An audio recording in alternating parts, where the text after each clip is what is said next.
Chapter 1. Hello, I'm Gwen Stacy. Marvel World. Inside a luxurious residence. The Frog Cub is going on a trip.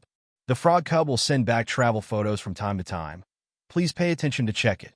The return of the Frog Cub will bring back special products and special souvenirs during the trip. Please remember to check it out. Sitting on the high-end sofa, Luo Feng couldn't help but smile when he heard the voice in his head. Finally going out for a trip. 2 days ago, he traveled to this very dangerous Marvel world. Although he inherited a considerable legacy as an orphan, he still has a luxurious residence in the heart of New York City. But Luo Feng, who is familiar with Marvel's plot, knows very well that if he doesn't have enough strength in the Marvel world, this considerable legacy is really about to become a legacy. The group of god-killing superhero fights, but they don't care about the safety of civilians' lives and property. It's all done after the fight is over. God knows if it will be that day when he is sleeping comfortably. There was a man who smashed in from the balcony. Fortunately, Luo Feng, who is a transmigrator, also successfully awakening Goldfinger. What Luo Feng didn't expect was that his Goldfinger turned out to be a very popular mini-game, Traveling Frog, that he played in his previous life. The gameplay is also very simple. The player has a little frog who likes to travel and only needs to prepare the luggage for the frog. The little frog will travel far and wide and then bring back all kinds of souvenirs and special products as gifts for the owner. But now, the game has changed a lot. The basic gameplay has not changed, but the place where the little frog travels has become the heavens and the world. It can be the world in the novel, the movie universe, the anime world, etc. That is to say, the special products and souvenirs brought back by the little frog will be the products of various dimensional worlds. And more importantly, Luo Feng can use these things directly. This also makes Luo Feng look forward to what kind of gifts the Frog Cub can bring back to him on the first stop of his trip. After a day of waiting, this is the little frog who was named Frog Cub and finally went on a trip. I don't know what kind of world travel to go back to. I hope I can bring back some items to enhance my strength. Otherwise, living in this peaceful New York City would always feel a little apprehensive. Looking at the game cabin in his mind, Luo Feng muttered in his heart. Just then, the alarm clock set aside rang. Luo Feng looked at the time. Time to go to class. Today is school day. Although he is a transmigrator, he is essentially a college student who has just grown up. Also a transfer student to Imperial State University. I wonder if I will meet little Spider-Man? Luo Feng muttered while holding his school bag. But on second thought, it seems unlikely. In the past 2 days, in addition to waiting for the Frog Cub to travel, Luo Feng also read the information of several important people. Tony is still working as an arms dealer, and he's in a daze. Captain America is still in the historical record. The Hulk has yet to appear in the public eye. That said, the Marvel Universe doesn't seem to have started yet. Imperial State University, New York City's premier university. Today is the school day, and a banner hangs at the school gate. Many well-dressed female students in the student union welcomed new students at the door. And Luo Feng, who just arrived, is naturally welcome, although he is familiar with Marvel's plot. But that doesn't mean Luo Feng is familiar with the environment. In addition, the predecessor also just transferred to this university. I don't know anything about the school environment. Know what class you have today and which classroom to go to, but don't know how to go. Just when Luo Feng was about to ask a student from the student union, a young and beautiful voice sounded behind him. Hey, this classmate, is there anything I can help you with? Luo Feng turned his head to look and saw a blonde girl with a good figure and three-dimensional features standing behind him holding a stack of books. Hello, I'm Gwen Stacy. When Gwen saw Luo Feng turn her head, her beautiful eyes moved when she saw this well-behaved Chinese classmate. He is so handsome. After hearing Gwen's self-introduction, look at Gwen again. Luo Feng immediately understood. Isn't this Gwen Stacy, one of little Spider-Man's 2 girlfriends? But is there something wrong with the timeline and the plot? Logically speaking, in this world, Tony hasn't become Iron Man yet. Gwen and Peter Parker shouldn't be in college by now, right? Although there were doubts in his mind, Luo Feng politely stretched out a hand to shake Gwen. Very soft, and slippery. Hello, my name is Luo Feng. Luo Feng.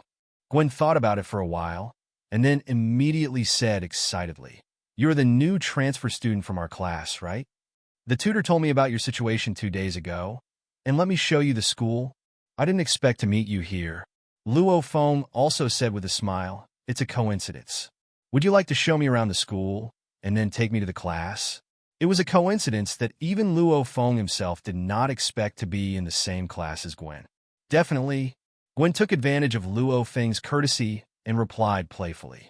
Along the way, Gwen enthusiastically introduced the environment of the State University to Luo Feng. "There's the library over there, the gym over there. I think we should continue to visit the campus next time, because it's almost time for class." Luo Feng shook the watch in his hand. Gwen smiled and said, "Don't worry, Luo Feng. The direction we are going is the classroom. I'm just going to introduce you to the scenery along the way. Definitely, if you want to continue shopping next time, I'll be more than happy to introduce it to you." Luo Feng also returned with a smile. "I also really need a beautiful tour guide." This sentence, Luo Feng, is from the heart, and Gwen is one of the few good-looking female characters in Marvel. Gwen blushed. "Look, our classroom is just ahead." Hello, everyone. Welcome to another episode of Web Audio TV. If you enjoy my content, make sure to subscribe to my channel and hit the like button. Chapter 2 Travel Special, The Emperor and Hashtag 039, S-Belt. Inside the classroom. After the tutor gave a brief introduction to Luo Feng, who had just transferred, he started a boring day of class. During the get out of class, Gwen will come over enthusiastically and tell Luo Feng that he can come to him if he doesn't understand anything. Then leave the classroom. As the school student leader, Gwen has other things to do besides class. But Luo Feng's class today is full. Luo Feng was speechless, never expected to be a transmigrator. Thought to go to school.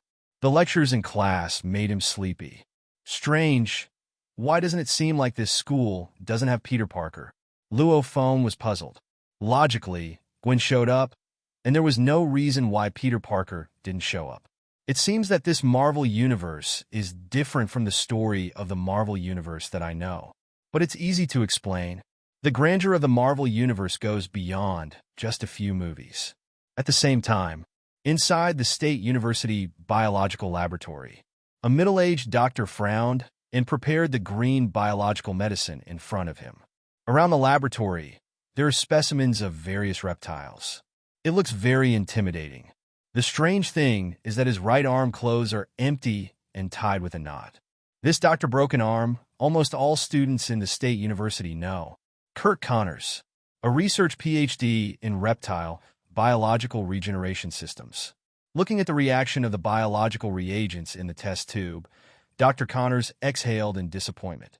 Peter Parker, his assistant and student. "Here I am, Dr. Connors." In the corner, a young man walked out with the test material in his hand, with a smile on his face. Looking at Peter's smile, Connors' failed experiment seemed to be affected a little. "You seem to be very happy." Peter smiled shyly. "Maybe it's because school starts today." Dr. Connors understood and raised his eyebrows. "Seeing Gwen again? Then today's test data has to be accelerated. You will have time to invite this beautiful female classmate to have a meal with you later." "No, Dr. Connors. Today is the day for freshmen to enter, and she is relatively busy, and I think she shouldn't accept my invitation. After all, I'm just an ordinary student, and she's so excellent." Dr. Connors didn't say much when he saw Peter's dejected expression. "He is a good student everywhere, very excellent. Only a little bad. That is self-pity."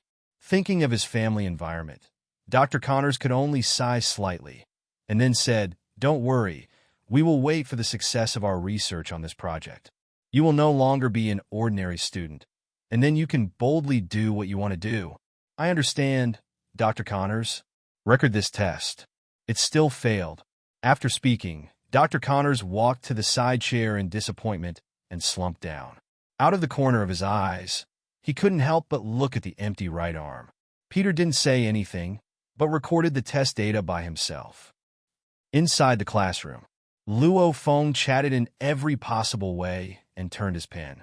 "The eyelids were fighting, but I couldn't sleep. I've been thinking about my little frog." The frog cub has gone to that world. We'll bring something back. This stupid child doesn't know how to send a photo back. I don't know if the owner is worried. Until the end of school. The reminder sound in his mind sounded slowly. Beep. The frog cub is back. The frog cub brought you a travel specialty. Come and have a look. In an instant, Luo Feng came to the spirit. Finally home. And the bell for the last class rang at the right time. Luo Feng hurriedly cleaned up the things on the table. Ready to go home. Suddenly, someone tapped Luo Feng on the shoulder behind him. Luo Feng subconsciously came back to his senses and saw Gwen wearing a long white dress standing behind him. The long skirt gathered Gwen's figure in a concave and convex shape. It made the other male students in the class look hot. Student Luo Feng, there is a welcome party for new students tonight. Do you want to join us?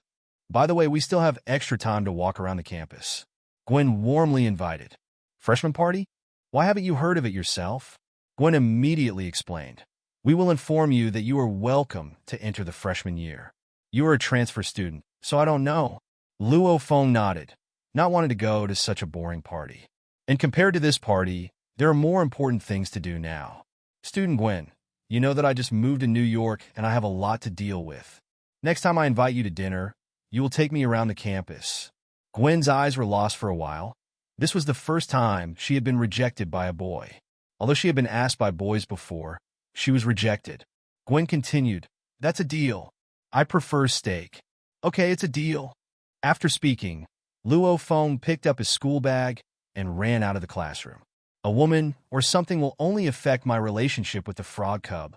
After half an hour, Luo Feng got off the taxi and went downstairs. The taxi driver stuck his head out and looked curiously. You really live here? Luo Feng smiled. Definitely. Another damn rich man. The taxi driver scolded and walked away. Back home. The sun has gone down. Luo Feng immediately opened the game in his mind. The game interface immediately pops up several prompt boxes. All just tips. Luo Feng clicked off the first few prompt boxes. In the last tooltip, a small item icon appears. This is the special product that frog cubs bring back after their trip. The icon is small, but it is not difficult to see that it is a golden belt. When Luo Feng saw the belt, his heartbeat couldn't help speeding up. No, frog cub didn't really bring me back something like that. Luo Feng clicked the belt icon, and the information bar automatically appeared.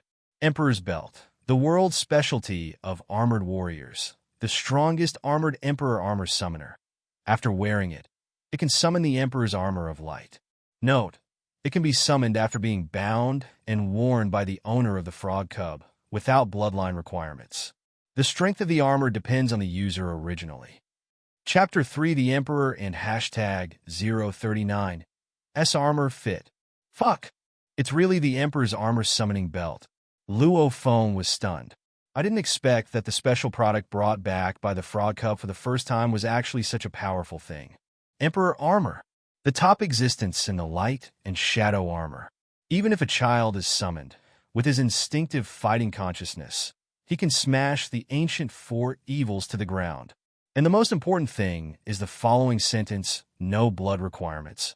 It means that as long as he wears it, he can be summoned, and there are no such harsh summoning conditions. Holding back his excitement, Luo Feng immediately took action. Click on the item column page. There are 4 small columns of bento, item, amulet, and specialty. Luo Feng clicked on specialties. A lifelike belt icon appears in the specialties column. Click the belt icon, and the game prompt pops up again. Are you extracting the special product? Emperor's Belt? Yes, Luo Feng said silently in his heart. In an instant, Luo Feng felt his hands sink. Looking down, a silver box appeared in his hand. This box contains the Emperor's Belt that can summon the Emperor's armor. Luo Feng couldn't wait to put the box on the table. Pat! With a crisp sound, the box opened. The golden belt body lay quietly inside the box. Luo Feng took it out of the box, and when his hand touched the Emperor's belt, the two seemed to resonate. The body of the belt flashed golden light. Luo Feng's eyes also flashed a golden light. This is the approval of the Emperor's armor. Luo Feng immediately buckled the Emperor's belt around his waist. and then said lightly, "The Emperor's armor." Combined. A burst of golden light rushed from the five-element spar on the belt, wrapping Luo Feng's body. The golden light was solid, and a golden and silver armor covered Luo Feng's body.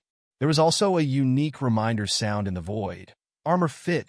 The moment the armor fit together, Luo Feng felt that there seemed to be an inexhaustible amount of power constantly emerging. Luo Feng walked slowly to the mirror and looked at himself in the mirror. The incomparably domineering Emperor's armor covers his entire body. However, it did not affect Luo Feng's ability to act and perceive. On the contrary, Luo Feng at the moment's perception has become extremely powerful. In the whole house, even a flying fly can be perceived clearly. It seems that I'm still not strong enough. The Emperor's armor is still only at the elementary level. Luo Feng looked at the Emperor's armor in the mirror. There is no Aurora shield on the chest. But Luo Feng is not in a hurry. Just follow his own training and the special products brought back by the Frog Cub. It's only a matter of time before the ultimate Emperor armor is summoned. And that cool to the extreme Emperor Dragon. Now Luo Feng wants to do one more thing. Before coming to the balcony, Luo Feng jumped for the rest of his life. The whole person rose to the sky in an instant. The Emperor armor can fly. Whoa! Yay! In the air, Luo Feng was flying happily. The bustling New York City below is getting smaller and smaller. Only a few stars remain. At this moment, Luo Feng also experienced the feeling of flying to the sky for the first time when Tony created the Iron Man battlesuit. This feeling of freedom is really cool. Just when Luo Feng was flying freely. An ultra-luxury building by the sea, built along a cliff by the sea, as if it had grown naturally on the cliff. And at the moment, the building was dark and blazing. There was only a burst of joyful sounds from one room. Playboy Tony lay on the bed with a blonde on him, who even he forgot about his profession. The only thing I remember is that she was in good shape, so she took it home. This is the everyday life of Tony Stark, Playboy, sole heir to the Stark business. Just as Tony was enjoying it, an untimely voice sounded. "Sir, an unknown flight object has appeared over New York City, and the speed is very fast." The blonde on Tony was startled and rolled off Tony. She looked around in fear. Why is there a sound all of a sudden? It was still a man's voice. Could it be that this playboy in front of him has any special XP? What? JRVS, you don't need to report this trivial matter to me. Maybe it is a newly developed weapon by those people in June. But don't worry, their weapons are no match for mine. Tony said proudly. As a genius in developing weapons, he is confident that no one on this planet can surpass him. Even his dad, the man who created Captain America, neither can Howard Stark. Kami on. He's just my AI housekeeper JRVS. You know it stops halfway through. It would disgust me, Tony said to the blonde beside him. Hearing Tony's explanation, the blonde immediately relieved herself and said softly, "I don't like half-doing things either." Just sitting on Tony, ready to continue. After relying on his excellent artificial intelligence analysis, JRVS still said, "Sir, I still recommend you to take a look." The blonde now knew about JRVS, and not only wasn't frightened. Instead, I felt a different kind of stimulation. Tony didn't care about JRVS's operation and let JRVS open a light curtain in front of him.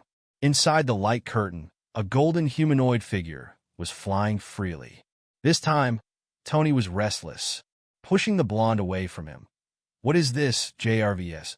"I don't know, but it seems to be some kind of mecha weapon." "Enlarge." The picture of flight is instantly frozen. Under the operation of JRVS, the Emperor's armor was quickly modeled in 3D in front of Tony. That domineering outfit. Rao is a genius and conceited. Tony couldn't help but exclaimed, "Oh my God."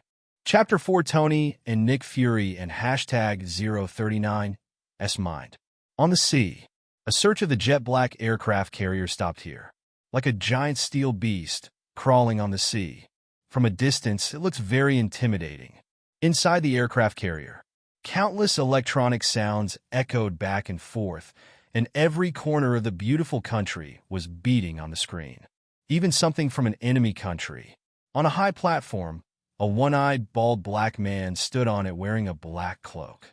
He looked indifferently at the operator below. On the wall behind them, an eagle-shaped sign stands. This is the largest agent organization in the beautiful country, SHILD. And standing at the top is the SHIELD director, Maya Fake Man, Nick Fury. His duty is to stifle all hidden dangers in the cradle. But in fact, to put it bluntly, it is nothing more than a weapon used by the superior to wield it at will. Just as Nick Fury was looking at the monitor attentively, the capable-looking Hill agent behind him was holding a monitor tablet in his hand. Hastily ran to the podium. "Director, I suggest you take a look at this. Is there anything more important than me forming the Avengers plan?" Nick Fury said. As one of his confidants, the Hill agent was aware of Nick Fury's plan. But so far, no suitable candidates have been found. "I think this will be the first person in your plan." The Hill agent hands Nick Fury the monitor. Nick Fury casually took over the monitor from the Hill agent. He had seen too many talented people during this time, but they couldn't get into his eyes. Most of them are still mutants. Considering the delicate relationship between mutant and ZF, even if their ability is strong, Nick Fury has to choose carefully. The Avengers he wants to assemble must be single-minded in doing practical things, without two hearts. Fight to protect humanity. The experience in his youth made him understand that there is more than one race of human beings in the vast universe. So Avengers had to be built. Nick Fury glanced at the image on the monitor, and his pupils shrank. "When did this happen?" "Just now," Hill Agent replied. "Are there any clear images?" Hill Agent shook his head and continued. "The speed is too fast. Our satellite can only capture blurry images. But after going through the technical frame restoration, I still got a photo." Hill Agent's hand slipped, and a photo appeared on the monitor. "I saw in the photo a set of golden armor and golden light soared in the sky like a soaring dragon. Is this a mutant? Or a technological force? Can you find out the other party's location?" Nick Fury was suddenly interested. "We are fully monitoring. By the way, where is Dr. Banner?" The Hill Agent said immediately. "Has escaped from the laboratory and is now missing. The people from June Fong seem to have got Dr. Banner's blood." Nick Fury nodded. "Follow this first." "Yes." Heaven. Luo Feng flew for a while before the excitement subsided a lot. "Ready to go back? If you go back, try this skill." Luo Feng put one hand on the belt and said softly, "Transform shadow." In an instant, Luo Feng disappeared in place. Nick Fury, "What? Tony, what?" The two people who were not in the same place made the same shocked expression at the same time. In their satellite surveillance, the golden armor evaporated like air without a trace. How to investigate this? Investigate shit. Nothing is left. But the two of them will not give up because of this. Fully mobilize the resources in your hands to find this short-lived armor. But the goals of the two were different. What Tony was thinking was spend money. No matter how much money, let the other party sell this amazing technology to him. And Nick Fury wants to empty the gloves and White Wolf. As long as the other party has a good character, he will directly pull the other party, such as Avengers. Groan. The next second after activating transformation, Luo Feng appeared in his home, and the Emperor's armor on his body turned into a little golden light and dissipated. Back in the belt. It seems that there will be an exercise plan next. After the armor fit, just now, Luo Feng also got a lot of information from the Emperor's armor, as long as it is enhanced in terms of strength and psychic power. In the future, the Emperor's armor can be summoned, and it can even be summoned directly without a belt. Luo Feng is still looking forward to that day. After all, no one wants to run around with a suitcase all day long. Can the special products that are taken out be put back in the baby? Do it when you think of it. Luo Feng's mind moved and opened the game interface again. The chest with the Emperor's belt in his hand. Deposit. Will the Emperor's belt be stored in the Frog Kit's room? Luo Feng's face is full of joy. It's really possible. Yes. The next moment, I saw the frog cub standing at the door, blowing wind in the game screen. Suddenly, there was a small suitcase in his hand. Then the frog cub took the suitcase and entered his small room. Then, above the small room where there was no operation, there was an additional box icon. Luo Feng clicked the icon. On the pop-up inventory interface, you have your own Emperor belt. Doesn't this mean that I will have a portable space in the future? Luo Feng looked at the silly frog cub and liked it more and more. With a thought, he opened the frog cub's backpack. Get your luggage ready for your next trip. After the first trip, at the moment frog cub's little backpack was empty. The only thing left is to get a permanent item after completing the novice tutorial. The 4-leaf clover amulet. How many things are prepared in the backpack and whether they are good or bad determines the number of days the frog cubs appear to travel. In theory, the longer you travel outside, the more souvenirs and specialties you will get. After only going out for a day, I brought back the emperor armor. Luo Feng felt that it was necessary to upgrade the frog cub with some equipment and food. In this case, maybe I can bring back something better next time. We are not greedy, and we don't say how good we bring back. Just get some peerless inheritance, supreme artifact, these small objects. Luo Feng thought happily while opening the game store. Here, there are a dazzling array of props that the frog cubs need to travel to the heavens. Chapter 5 Peter Parker and hashtag 039 S Jealousy. In the store, various items are clearly classified. Bento, amulets, props. In the game, different bentos, amulets, and props will bring different effects. It will have an impact on the places to travel, as well as the specialties and souvenirs brought back by the frog cubs. The currency used in the store is the game-exclusive clover. The clover can be harvested in the pond, just outside the door of the frog cub. With the novice mission and Luo Feng's cutting in the past 2 days, the balance of the clover is more than 500. Luo Feng took a look and spent 50 clovers to buy a luxurious bento for the frog cub. To know the cheapest bento, all you need is 10 shamrocks. Immediately afterwards, Luo Feng gritted his teeth and bought the frog cub a red scarf that increased his luck value for 200 clover. The scarf, like the lucky charm, is a permanent item. Although it cost 200, Luo Feng felt that it was not too bad. If it costs 200 at a time, Luo Feng can't afford the money now. Put the purchased things into the frog cub's backpack in turn. The preparations for the frog cub's next trip are also done. The frog cub who got the bento went back to his room to eat. Looking at the silly frog cub eating, Luo Feng smiled like an old father. Cuckoo. Luo Feng left the game interface, and protests came from his stomach. After all, using the Emperor's armor is also very physical. Picked up some ingredients in the refrigerator. Made 2 standard Chinese dishes. After dinner, Luo Feng meditated and practiced according to the inheritance information obtained from the Emperor's armor. This kind of cultivation, the greater is to improve the strength of the mind. As for physical strength, you need to exercise. Luo Feng's mind soon fell silent. Time flies fast. The prompt of the system sounded vaguely. The frog cub is going on a trip. The next morning, Luo Feng washed up refreshed, picked up his school bag, and went to school. A night of practice. Not only will Luo Feng not feel tired, on the contrary, it will make him feel more comfortable than ever. Even vaguely feel that his 6 senses have strengthened a little. Very subtle. Luo Feng likes this feeling very much. In a good mood, I took a car and drove in the direction of the school. Taking a taxi again, Luo Feng's desire to buy a car became stronger. Because NYC taxis are really uncomfortable to sit in, although his inheritance allows him to buy an ordinary mobility scooter. However, Luo Feng has a better car buying plan in his heart. It's just that the time has not yet come, but he had a hunch that it should be soon. Taxis came quickly to the door of the State University. When Luo Feng got out of the car and walked towards the campus, a shout came from behind him. Luo Feng. Hearing this familiar voice, Luo Feng turned around with a smile. Hi, Gwen.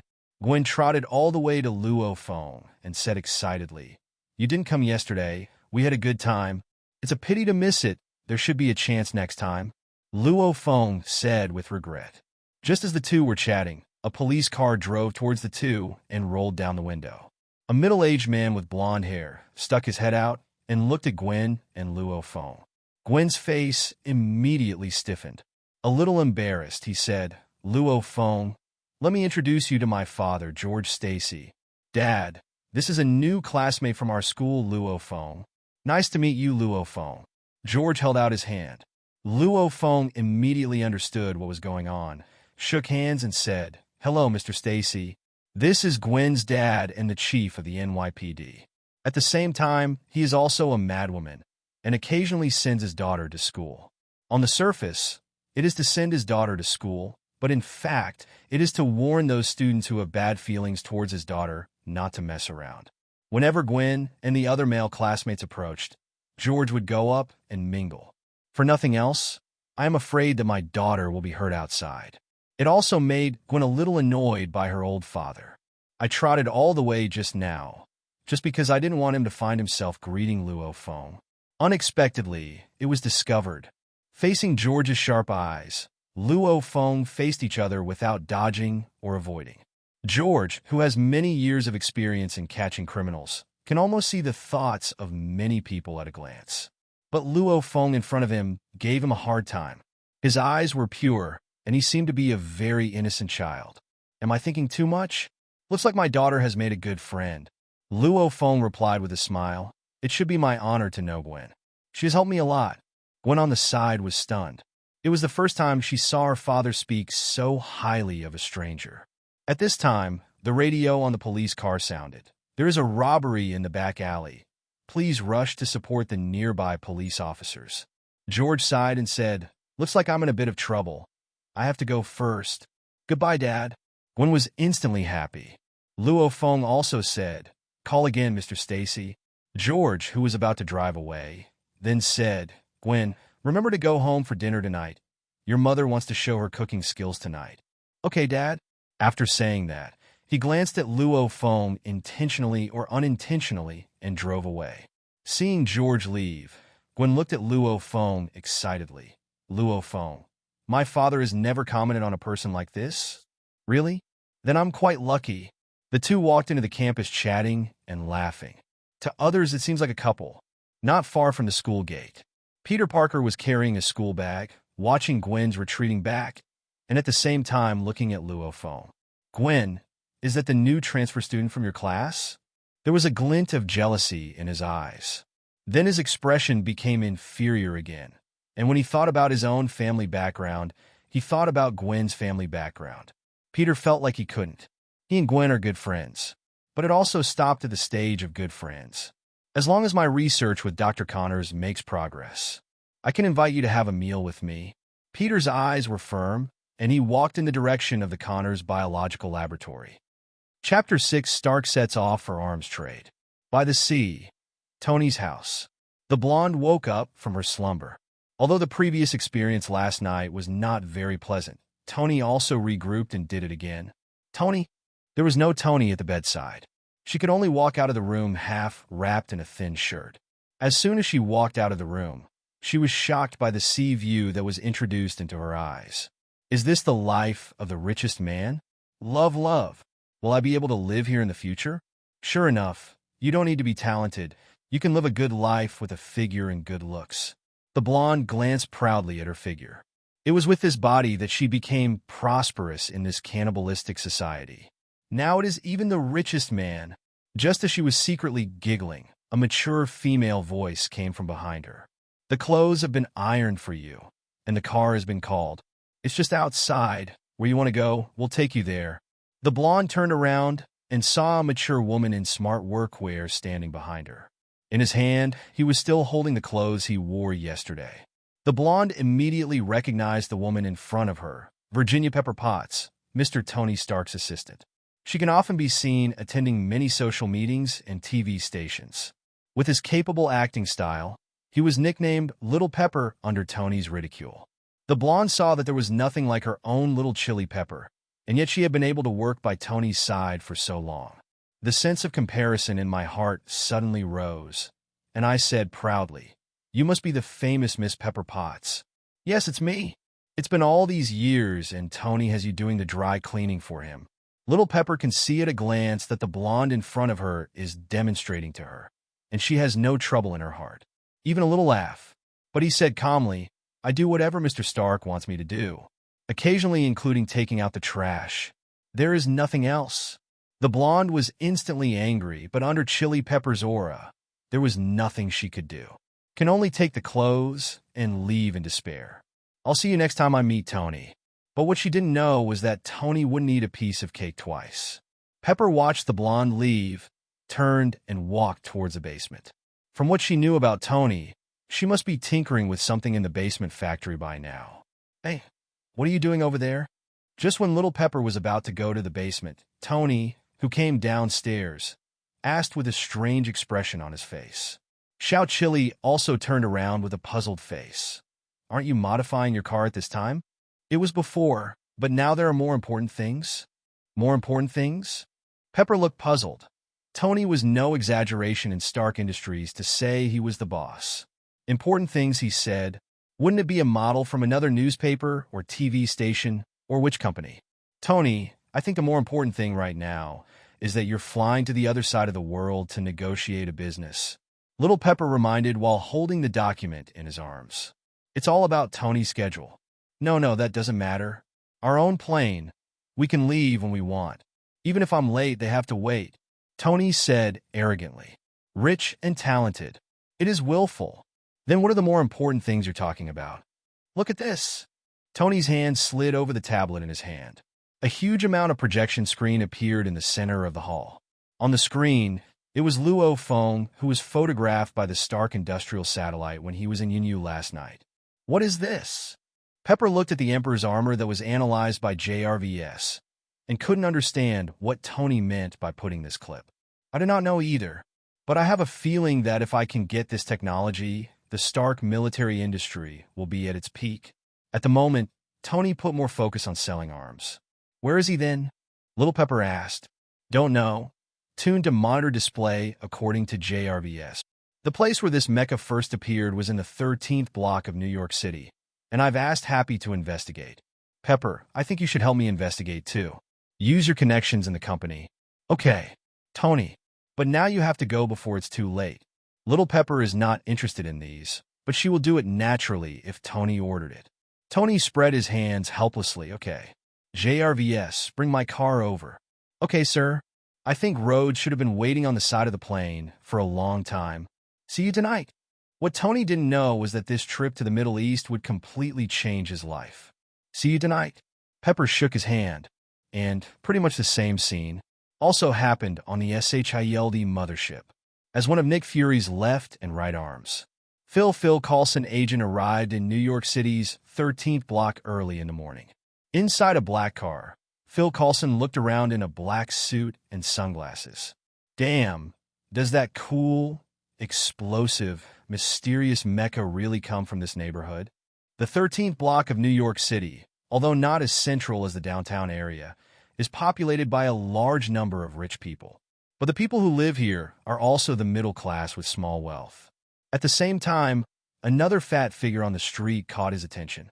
That fat man, like him, was wearing a black suit and black sunglasses, sitting in the corner of a cafe. With a cup of coffee in hand, Phil Coulson's attention was drawn to the look of flinching and looking around. That guy seems to be Tony Stark Security, Happy Hogan? What is he doing here? Could it be that? Phil Coulson immediately thought of the reason and immediately dialed a number on a special cell phone. Hello, Director Nick Fury. Phil Coulson, have you found the person I'm looking for? No, but Tony Stark Security is here, and I suspect they saw the mech yesterday as well. And then, Phil Coulson. And then, Phil Coulson froze, right? And then? It seems that this has nothing to do with him looking for a mecha. Nick Fury on the other end of the phone said softly, if you can't find it, you can stay in the 13th block. Beep. Chapter 7 Connors and hashtag 039. Experiment was successful. Afternoon. State University. As the last get-out-of-class bell rang, Luo Feng slowly stood up from the desk, picked up his school bag, and was ready to go home. Early after school today, Luo Feng wanted to go shopping around to see if there were any shops selling fitness equipment. Buy some for home workouts. Gwen, who had been sitting behind him, immediately stood up. Walking to Luo Feng's side, he said, I think you shouldn't be in a hurry tonight, right? How do you know? Luo Feng laughed. Because you were very slow to collect things today. Luo Feng looked at her with a smile, making Gwen a little embarrassed. He quickly explained, it happens that I am free now, so I can show you more about the campus. By the way, I'll give you a chance to fulfill yesterday's promise. But your father didn't say that in the morning, your mother made delicious food for you to eat at home. He does it all the time. Actually, my mother rarely cooks. Gwen laughed. That's all right. A beautiful lady like you invites me. And of course I have no reason to refuse. You rejected me yesterday. There was a hint of displeasure in Gwen's tone. This made Luo Feng's face embarrassed. It turns out that girls are so vengeful. He quickly changed the subject and said, then let's go to the campus first, before it's too late. Otherwise you won't be able to eat steak. Hearing that Luo Feng still remembered the steak he promised yesterday, Gwen smiled. Let's go then. The State University occupies a very small area. Luo Feng followed Gwen around for nearly an hour. The sun slowly went down, and it was almost the end of the entire State University. It also made Luo Feng sigh for a while. It is indeed the #1 university in New York City. All facilities are complete. Covers a variety of laboratories in different fields of science and technology. Gwen, what kind of experiment is that over there? Luo Feng saw that a laboratory was relatively new compared to other experiments he had seen along the way. And special. Because of other laboratories, they often have 3 or 4 floors. Only there is a bungalow. It looks a bit out of tune with the surrounding buildings. Dr. Connor's reptile laboratory over there. Dr. Connor's? Hearing this familiar name, Luo Feng had a faint guess. Could it be that Dr. Connors, who researched the regeneration of severed limbs and finally became a lizard monster? Yes, Dr. Connors used to be an excellent field doctor, but lost his right arm in a KB attack. He then took a back seat and started biological research. He came to State University 2 years ago and set up the reptile laboratory. After listening to Gwen's introduction, Luo Feng was sure that he was Dr. Connors who would become a lizard man in the future. We're all here, let's go. Let's go in. I'll introduce you to a good friend, he's a genius. Seeing Gwen's appearance, Luo Feng had already guessed the identity of her good friend 9 times out of 10. Future Spider-Man Peter Parker. Luo Feng followed in Gwen's footsteps and stepped into Dr. Connor's laboratory together. Push the door and enter. What catches the eye is a variety of glass cabinets that house the reptiles of today's world. Some Luo Feng called by name, and some he couldn't. And Gwen, who was a girl, seemed to be surprised by everything around her and walked towards the interior of the laboratory. Soon, the two of them saw 2 figures in white coats standing in front of the test bench attentively. In the cage in front of the 2 was a little white rabbit whose front limbs had been amputated. One of the younger guys was holding a syringe with a green liquid in it. I don't know if it's a drug or what. Peter, are you ready? No problem, Dr. Connors. The brief conversation immediately allowed Luo Feng to identify the 2. They're doing important experiments. Let's leave them alone. Gwen whispered in Luo Feng's ear. Luo Feng nodded. He was also curious about whether the tube of genetic medicine in Peter's hand could really regenerate this rabbit's severed limbs. I saw Peter holding his breath, inserted the syringe into the rabbit's vein, and then pushed a whole tube of medicine into the rabbit's body. After doing this, the 2 carefully observed the rabbit's reaction. 10 minutes later, the rabbit still did not respond. Gwen also lost patience, and when he was about to go up to say hello, Luo Feng grabbed Gwen. Wait, that rabbit seems to have changed. After cultivating spiritual power, Luo Feng's perception has surpassed that of ordinary people. He could feel something that seemed to really take place in the rabbit's body. Can't say good or bad. In fact, not only Gwen, but even Dr. Connors was a little impatient. Logically speaking, a scientist like him should be very patient. But the nonstop failure in the past 2 years has completely exhausted his patience. Just when he was about to declare a new round of experiments failed, Peter immediately said, Dr. Connors, look. Coniston's eyes lit up, and the rabbit in front of him began to respond. All along, the genetic medicines developed have either died outright or have no response. A few times, the more dangerous thing was that the rabbit's body burst open because it couldn't bear the regeneration speed. But this time, it was rare that the reaction slowly appeared after the injection. This gave Dr. Connors a lot of confidence. Is it finally going to be successful? I saw the amputated rabbit in the cage, and its body twitched involuntarily. Especially the amputated forelimb, at the moment swayed with a strange frequency. It's as if something is going to grow from somewhere. Dr. Connors and Peter Parker had uncontrollable excitement on their faces at the moment.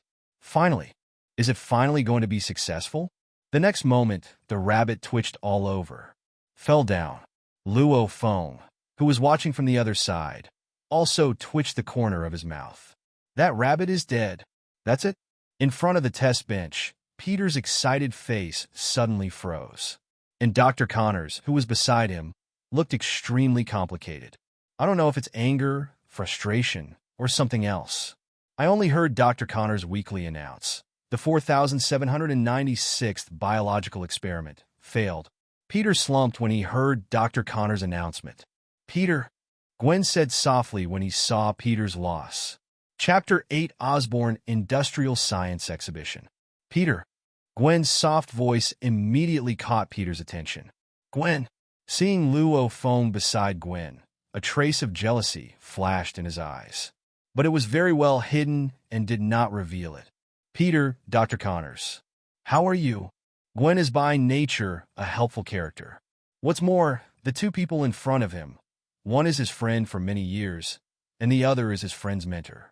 It's okay, I'm used to it, Dr. Connors said with a forced smile. Anyone present could see the complicated emotions beneath that smile. Which classmate is that? Dr. Connors also noticed Luo Feng behind Gwen and asked curiously in the face of this unfamiliar face. This is Luo Feng, a transfer student who just transferred to State University. The tutor asked me to bring him to familiarize himself with the campus environment. Hello, I'm Luo Feng. Luo Feng stepped forward and said hello.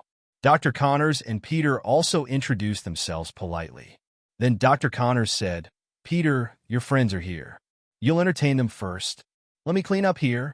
But, Dr. Peter wanted to stay and help, but seeing Connors' appearance, he knew he needed to be alone right now. Gwen, Luo Feng. Let's go outside. Gwen and Luo Feng also nodded. Before leaving, Luo Feng glanced at Dr. Connors beside the table and sighed helplessly. Now his mind is on the verge of being twisted. It's only a matter of time before becoming a lizard man. Laboratory door. Peter, is Dr. Connors okay? Gwen asked worriedly. Peter smiled bitterly. It's not the first time that such an experiment has failed. I believe the doctor can cheer up. By the way, Peter, there's a science fair at Osborne Industries in 3 days. Would you like to join us? Gwen suddenly remembered that there was such an event some time later. Peter's tired eyes suddenly lit up, and he asked, Gwen, are you going to participate too? Definitely, you also know that I love scientific research. Gwen replied with a smile. Science fair for Osborne Industries? Luo Feng's heart moved. Isn't that the beginning of Peter Parker becoming Spider-Man after being bitten by a mutant spider? It seems kind of interesting. Then, Peter asked abruptly, what about classmate Luo Feng? I also suddenly remembered this matter. I haven't told Luo Feng about it yet. Gwen said a little embarrassedly. At the same time, he looked at Luo Feng subconsciously, wondering if Luo Feng would like to go with him. Compared to these, I prefer to stay at home and read. Hearing Luo Feng's answer, Peter didn't know why he was overjoyed. In Gwen's eyes flashed a hint of loss. Luo Feng did not go. Isn't it just me by Gwen's side? But before Peter was happy, Luo Feng continued. However, Osborne is a leading enterprise in life science research. I've also been reading a few books from their company lately to see if it might give me some insight. This reason was definitely made up by Luo Feng. He just wanted to witness the birth of Spider-Man. Now that I have traveled to this universe, I still want to see these historic moments. I heard Luo Feng wanted to go. Gwen and Peter's hearts were different. Peter, that's the deal. Seeing Gwen so happy, Peter could only smile and nod. It would be better if Luo Feng didn't go. Definitely, Luo Feng doesn't know what Peter at the moment is thinking. Even if he knew, he wouldn't care. In Luo Feng's view, Peter is too virgin. This also indirectly caused the people around him to have accidents one after another after he became Spider-Man. Even the Gwen family has such people. It is best not to contact too much. Peter, Luo Feng, and I are going for a walk. Would you like to walk with us? I see your face as if. I think you should find some time to relax, and so does Dr. Connors. Peter shook his head resolutely. No, the doctor is inside alone. As a student and assistant, I think I should accompany him to summarize the reasons for the failure of the experiment. Gwen could only nod her head.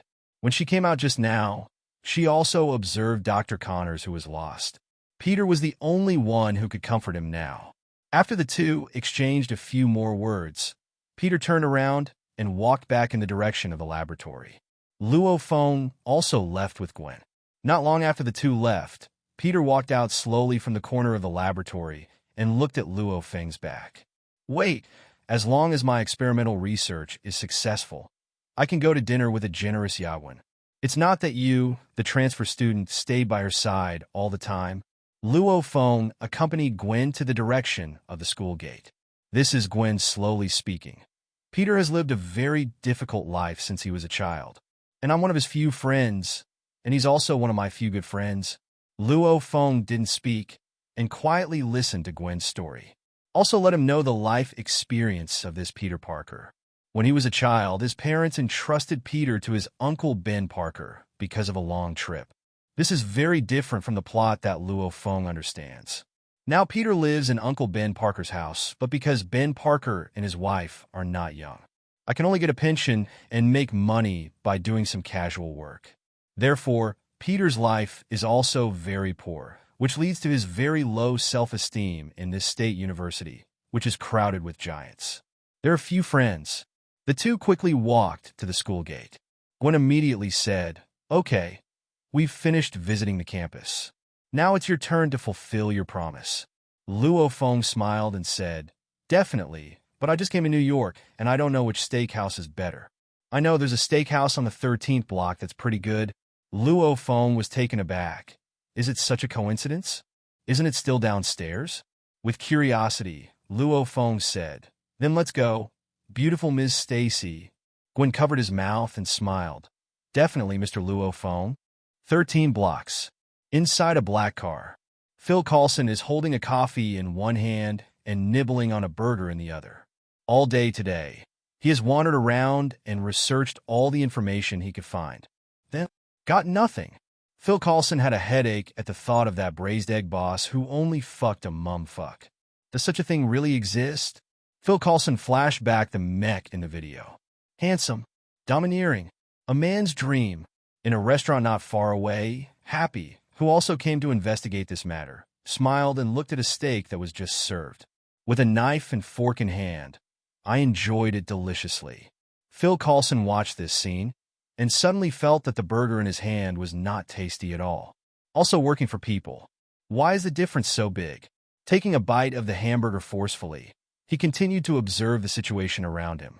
At this time, the taxi with a face stopped at the entrance of the restaurant, and a pair of handsome men and beautiful women got out of the car. Young people's life? I also went out to dinner with a little girl a long time ago. Looking at the two people getting out of the car, Phil Coulson recalled in his heart how romantic he was back then. At a young age, take beautiful girls to eat, have a drink in the evening. Everything fell into place. This kind of life is doomed to miss him since he joined S.H.I.E.L.D. The two people who got off the taxi not far away were Luo Feng and Gwen, who just came out of the school. Is this what you're talking about? Gwen nodded. Yes, their family is the best food in New York. What a coincidence. Luo Feng sighed in his heart, because across from this store is where he lives. The receptionist at the door led Gwen and Luo Feng into the restaurant. Skillfully ordered the steak set. Luo Feng, who is not very interested in Western food, ordered the same set menu as Gwen. As for the drink that enhances the relationship, then basically don't think about it. In Pretty Country, most venues don't sell to teenagers under 21. Luo Feng, you are Chinese, right? Luo Feng nodded, yes. Then, do you have a deep understanding of that mysterious Eastern country? Definitely. I can tell you anything you want to know. Gwen immediately asked curiously. I heard that there are a lot of delicious food there, and I can't eat it all in a lifetime. Is it true? Facing Gwen's question, Luo Feng smiled. Sure enough, girls are more interested in food. Indeed, our food culture is endless. Then will you do it? We'll do some. Hearing Luo Feng's answer, Gwen's eyes lit up. At this moment, Luo Feng's eyes narrowed as he looked at a TV hanging not far away. Gwen also saw the change in Luo Feng's eyes and looked behind him. In the live broadcast room of the news channel on the TV, a photo of Tony Stark is released. The hostess held a manuscript in her hand and read, "Tony Stark, a patriotic businessman and a genius scientist with Stark's achievements, is testing new border defense weapons in the Middle East in the afternoon. After the weapon test, Tony Stark was attacked by KB on the return convoy, and his whereabouts are currently unknown." At this moment, a fat figure in the corner by the window suddenly bounced from the seat. Oh, fake. This move caught everyone's attention. Luo Feng also looked over curiously and immediately recognized the person. Happy, Tony's friend driver and bodyguard. Why is he here? After reading the news, Happy became restless, and he still remembered the task Tony gave him. Now he was more concerned about Tony's safety. After dropping a few USD at random, I picked up my clothes and ran outside. This scene was also seen by Coulson outside. He, who was guarding outside, naturally did not know the news that was being broadcast inside. Seeing that Happy was so flustered, he thought that Happy had found important information about the mecha. Immediately spit out the hamburger that was half stuffed into his mouth. Pust! Suddenly, Gwen, who was sitting opposite Luo Feng, covered his mouth and smiled. Make Luo Feng curious for a while. What are you laughing at? Gwen pointed to the outside. Look, don't the two people look alike in a hurry? Even the clothes? Luo Feng looked in the direction Gwen pointed and immediately recognized the person Gwen was talking about. Coulson agent? If Happy appeared here, it was an accident or came here to eat. So why is the Coulson agent here? One of them is loyal to Nick Fury and the other is loyal to Tony Stark. According to the current timeline, there will be no intersection. Luo Feng's eyes narrowed, remembering the incident of flying around wearing the Imperial armor last night. I immediately understood. It appears to have been captured by satellite surveillance. The next time you have to keep a low profile, it's not that Luo Feng is afraid, but that he doesn't want to have too much relationship with these official organizations. One is trouble. Second, I don't like these people very much. In this group of people, no one was holding back a good fart. Opening and closing is that I am for your own good. In fact, everyone has their own calculations in their hearts. In history, in the name of being good for you, Mr. Yang did not know how many innocent people were harmed. This is nothing new. Anyway, Luo Feng's rule is that as long as no one provokes him, he will not take the initiative to provoke others. Coulson outside the door didn't attract Luo Feng much attention. Judging from the appearance of him just now, he should have only locked the range where the Emperor's armor appeared, and he had not been thoroughly investigated. Compared to him, Luo Feng pays more attention to the information on the TV. Tony has been taken by the 10 Commandments. This may be undergoing rescue surgery. As long as he returns to announce the cessation of weapons production, his plan can begin. Are you interested in Stark? Gwen asked curiously. Luo Feng smiled and said, he is the richest man. Don't you look at the information about the disappearance of the richest man? Gwen shook his head. I don't like this guy. Why? Although the media described him as a patriotic businessman, a pacifist. But these are just rhetoric. I feel like he's more of a... Gwen tried to find a suitable word. What? Luo Feng asked curiously. A tool man who only knows how to produce various weapons of destruction. Chapter 10, Gwen's Secret. Inside the Connor's biological laboratory, Peter cleans up the mess. I bought a hamburger and put some food in front of Connor's.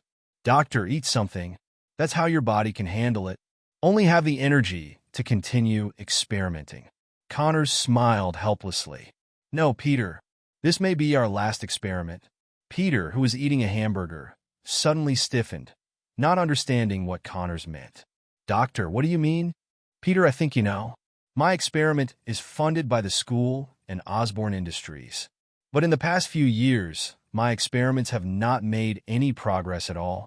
Osborne Industry and schools have started to issue ultimatums if I don't make substantial progress within a week's time. Having said that, Connors paused, his expression complicated. Peter also thought about what Connors would say next, but he didn't want to believe it. But Connors took a deep breath and added, the Osborne Industry and the school will withdraw my funding. Recycle all my current experimental research results. After saying the last word, Connors slumped on the sofa as if he was exhausted. He also understood in his heart, I have been experimenting for 2 years, but there is no real progress. How could it be possible in the last week to successfully develop a genetic medicine that can regenerate a severed limb? Dr. Connors, don't we have a chance? And one last. As he spoke, Peter's voice became much smaller. Obviously, he also has no confidence that such a drug can be developed within a week. But this is his only chance to make a name for himself. He didn't want to give up either. But can the current predicament be overcome? Peter's heart is also in the dark. The laboratory suddenly fell silent, except for the rustling sound from the glass cabinet. Peter, go back first. It's been a long time since you went home early to accompany Ben and the others. But Dr. Connors smiled and said, don't worry, I'm fine. You go back first, and I'll sort out the experimental data over the years. Maybe there will be special gains. Peter finally nodded hard. Compared with his own comfort, what Dr. Connors needs now is a person to calm down and think. When Peter left, Connors was the only one left in the lab. Connors scratched the empty sleeve on his right hand and sighed along, alas. Then he stood up and looked at the test bench, the rabbit that had just died. Suddenly, Connors' pupils shrank sharply. How is this going? Although it is very subtle, Connors believes that he is wrong every time. In the amputated front limb of the rabbit, the muscles there seem to be beating. Connors immediately rummaged through the test bench. Find a magnifying glass and put it in front of you. Carefully observe the position of the muscle beating. At this moment, Connors was sure that he was not mistaken. Later, Connors found the stethoscope by rummaging again. Immediately, put the stethoscope on the rabbit's heart. When he heard it, an extremely subtle beating sound came from the front of the stethoscope. This time, Dr. Connors couldn't hold back his smile any longer. Ha, I succeeded. I knew there was nothing wrong with my decay formula. It was a matter of dose. Ha. Connor's laughter lingered throughout the laboratory. Incredibly cheerful. 13 blocks. Luo Feng took Gwen out of the restaurant. Both of them were full. Thank you. What a pleasant dinner. Me too, Luo Feng said. Definitely, Luo Feng is more happy to see Tony's news. And discovering Phil Coulson agent and happy can only be regarded as a windfall. Then I think I should go back. Gwen shyly fiddled with his fingers and said to Luo Feng, you're all here. Are you sure you can't come to my house? Your home? Ah. Luo Feng pointed to a luxury apartment opposite. You mean you live on this? But you're not. Gwen realized he was wrong. Sorry, I didn't mean to. Luo Feng smiled and said, who stipulated that orphans must have no money. Come on, go up and sit down. Inviting friends to sit at home for a while is also one of the fine traditional cultures of our ancient Oriental country. Okay, I also want to wonder what a boy like you is like at home. Let's lead the way, Mr. Luo Feng. The scenery here is so beautiful. On the balcony, Gwen blew the evening breeze. The golden hair fluttered in the wind, which looked particularly charming in the night scene. Luo Feng poured out 2 cups of warm water from the house and handed a cup to Gwen. The tea I ordered has not been delivered yet, so I will have it soon. Gwen took the water from Luo Feng's hand with a smile and said, definitely. Unfortunately, there is no wine. Your dad's a policeman if I drink. He'll arrest me. Gwen smiled and then said, Luo Feng, you know? Dad was my idol when I was young. Oh, what about now? Now, I think he's annoying and always likes me. You know, because of his relationship, I haven't had a boyfriend since junior high school. There aren't even any good friends of the opposite sex. This really surprised Luo Feng. Guys, does that mean Gwen in front of me? Still a baby. In a society as open to the extreme as the beautiful country, Gwen can still remain clean and pure at this age. It was true that Luo Feng was a little surprised. But that's fine too, isn't it?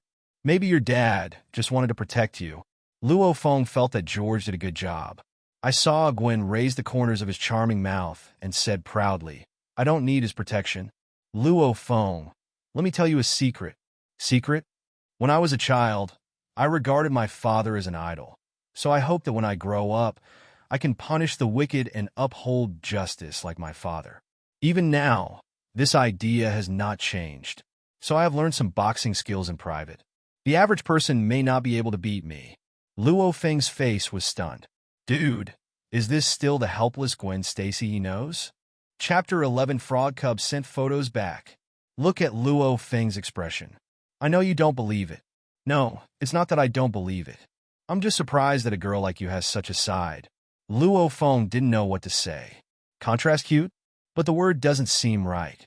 Gwen reached out and took the water from Luo Feng's hand. Then put 2 glasses of water on the balcony table. Then he started to take off his thin coat. Luo Feng's eyes widened. Good guy, are people in the beautiful country so direct? I'm not ready yet. And this is the balcony. Although high, you can't see it, but not soundproof. Soon, Gwen took off his coat and tied up his hair, put on a capable hairstyle. Gwen, are you? As soon as Luo Feng finished speaking, he saw Gwen's eyes widen. A punch was suddenly thrown towards him. Luo Feng stepped back, and Gwen's fist rubbed the tip of Luo Feng's nose. Interesting. Gwen's actions are impeccable. Not only practiced, but also very powerful. How is it, Luo Feng? Trust me? Coincidentally, Luo Feng also wanted to try it. After cultivating the power of the mind, to what extent can the slight improvement brought about can make him stronger? Although the power of the flesh has not increased. But Luo Feng is confident that Gwen can't beat him. If it's just one punch, I'm afraid it won't be convincing. Gwen frowned. Another few punches attacked Luo Feng. After several times, Luo Feng avoided it dangerously and dangerously. Oriental Kung Fu? Gwen's competitive spirit was also aroused at once. Luo Feng, I didn't expect you to understand this. Then I'm going to attack with all my strength. It is good. On the balcony, Gwen attacked in full force. But every time he thought he was going to hit Luo Feng, he would be avoided by Luo Feng with subtle movements. This also makes Gwen more and more anxious. Slowly, the rules of punching are messed up. It was at this time that Luo Feng found an opportunity to avoid Gwen's punch. A punch was slammed into Gwen's face. What? Gwen closed his eyes subconsciously and exclaimed. But the next moment, there was no feeling. Only then did he slowly open his eyes and glanced secretly. I found myself at the moment and Luo Feng were very close, and Luo Feng's hand stayed in front of him, and his body was attached to hers. You can even feel the steady and long heat of the other party. Gwen couldn't help blushing. He was fair-skinned, and his face became even better when he turned red. Luo Feng smiled and flicked Gwen's forehead lightly. You lost. Then the two separated, leaving Gwen standing there in a daze. After a while, the red glow on his face did not disappear. Speed, power, and accuracy. Good. You lie, and you won't be able to hit you at all. Luo Feng, do you also know Oriental Kung Fu? Gwen turned and asked with wide eyes. Luo Feng said honestly, No, I just react faster. If this were another one, I might have been lying on the ground begging for mercy from the beginning. Hearing Luo Feng's disguised praise, Gwen's mood suddenly improved a lot. Go to the table, grab a glass of water, and drink it. Luo Feng didn't have time to remind Gwen that the glass of water was finished. What's the matter? Is there something on my face? That glass of water is mine. Gwen blushed and said, It's nothing. We're friends. She didn't have the confidence to say that. Luo Feng smiled slightly, walked over to the table, picked up another glass of water, and drank it. You? Gwen blushed even more. It's okay, we're friends. It sounds fine, but there seems to be a big problem. Tonight, Luo Feng also saw the unknown side of Gwen. You really don't know that mysterious Oriental Kung Fu? Gwen changed the subject and confirmed again. No, at least not now. Then you mean you will? Maybe in the future I can recognize a master or something and learn Kung Fu. I've been looking for a master in New York City for a long time, but I haven't found such a master. If you want to know him in the future, remember to introduce it to me. You are so good. Do you still want to continue to practice? I like the feeling of exercising if my father wouldn't allow it. Maybe I'll be a cop now fighting criminals in New York City too. Luo Feng smiled and said nothing. That would be too dangerous. My God, it's already so late. When Gwen picked up his jacket, he glanced at the time on his phone. Found out that it was past 8 o'clock in the evening. Except for some activities, it was the first time I came home so late. Luo Feng, I think I should go back. See you tomorrow? I'll take it to you. Downstairs. Phil Coulson is back on the 13th block again. I thought there would be some clues, but I followed Happy to Stark Industries, only to find out that it was Tony's life and death that made Happy so nervous. Because the last time the mysterious mecha appeared at night, Phil Coulson had to continue to investigate here at night. SHIL, the agent, doesn't have any B boxes at all. Phil Coulson can only rant about himself like this. Who let himself have no special ability? Is that little couple? The life of young people is really good. Looking at Luo Feng and Gwen coming downstairs, Phil Coulson looked envious. Then let's see you tomorrow, Luo Feng. I think I should be responsible to the end. You are such a beautiful girl. I have to watch you get home to feel at ease. Gwen's heart was pounding at the words.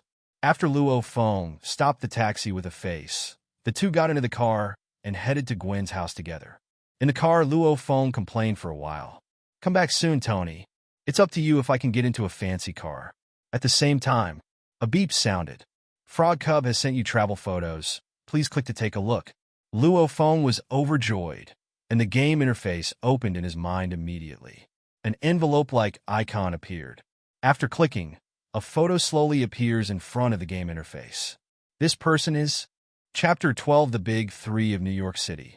In the photo, the Frog Cub stood at the front. Behind the Frog Cub, a sexy blonde woman holds a submachine gun in her hand. Behind them is billowing smoke and mountains of corpses. This is the world of Resident Evil, and that woman is the heroine Alice. Those behind are zombies. Based on the information provided in the photo, Luo Feng immediately determined the world the Frog Cub was in. Resident Evil is a dangerous world with endless zombies rampant. If you are accidentally scratched by those monsters, you will be infected with the T virus and turn into a zombie. What the hell? In this case, if the stupid baby accidentally gets infected, it won't turn into a zombie Frog Cub when it returns to the game, right? System, my Frog Cub won't be infected with the T virus, right? After Luo Feng asked worriedly, a prompt popped up on the game interface.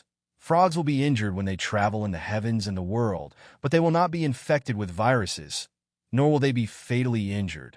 Once fatally injured, it will be directly sent back to the game for healing.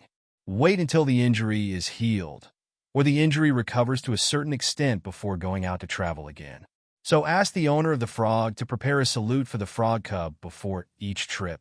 After reading the above tips, Luo Feng breathed a sigh of relief. Fine. At the same time, Luo Feng also decided in his heart that next time the Frog Cub comes back, he must be well equipped. After all, in the heavens and the world, there are many worlds with a high risk factor.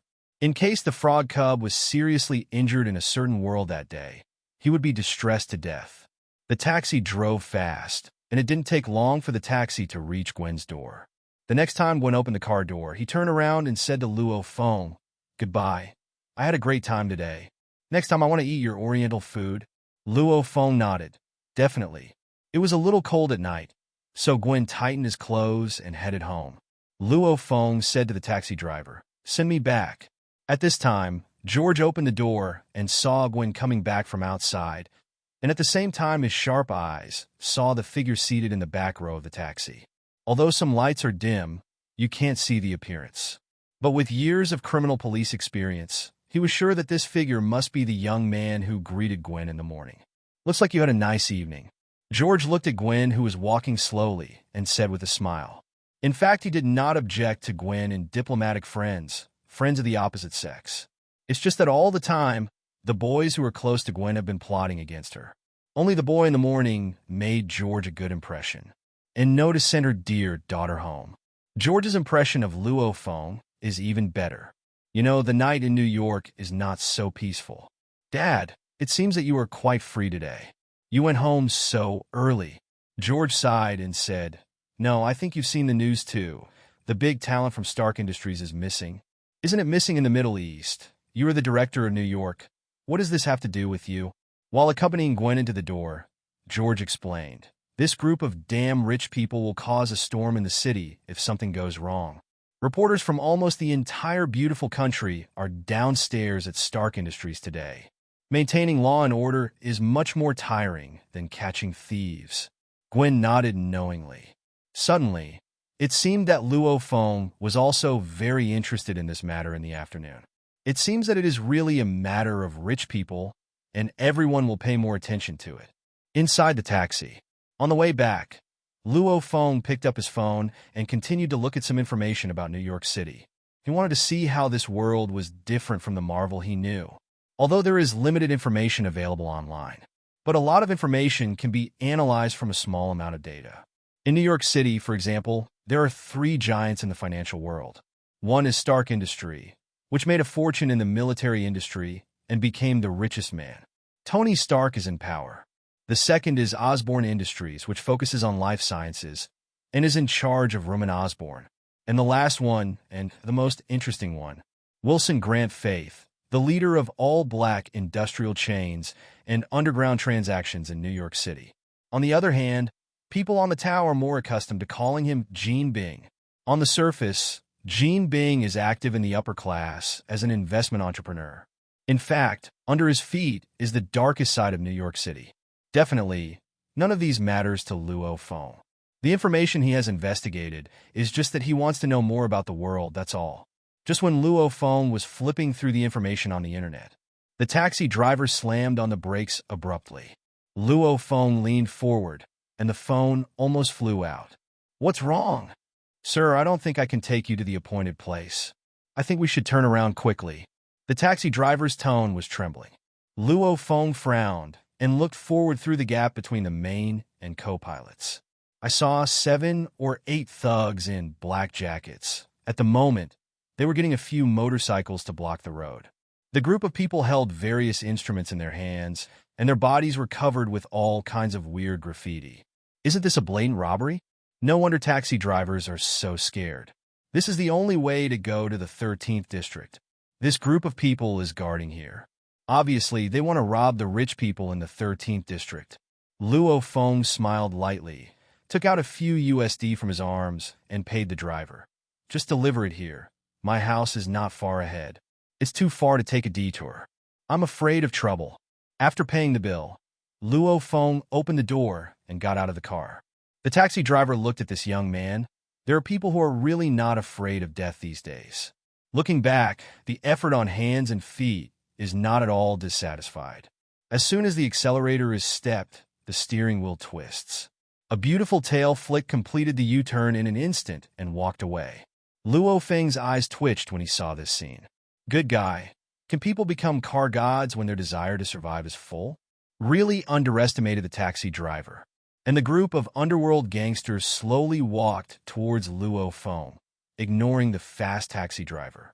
Their target was the other people in the car from the start. How much money does the taxi driver have? At this time, the only people who can go to 13 block from here are the wealthy people who live in the block. Looking at the menacing group of people, Luo Feng raised his hand. "I hate dealing with trouble, but if you are courting death, it's another matter." The game interface in my mind opens. Chapter 13, Lawyer Ma, Daredevil.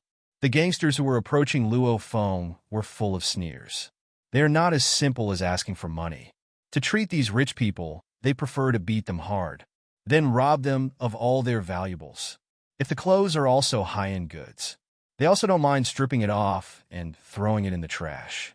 And in their eyes, this childish young man in front of them, it's all high-end stuff, plus that handsome look. Maybe even the red light district with special services. Boy, hand over all your valuables. The thugs in the center raised their baseball bats and threatened. Then see if you can get it. Luo Feng sneered. This group of thugs are quite good at choosing locations, and this section of the road just happens to be unmonitored. In other words, they can be dealt with unscrupulously. Just as he was about to take out the Emperor's belt and summon the Emperor's armor, suddenly feeling something, he raised his head and looked up. Luo Feng's eyes narrowed. At the edge of that building, there was a figure standing there. Seems to be watching what's going on below. One of the gangsters also noticed Luo Feng's strangeness and followed Luo Feng's gaze. His face changed suddenly, and he shouted in horror, "Boss, boss! There's someone up there!" After the gangsters heard it, they all looked up. However, the top of the building was empty at this time. Nothing at all. The bastard thought he was being tricked by his younger brother and gave him a stick angrily. Fake. Brighten your eyes a little next time. I can't use my eyes. I can help you dig it down and give it to others. Yes, sorry. Boss. The bastard didn't bother to pay attention to him and continued to raise his stick towards Luo Feng. Threatened. You take out the money yourself, or we help you. At the moment, Luo Feng stood calmly in place. The idea of summoning the Emperor's armor has been abandoned, because someone will help him clean up these gangsters. Seeing Luo Feng with a calm face and ignoring him, the punk leader immediately became angry. What he disliked most was the arrogant look in other people's eyes. But the next second, he saw Luo Feng raise his finger and pointed behind him. The gangster looked behind him subconsciously.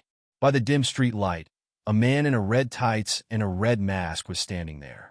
The man in red held a double stick in his hand and looked in their direction. The bastard's boss was stunned in an instant, and he said with some trembling, Daredevil. The other little brothers heard the name. There was still the mood to continue robbing Luo Feng, and they all turned to Daredevil. One by one looked nervous, waiting to face Daredevil. It was as if the Daredevil in front of him was not alone, but an army that surrounded them. Seeing the ugly appearance of these gangsters, Luo Feng couldn't help but smile. It perfectly explains what it means to bully the soft and fear the hard. During this time, Luo Feng saw news about Daredevil when he was learning about the news of New York City. It is a superhero who has only recently appeared in New York and is active in fighting criminals at night and maintaining justice. And his real identity is Matt Murdock, a blind lawyer in a New York law firm. During the day, as a lawyer, he helped the victim get justice in the lawsuit. And at night, he turns into Daredevil to fight evil. So when he appeared, Luo Feng knew that he had saved a lot of trouble. Sure enough, the city needs superhero. Standing under the street lamp, Yemo cocked his neck and said, Looks like I'm going to be busy again tonight. You all give it to me. We have a lot of people. Don't be afraid of him. The gangsters were coaxed by the boss, and their blood immediately surged. How brave people are! A group of people immediately swung their weapons and killed Daredevil. Daredevil, armed with double sticks, rushed into the crowd. Although he is blind in both eyes, it also magnifies the other 5 senses. Night and day are the same to him. Whenever Daredevil evades an attack, his double sticks are like 2 spirit snakes, precisely attacking the enemy's vital points. Although not fatal, the pain caused was enough to make them immobilize for a long time. Just under 2 minutes, all the gangsters lay down in pain, groaning and wailing. Only the gangster in the back who didn't do anything looked at this scene with dull eyes. When he found Daredevil taking a step towards him, the baseball bat in his hand fell to the ground involuntarily.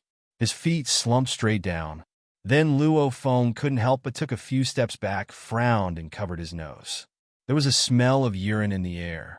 This guy, the plot was frightened by Daredevil, dared to come out and mix with this little courage. Also became the boss. Are his little brothers blind? Don't come here. I'm not afraid of you. Don't come here. Do not come. You know what? My boss is Jean Bing. Daredevil's 5 senses are already much stronger than ordinary people's, and the pungent urine smell was directly smoked back 2 steps. And this is also misunderstood by the gangsters. Daredevil is afraid of Kim Bing. With a backer, he felt that he could do it again. Picking up the stick on the ground, he stood up and said proudly, How is it? You're afraid? Luo Feng. Daredevil. The 2 of them had also seen each other for a long time, and it was the first time they saw someone act like a dog. Daredevil couldn't stand him, and he picked up a stick on the ground and knocked him unconscious. Jean Bing? What I'm investigating now is Jean Bing, Daredevil murmured, then turned to Luo Feng and asked curiously, Are you afraid at all, just now? A little scared, but didn't I see you coming? Luo Feng shrugged his shoulders.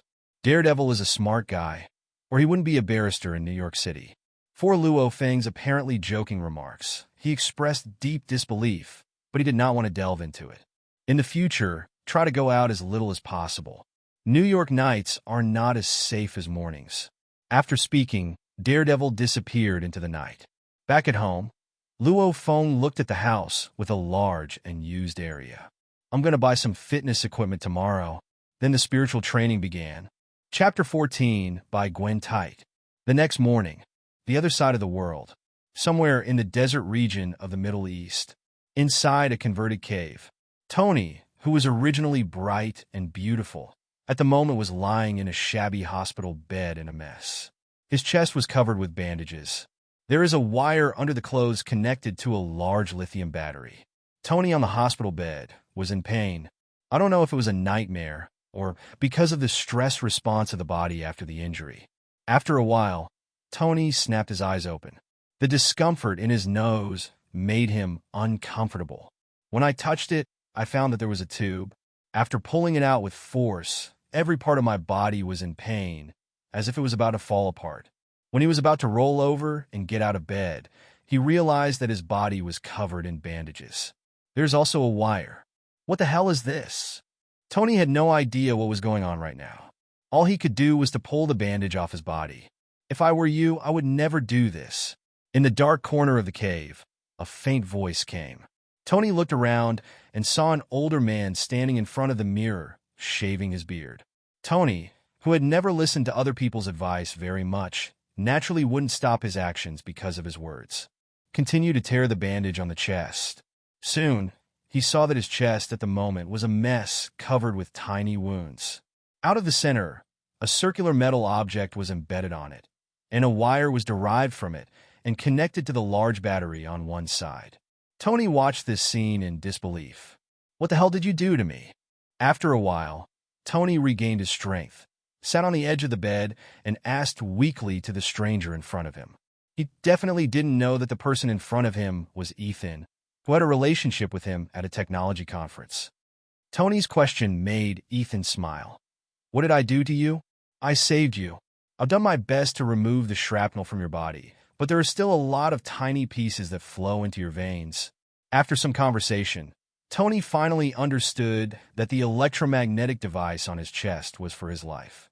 Slow down the time it takes for debris to enter the heart, but it can only be delayed for a week. A week later, he would still be dead. And ironically, this explosive weapon is also his own masterpiece. At this moment, a rapid script sound came from outside the door. Ethan's face changed instantly. Quick, stand up. Whatever I do, you do what I do. Tony stood up reluctantly and put his head in his hands. Before he came, Ethan explained to Tony, they're the 10 Commandments, and they attacked you and brought you here. Wait a minute, don't talk, I'll talk to them. Tony nodded, realizing that this was a group of KBS. Soon, a slightly fat KB member brought a group of brothers to Tony. After a while of talking, Tony finally understood why he was kidnapped. Create the most lethal Jellicoe missile. I won't do it. Tony's answer directly allowed the 10 Commandments gang to carry out a brutal abuse that did not endanger his life. Finally, under Ethan's persuasion, Tony could only pretend to cooperate first. Outside the cave, Tony, holding a lithium battery, saw that the weapons held by this group of KB elements were actually made by Stark Industries. He has always naively thought that the weapons he made should be bought by the ZFs of various countries to build national defense and the peacekeeping operations of the United G. Now he realizes that he was very wrong. The little leader of the 10 Commandments gang said that he could provide any material Tony needed, and as long as the Jellicoe missile was developed, he would be let go. Tony knew it was just their rhetoric. When the missile was researched, it was when he died. Inside the cave, Tony looked frustrated. Ethan comforts and encourages Tony. No matter what, they will kill me. Even if they don't kill me, I won't survive for a week. Tony never thought that one day he would be so close to death. So, it's a crucial week, right? Ethan's voice fell. For some reason, Tony's mind recalled the Mecca he saw that day when it was cloudy and raining. If I can. Tony's dark eyes gradually returned to light. As a genius, a grand design plan slowly unfolded in his mind.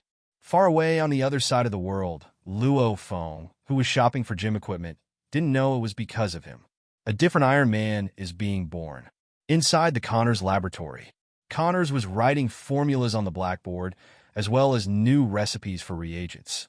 Messy hair and dark circles under the eyes. It's enough to prove that Dr. Connors stayed up all night last night.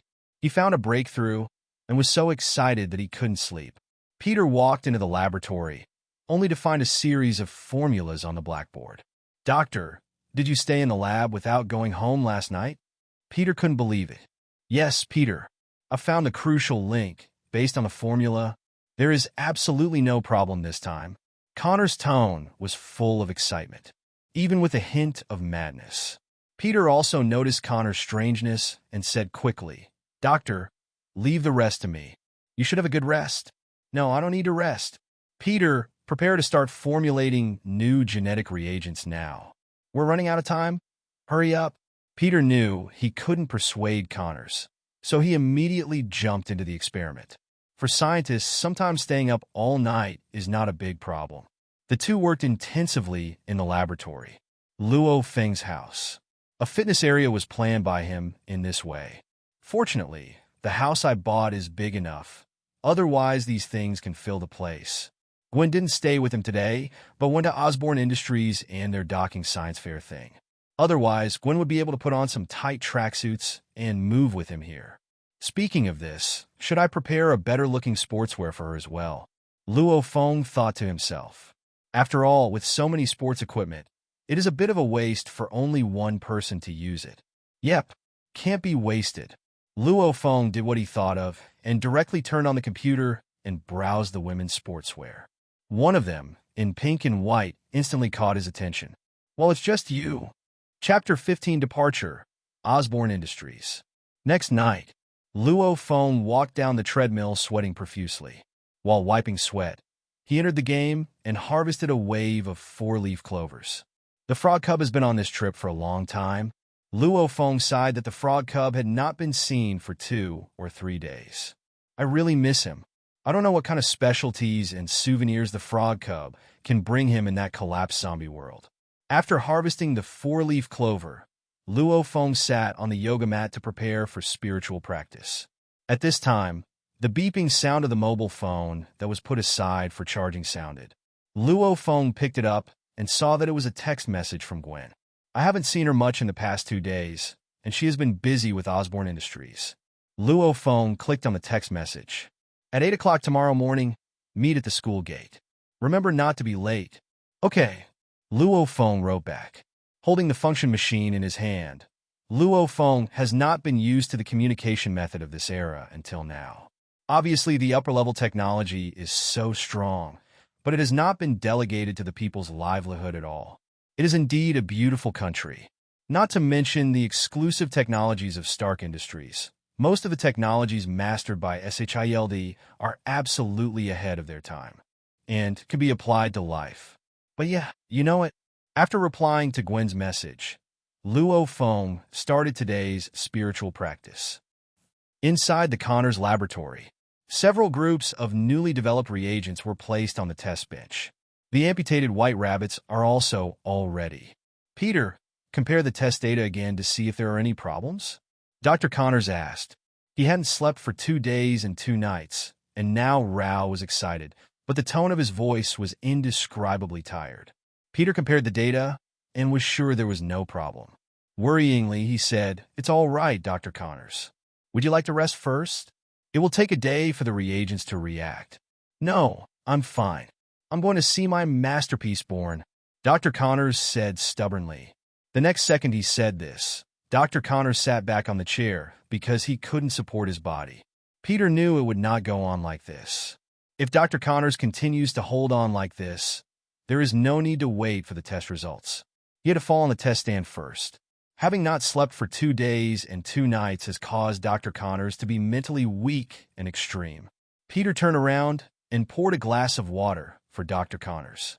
At the same time, without being found by him, he threw a small white pill inside. "Doctor, drink a glass of water first." Connors didn't doubt his student and took the water directly. "Thank you, Peter. He just happened to be a little thirsty." "Take the water and drink it." Although there is a strange smell, Connors is obviously slow now and has not reacted. "Thanks." Dr. Connors handed back the water glass and continued to observe the genetic reagents on the table. After a while, Connor's eyelids started to fight unbearably. In the end, I couldn't stand it anymore. Peter, I think you're right. I should take a break. I'll sleep for 2 hours. You wait and remember to call me. Peter nodded. Understood, doctor. Before he finished speaking, he saw that Connors had fallen asleep on the chair. Peter immediately brought a blanket to cover it with. In the laboratory, only Peter was left to record the test data. The night passed.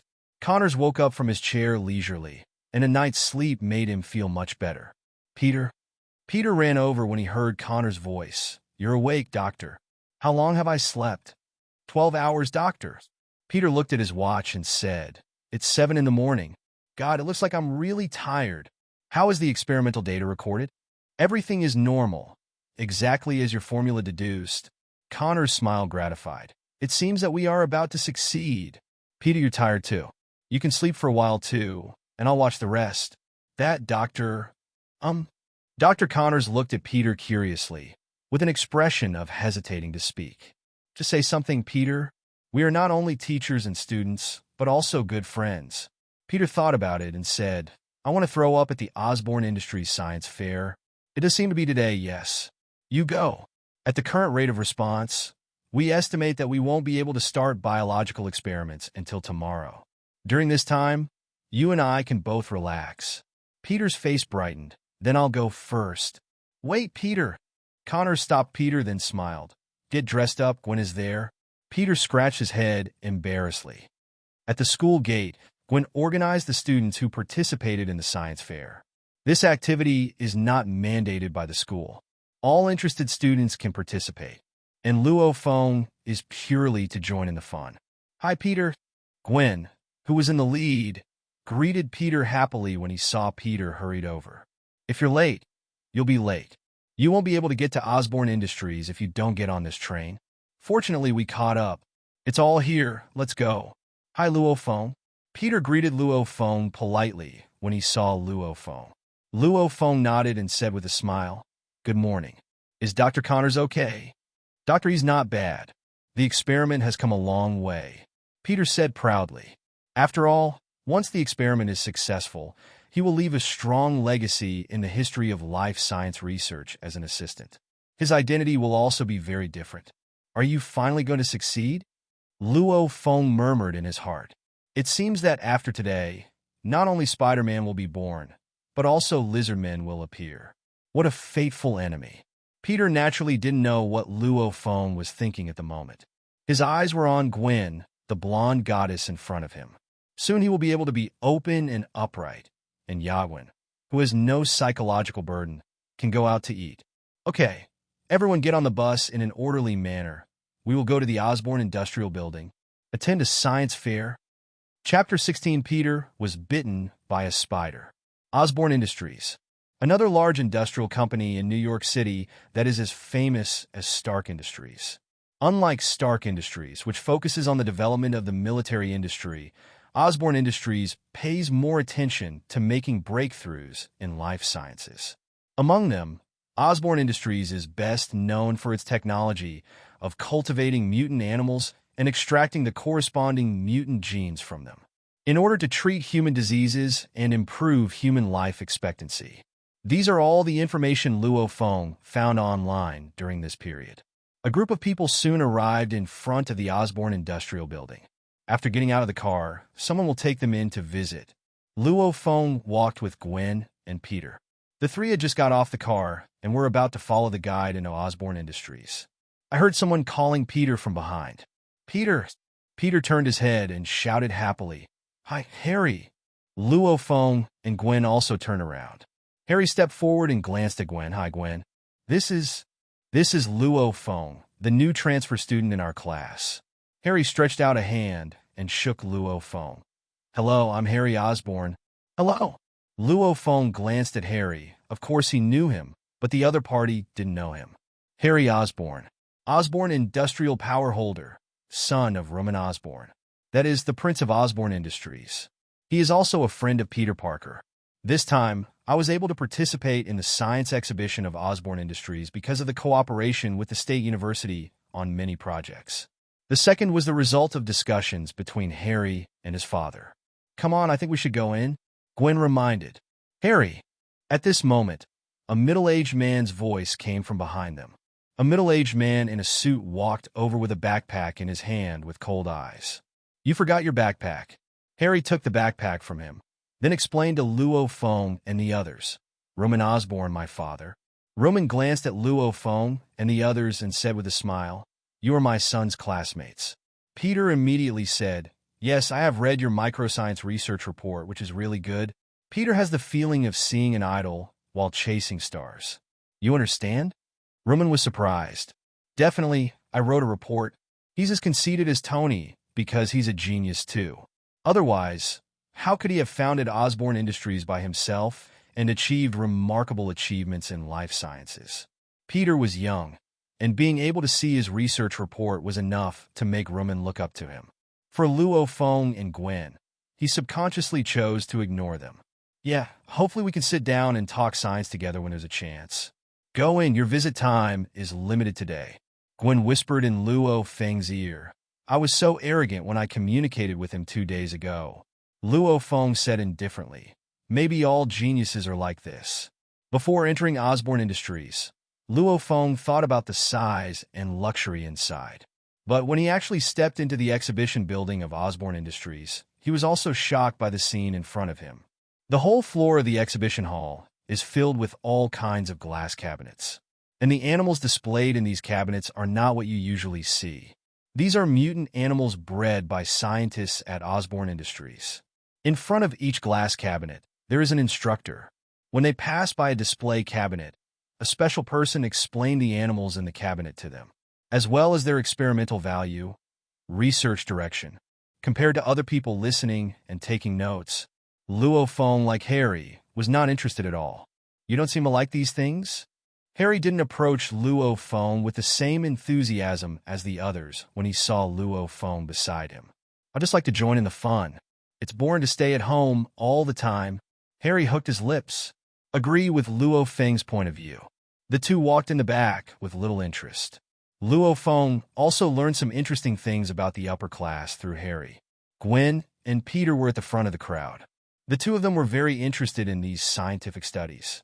Now in front of you is a super spider bred by Osborn Industries. It combines the excellent genes of the previous 3 spiders and is cultivated with a new technology of genetic recombination. There are only 15 in total. In front of everyone, there is a glass cabinet divided into 15 small lattices. Inside each glass case is a bright red and purple little Spider-Man. Although it is small in size, the net woven inside is extremely tough. Gwen, who was interested, took a closer look, suddenly frowned, and counted them carefully and said, "There are only 14. "What did you say?" The lecturer was stunned. "Step in right now." Sure enough, one of the grids was missing, leaving only 14 super spiders. I guess it should be taken by the researchers to do the experiment. Okay, let's move on to the next visit. What no one noticed was that the bright little Spider-Man at the moment was crawling into Gwen's backpack at a very fast speed along the cuffs of Gwen's trousers. Including Luo Feng, who was walking at the back, didn't notice. Watching everyone leave, Peter picked up the camera and took a few pictures of the super spider. A black little Spider-Man ran from his arm. This little Spider-Man Peter knows, one of the 3 spiders just introduced by the docent. One of the super spider's genes belongs to him. It's just that he's just a normal rearing spider, not a mutant spider. Just as Peter looked at the spider in his hand, the spider unceremoniously bit his tiger's mouth. Peter was in pain and threw the spider away with force. Only the teeth marks of the tiger's mouth remain. Peter touched his mouth. Fortunately, this spider is non-venomous. A small episode that did not attract everyone's attention. A group of people continued to visit like this. Soon the science fair will be over. Although a science fair.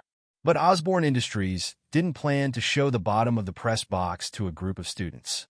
After all, those are the lifeblood of Osborn Industries. After leaving the Osborn Industrial Building, the students went home. Harry had planned to invite a few others to sit at home with him, but Gwen was picked up by Officer George, who just passed by. Luo Feng said that there are still some things to shirk at home. The three stood at the door of Osborne Industries. The sharp-eyed Harry suddenly noticed that there seemed to be a wound on Peter's hand, and asked, "Peter, what's wrong with your hand?" "It's okay. I accidentally bumped into it during the experiment." Peter came up with a random reason and fooled it. Luo Feng looked at the wound on Peter's hand thoughtfully. Spider-Man is about to be born. Chapter 17. The frog cub is angry and the wallet is hurt. Luo Feng back home. Start your own training program. After a few sports, I was sweating profusely. Just the amount of exercise in the past few days has already made obvious muscle lines appear on his body. Look at yourself in front of the full-length mirror. Luo Feng nodded with satisfaction. Such training effect. I don't know if it is the welfare after crossing, or because of the special physique of the Emperor's armor summoner. Whatever the reason, this is all good. Before coming to the refrigerator, Luo Feng started to prepare dinner tonight. Compared with those Western food, he still prefers his own Chinese food. At the same time, Luo Feng was browsing the latest news about Tony on his notebook. The current Stark industry has been completely messed up into a pot of porridge. The news about Tony's death on the internet is even more overwhelming. As a result, the stock of Stark Industries continued to decline. But Luo Feng knows that now is not the time to start. Had to wait until Tony made that announcement. This is the best time to start. Just as Luo Feng was paying attention to the information on the internet, a prompt sounded in his mind. Frog Cub is back. The Frog Cub brought you a souvenir. Go take a look. Luo Feng just stopped paying attention to Tony's information. Open the game. Turn off the hints that don't matter and focus on the souvenirs you care about the most. This souvenir, the icon style, is like a book. On the surface of the book, there is a pattern of firearms. Click the icon and the information will appear. Book of Firearms, a souvenir from the world of Resident Evil. The heroine Alice's lifelong knowledge of firearms can be directly inherited after use. Luo Feng's face was delighted. Can someone else's skills be brought back as a souvenir? Luo Feng's face brightened. As the so-called skill does not overwhelm the body, who would despise their own life-saving means? Besides, in this age of legal gun ownership, it seems a bit low not to play with guns. Before Luo Feng could inherit the Book of Firearms, the prompt sound continued. Ding! The frog cub doesn't seem to be in a good mood and seems to have encountered some unhappy troubles. It is recommended to help the frog cubs to avoid the benefits of the next journey. The frog cub is not happy. Luo Feng was a little confused. He still has his own mood. The original little game doesn't seem to have this setting, right? Luo Feng closes the souvenir interface. Looking at the game interface, the frog cub is not outside the door but at home. The frog cub on the edge of the table. At the moment, his arms are folded in front of his chest. The mouth is bulging, and there is a small white bubble on the small head. Inside the bubble is a red angry sign. Like that? Very cute. How am I going to do this? This made Luo Feng a little troubled. Do you want to comfort the frog cub? He can do anything, but this comforter is not very good. The host can directly ask the frog cub what happened, and then find a way to help the frog cub solve it. Hearing the system prompt, Luo Feng tentatively asked the frog cub, "Little frog cub, what happened? Whoever makes you unhappy, we'll beat him up." The frog cub sitting at the table seemed to hear Luo Feng's voice. The two little hands waved quickly, with a hint of cuteness in the funny, as if complaining. As the frog cub waved its hands, the original angry little icon also turned into a little frog head with crescent eyes, showing a happy look. Behind the little frog's head is a small backpack. Immediately afterwards, the two small expressions flashed a few times and changed again. The backpack behind the little frog's head turned into a small head of a ghastly zombie. Then the little frog head changed from happy to shocked with an exclamation mark. Two small expressions flashed regularly one after the other. Luo Feng immediately understood what the frog cub wanted to express. He took the luggage that Luo Feng prepared for him and went out to travel happily. As a result, I went to the world of Resident Evil and was chased by the zombies inside. Frog Cub told Luo Feng what happened after he arrived in the world of Resident Evil. Luo Feng watched intently. Apparently the reason why the frog cub was angry was on this trip. Soon, a third small avatar appeared, the avatar of a blonde girl. This is Alice. With that obvious feature, Luo Feng immediately recognized that this avatar represented the heroine Alice. After Alice appears, the frog cub and Alice's positions switch. Then a red cross appeared on the zombie's head. Frog cub and Alice were left in the little bubble. Then both of them turned into smiling faces. Luo Feng suddenly remembered the photo sent by the frog cub not long ago, a photo with Alice. Behind him is a pile of zombie corpses. It turns out that Alice saved you. The frog cub nodded with his eyes bent. But the next moment, the expression of the frog cub changed from happy to angry. Between the original Alice and frog cub, a male head with sunglasses and a golden back suddenly appeared in the middle of the two small heads. This man is the villain of the Resident Evil series. Luo Feng's eyes narrowed. I immediately recognized who the male head was. Like Alice, he became the Superman villain Albert Wesker after being injected with the T-virus. Then Alice's head flickered and got in the middle of Wesker and the frog cub. Then the two heads of Alice and Wesker collided. After touching several times in a row, Alice's head snapped back, knocking the frog cub out. Only the frog cub remained in the small bubble. Luo Feng suddenly realized. What are you angry about? This big bad guy bullies you and your friends. You still can't help. You were sent back by Alice. The frog cub nodded vigorously. Luo Feng rubbed his chin with his hand and then clicked on the game store. In the game store, except for travel items, there are also various props to enhance the frog's strength. In order to ensure that the frog cub has enough self-protection power when traveling in the heavens and the world. A dazzling array of products scroll down. What catches the eye are various skill books, as well as physical enhancement items. One-time and permanent, but both have the same drawbacks. That is too expensive. Hundreds of clovers at every turn. The key is that I only have more than 400 clovers left now. Not enough to buy. Luo Feng twitched the corner of his mouth and asked, Is there any other way for me to get clover? Yes, the host can get clover by filling money. 10,000 US dollars equals 1 clover. Hiss. Luo Feng gasped for a moment. This Nima is called fill money? This TM is clearly called burning money. But I saw the frog cub who turned from anger to aggrieved. Luo Feng calculated his property and plans to acquire shares in Stark Industries. Luo Feng gritted his teeth and said with heavy bleeding, Charge. 5 million. Chapter 18 Changes in Gwen. 1/10 today, 10 more flowers. Recharge 5 million US dollars successfully. Get 500 clover. Current number of clover, 956. Looking at the skyrocketing clover, Luo Feng felt a pain in the flesh. With clover, Luo Feng quickly browsed the strengthening props in the store that could make the frog cub stronger. Man of Steel. Price, 250 clover. Type, disposable props. Item effect, permanently enhance the frog's defense. Strong as a cow. Price, 250 clover. Type, disposable props. Item effect, permanently enhance the frog's power.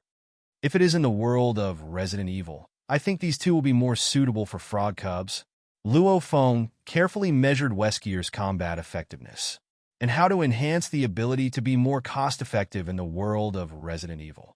After all this 4-leaf clover, it's really expensive. Okay, just buy these 3. Weapon Mastery. Price, 284-leaf clover. Type, disposable props. Item effect. After use, the frog gains the mastery ability of all types of weapons, including hot weapons. Martial Arts Master. Price, 254-leaf clover. Type, disposable props. Item effect. After using it, the frog will become a master who is proficient in various martial arts. Double Knives of Deadpool. Price, 264-leaf clover. Type, weapon. Item introduction. In the Marvel Universe, Deadpool Wade's adamantium double knives are not only sharp, but also extremely hard. Even if they are bombed by cannons, they will not be damaged. A total of 794 leaf clovers are consumed. After clicking to buy, Luo Feng's 4-leaf clover balance was only 166. Immediately afterwards, Luo Feng bought another 54-leaf clover bento. Let the frog cubs eat and drink, and then go back to the field.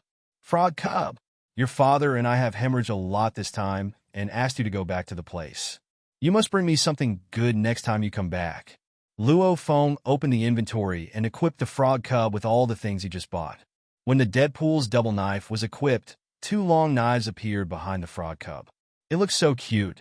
Okay, you've got everything ready for your next trip. Hope the money isn't wasted.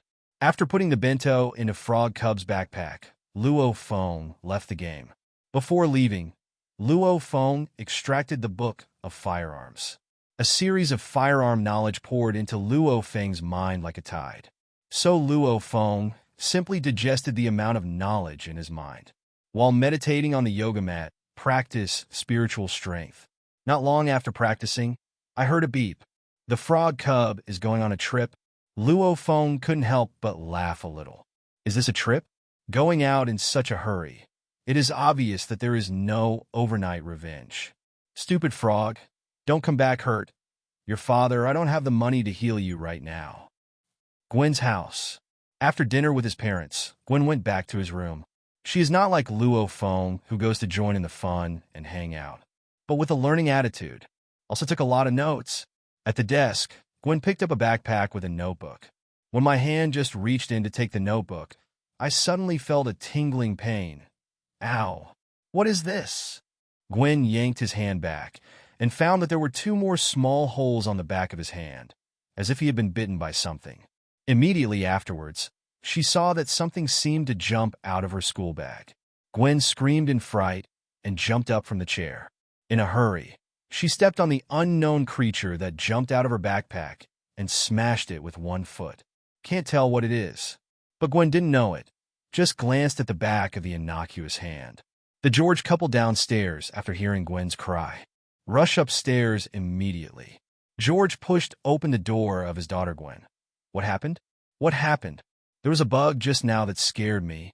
George glanced at the room, made sure there was no other abnormality, and said, Do you need me to help you drive away that bug? No, Dad. I'm just scared because it's so sudden.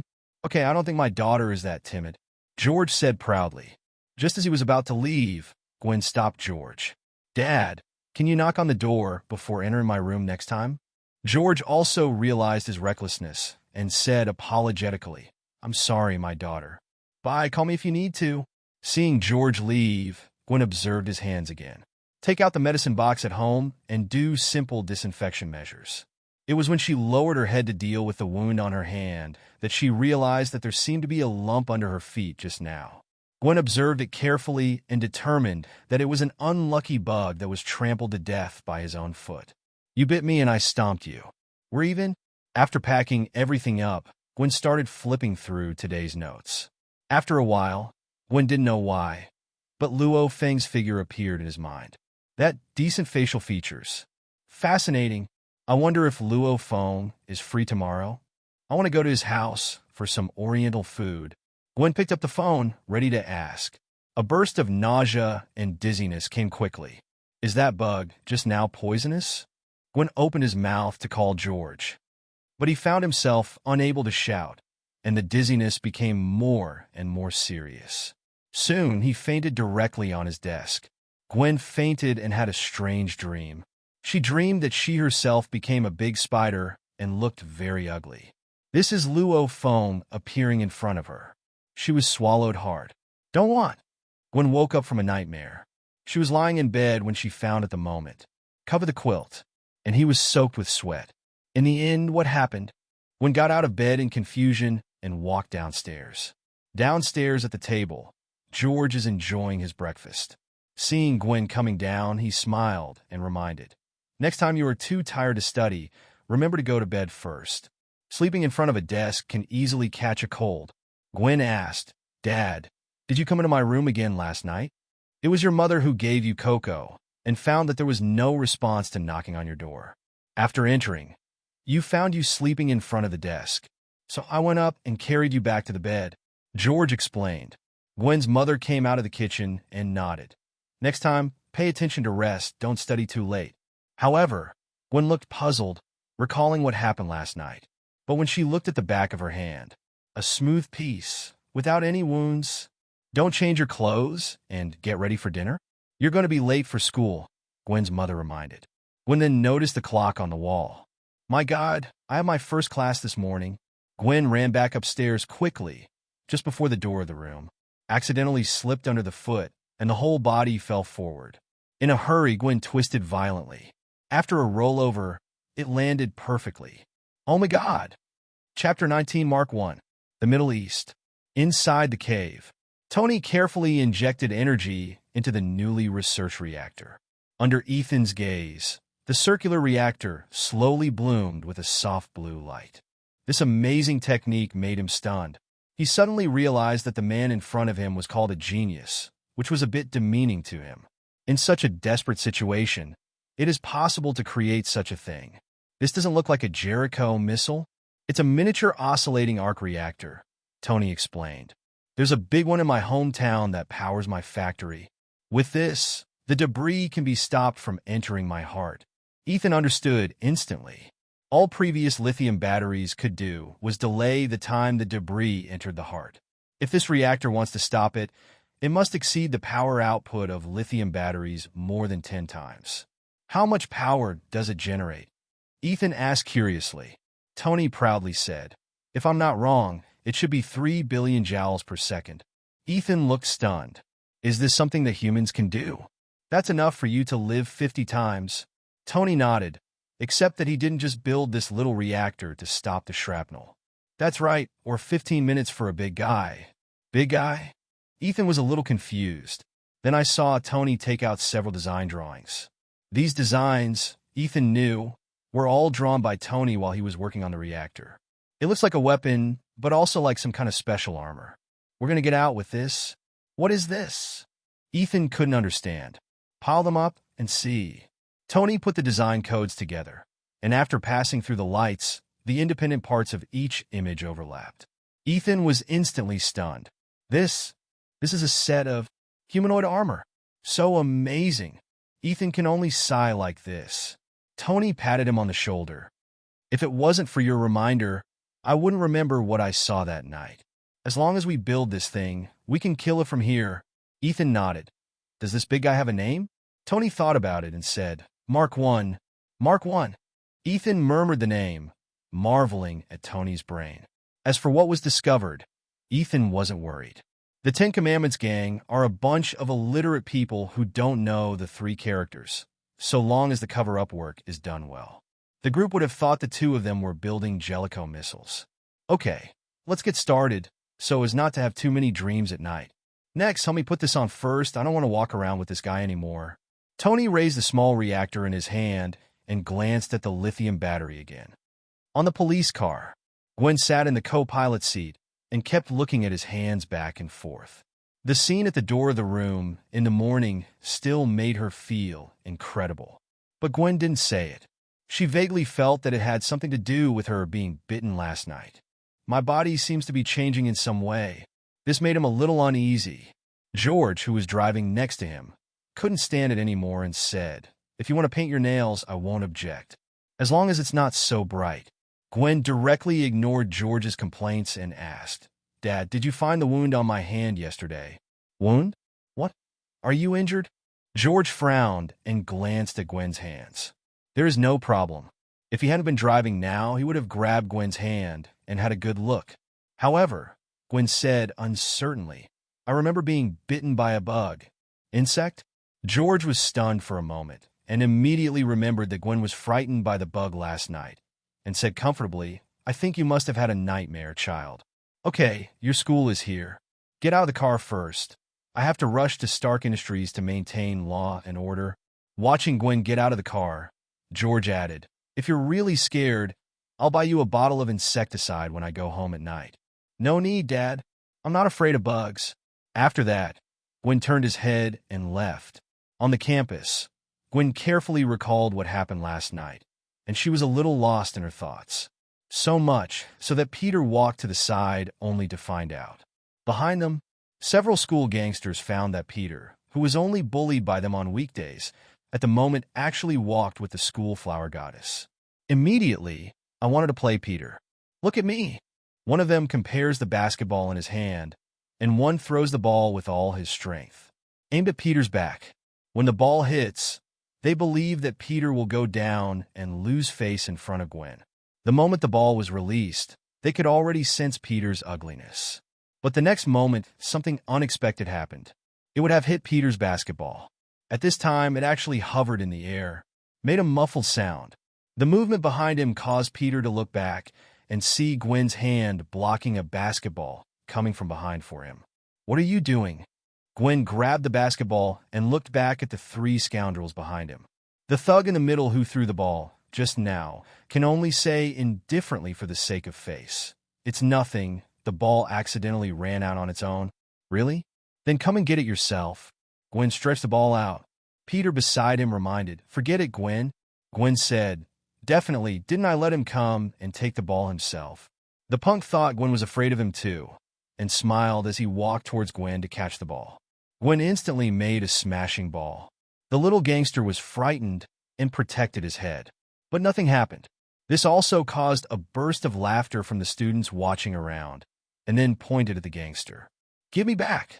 The little bastard shouted angrily. "Okay, take it yourself. Don't worry, I won't scare you anymore," Gwen reminded with a smile. The little bastard hugged the ball as fast as he could, ready to take it away.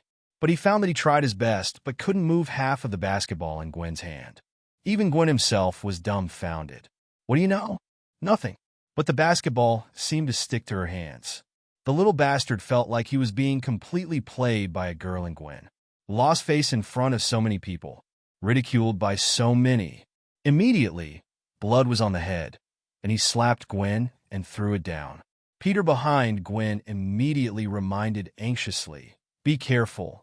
Chapter 20 Injecting Genetic Medicine, 310, 10 more data. What? The students watching around saw this scene. The timid girl shouted directly.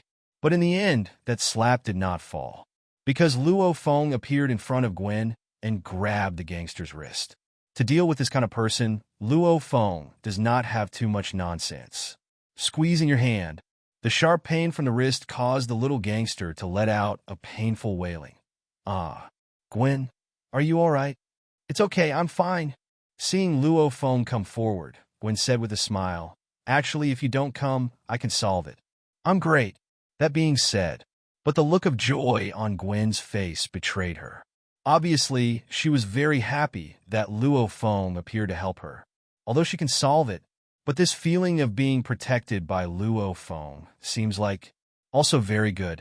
Luo Feng glanced at Gwen behind him and said with a smile, "Okay, next time I'll give you a chance to beat up the bad guy. But leave it to me this time." Gwen nodded happily, "Yeah." Peter, who was on the side, looked at Luo Feng, who suddenly appeared with a somewhat complicated look in his eyes. He also wanted to protect Gwen like this, but he dared not take a step. Having said that, Luo Feng picked up the ball in Gwen's hand with the other hand. Very easy to get the ball out of Gwen's hands. "The ball is good. Go pick it up yourself." Luo Feng threw it hard, and the ball flew towards the school woods, and at the same time threw off the gangster's wrist.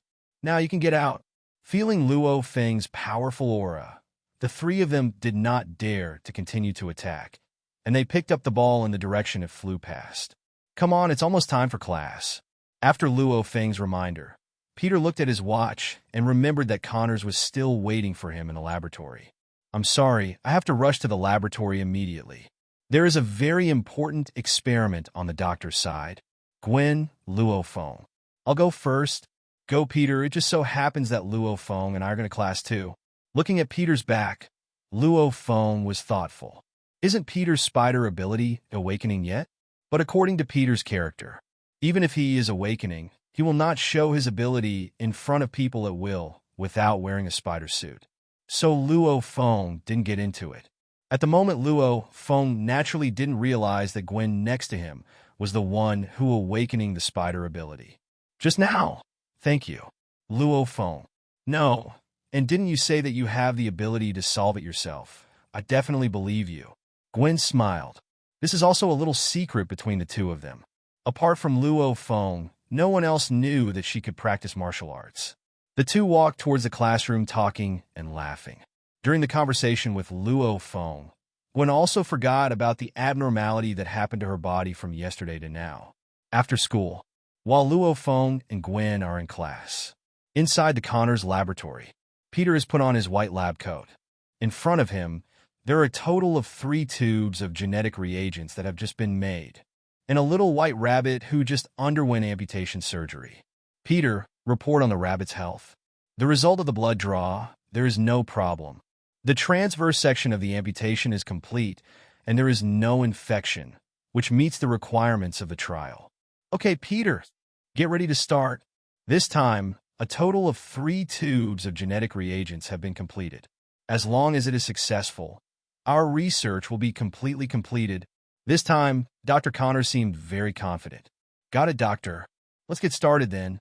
Peter put on gloves and picked up one of the reagent tubes. With a nod from Dr. Connors, Peter slowly pushed a tube of reagent into the rabbit's body.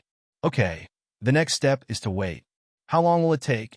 10 minutes. The fragments of the regenerated DNA will be integrated into its DNA, and then we have to do it. Just wait, Dr. Connors said in a deep voice. 10 minutes, which might be fast in normal times. But now, for Connors and Peter, it is an extremely long time. Both of their hearts were raised in their throats. Although Dr. Connors is very confident, after all, this is the last experiment. If it fails, it's really over. 10 minutes, minutes, and seconds passed. 8 minutes, 5 minutes, last minute. With the end of the last second, the amputee rabbit in the cage suddenly twitched. The position of the severed limb shook rapidly. Then it was as if something surged out from where the severed limb was. Soon, the new forelimbs of the rabbit are completely grown, exactly the same as the original. Moreover, this rabbit was still in the cage, full of energy, and looked very healthy. Peter, hurry up. Understood, doctor. Peter immediately had the blood draw ready to analyze the rabbit's blood. Finally found. Everything is perfect. There is no abnormality in the rabbit's body, and there are almost no side effects. Looking at Peter's test results, he felt as if he was flying with joy. Success. We succeeded. Doctor, we succeeded. Dr. Connors took off his glasses and wiped the tears from the corners of his eyes excitedly. It finally worked. Reptile gene regeneration in vivo experiments were successful. This also means that soon he will be able to restore his hands. Dr. Connors scratched at one of the empty sleeves, knowing it wasn't over yet, because there are still human experiments not carried out, and time is running out. Dr. Connors scratched at one of the empty sleeves, his eyes filled with determination. The excited Peter didn't realize this. Peter, put away the remaining 2 tubes of reagents. We are all too tired during this time and need a good rest. Clean up the lab, go home, and get a good night's sleep, and we'll come back tomorrow for the final test summary. Okay, Dr. Connors. School gate. Connors watched Peter leave the school and returned to the laboratory after confirming that Peter was far away. Turn on the test video recorder at yourself. Peter, I'm sorry. I lied to you. What Osborne Industries and the school demanded is that they must produce a genetic medicine that can be used on humans within a week. Obviously, we're still short of human trials, but it's too late now, so you know. If my experiment is successful, you won't see this tape. But if it fails, Connors pointed at the camera and said his thoughts, as if explaining his last words, holding the medicine he just put away in his hand. Inject it on yourself without the slightest hesitation. Chapter 21. Luo Feng, I miss you. What? You said you arrange gym equipment these days. After school, Gwen asked in surprise at the door. Well, it happened that there was a vacant area in the house, so I bought some for exercise. Are you interested in going home with me? Gwen happily replied, Definitely, you know. One of my dreams is to be able to exercise without restriction in my own home. Then your dream is really easy to achieve. My dad didn't let me touch these since he was a kid. He was afraid of getting hurt or building a muscle. He said it wasn't pretty at all. Gwen looked at Luo Feng and asked with a smile, What do you think? I think you're pretty good now. Has any girl ever said your mouth is sweet? I think you're the first. Even Gwen didn't realize that in front of Luo Feng, she showed a completely different appearance. Not at all the quiet and good-natured girl that many people think. Rather, it is more lively and active. 13 blocks. The hapless Phil Coulson agent is still eating cheap hamburgers. If not for a phone call with Nick Fury not long ago, he was a little suspicious if he had been fired from S.H.I.E.L.D. During this time, he has turned the 13 blocks upside down, but still couldn't find any trace of the mecha's cobweb horse. It couldn't be some super hacker who hacked into S.H.I.E.L.D.'s system and made a prank. Phil Coulson guesses as he sips a Coke. Otherwise, how could it not be found? As an agent of S.H.I.E.L.D., he believes in his professionalism. As long as the holder of the mecha appeared in front of him, he would definitely recognize it. Otherwise, he doesn't deserve to be called a senior S.H.I.E.L.D. agent. At this time, a taxi stopped not far from Phil Coulson, and a pair of handsome men and beautiful women Phil Coulson had seen before came down from it. Tisk, it's this little couple again. Phil Coulson took a sour bite of the burger. That kind of life is so memorable. Luo Feng, who got out of the car, also noticed Phil Coulson on the opposite side. It would be more convincing to say that he was the agent of S.H.I.E.L.D. rather than a down-and-out private detective. Luo Feng, what are you looking at? Gwen asked curiously. No, just accidentally found someone eating hamburgers on the side of the road every day. It's pathetic. Really? I think it's a single bum or something. Luo Feng smiled. I think so, let's go up. Phil Coulson across the road had no idea what the two were discussing. The only thing he thinks about now is to find the cobweb track of the mecha as soon as possible. Then take a good rest for a few days. Luo Feng's house. The moment the door was opened, Gwen couldn't wait to walk in. After seeing the previously vacant area, at the moment was filled with several kinds of fitness equipment. There is also a set of large barbells. It looks very heavy. Definitely, Luo Feng didn't buy this set of large barbells, and he didn't expect to train to the extent that he could lift weights. Instead of buying something else, Luo Feng naturally accepted it disrespectfully. Gwen's face was filled with joy. My God, you didn't lie to me. What is there to deceive you about this kind of thing? Gwen's reaction made Luo Feng very satisfied. No, I thought you should have just bought a rowing machine or a treadmill. But I didn't expect the facilities to be so complete. It's almost like a private gym. Gwen couldn't wait to try the devices. But it's a pity. The clothes I'm wearing today are not very suitable for sports. It seems that it can only be next time. Gwen looked at Luo Feng and said disappointedly. Today, she is wearing a very capable dress, with a white t-shirt on the upper body and a pair of skinny jeans on the lower body. Not really suitable for sports. Luo Feng said unhurriedly. I have prepared it for you. Gwen heard a question mark on his face. What does it mean to be ready? Then I saw Luo Feng walk into another room and took out a piece of washed clothes. It was obviously a tracksuit. The washing machine has washed it. See if it fits, if you like it. Gwen took it in surprise. The fabric she started with left her with a very comfortable feeling. My God, have you even prepared this for me? Gwen said in surprise. Definitely, I don't think you have this thing either. So get ready first. Luo Feng pointed to the direction of the room and toilet. The toilet is over there. Definitely you can change it in the room if you want. Gwen spread out his top and bottom leggings. The top has white and pink stripes. The bottom is a pair of black tights. Okay, then I'll change it. You wait for me. I think it should fit well. I trust your vision. Gwen's appearance, you can see that he likes this sportswear very much. Then Gwen walked towards the room. Luo Feng's eyes were a little disappointed. Strange, according to the tradition of your beautiful country. Shouldn't you give me a kiss at this time? Sure enough, the movies are all lies. Just as Luo Feng was waiting for Gwen to change clothes and come out, the phone rang inappropriately. Hello, Mr. Luo Feng. There is a package for you. Please go downstairs and sign for it. No problems. Come at the wrong time. Luo Feng was dissatisfied. If you don't pick up the package here, you won't know when it will be delivered to you next time. Gwen, I'm going downstairs to get a package. I think the ingredients I ordered have arrived. Okay, I'll be fine soon. In the room, Gwen had put on the sportswear that Luo Feng prepared for her and looked at herself in the full-length mirror. The whole dress, regardless of color or file size. All just right. It interprets Gwen's figure in the most perfect proportions and perfectly deduces what it means to be uneven. I knew Luo Feng's eyesight was not bad. Gwen is also very satisfied with the effect of this dress. There is that girl who doesn't like to look beautiful in her own clothes. After tying up her loose hair, Gwen walked out of the room to the fitness area. Want to try this? The first thing Gwen wanted to try was the set of big barbells. As can be seen from the above figures, the weight of this set of barbells is a full 160 pounds. Gwen clapped his hands, trying to see if he could play. Door. Luo Feng opened the door with 2 boxes. When he pushed open the door, the scene in front of him almost made his jaw drop. I saw Gwen lifted the set of barbells with one hand and kept tossing them up. It's like playing a normal ball.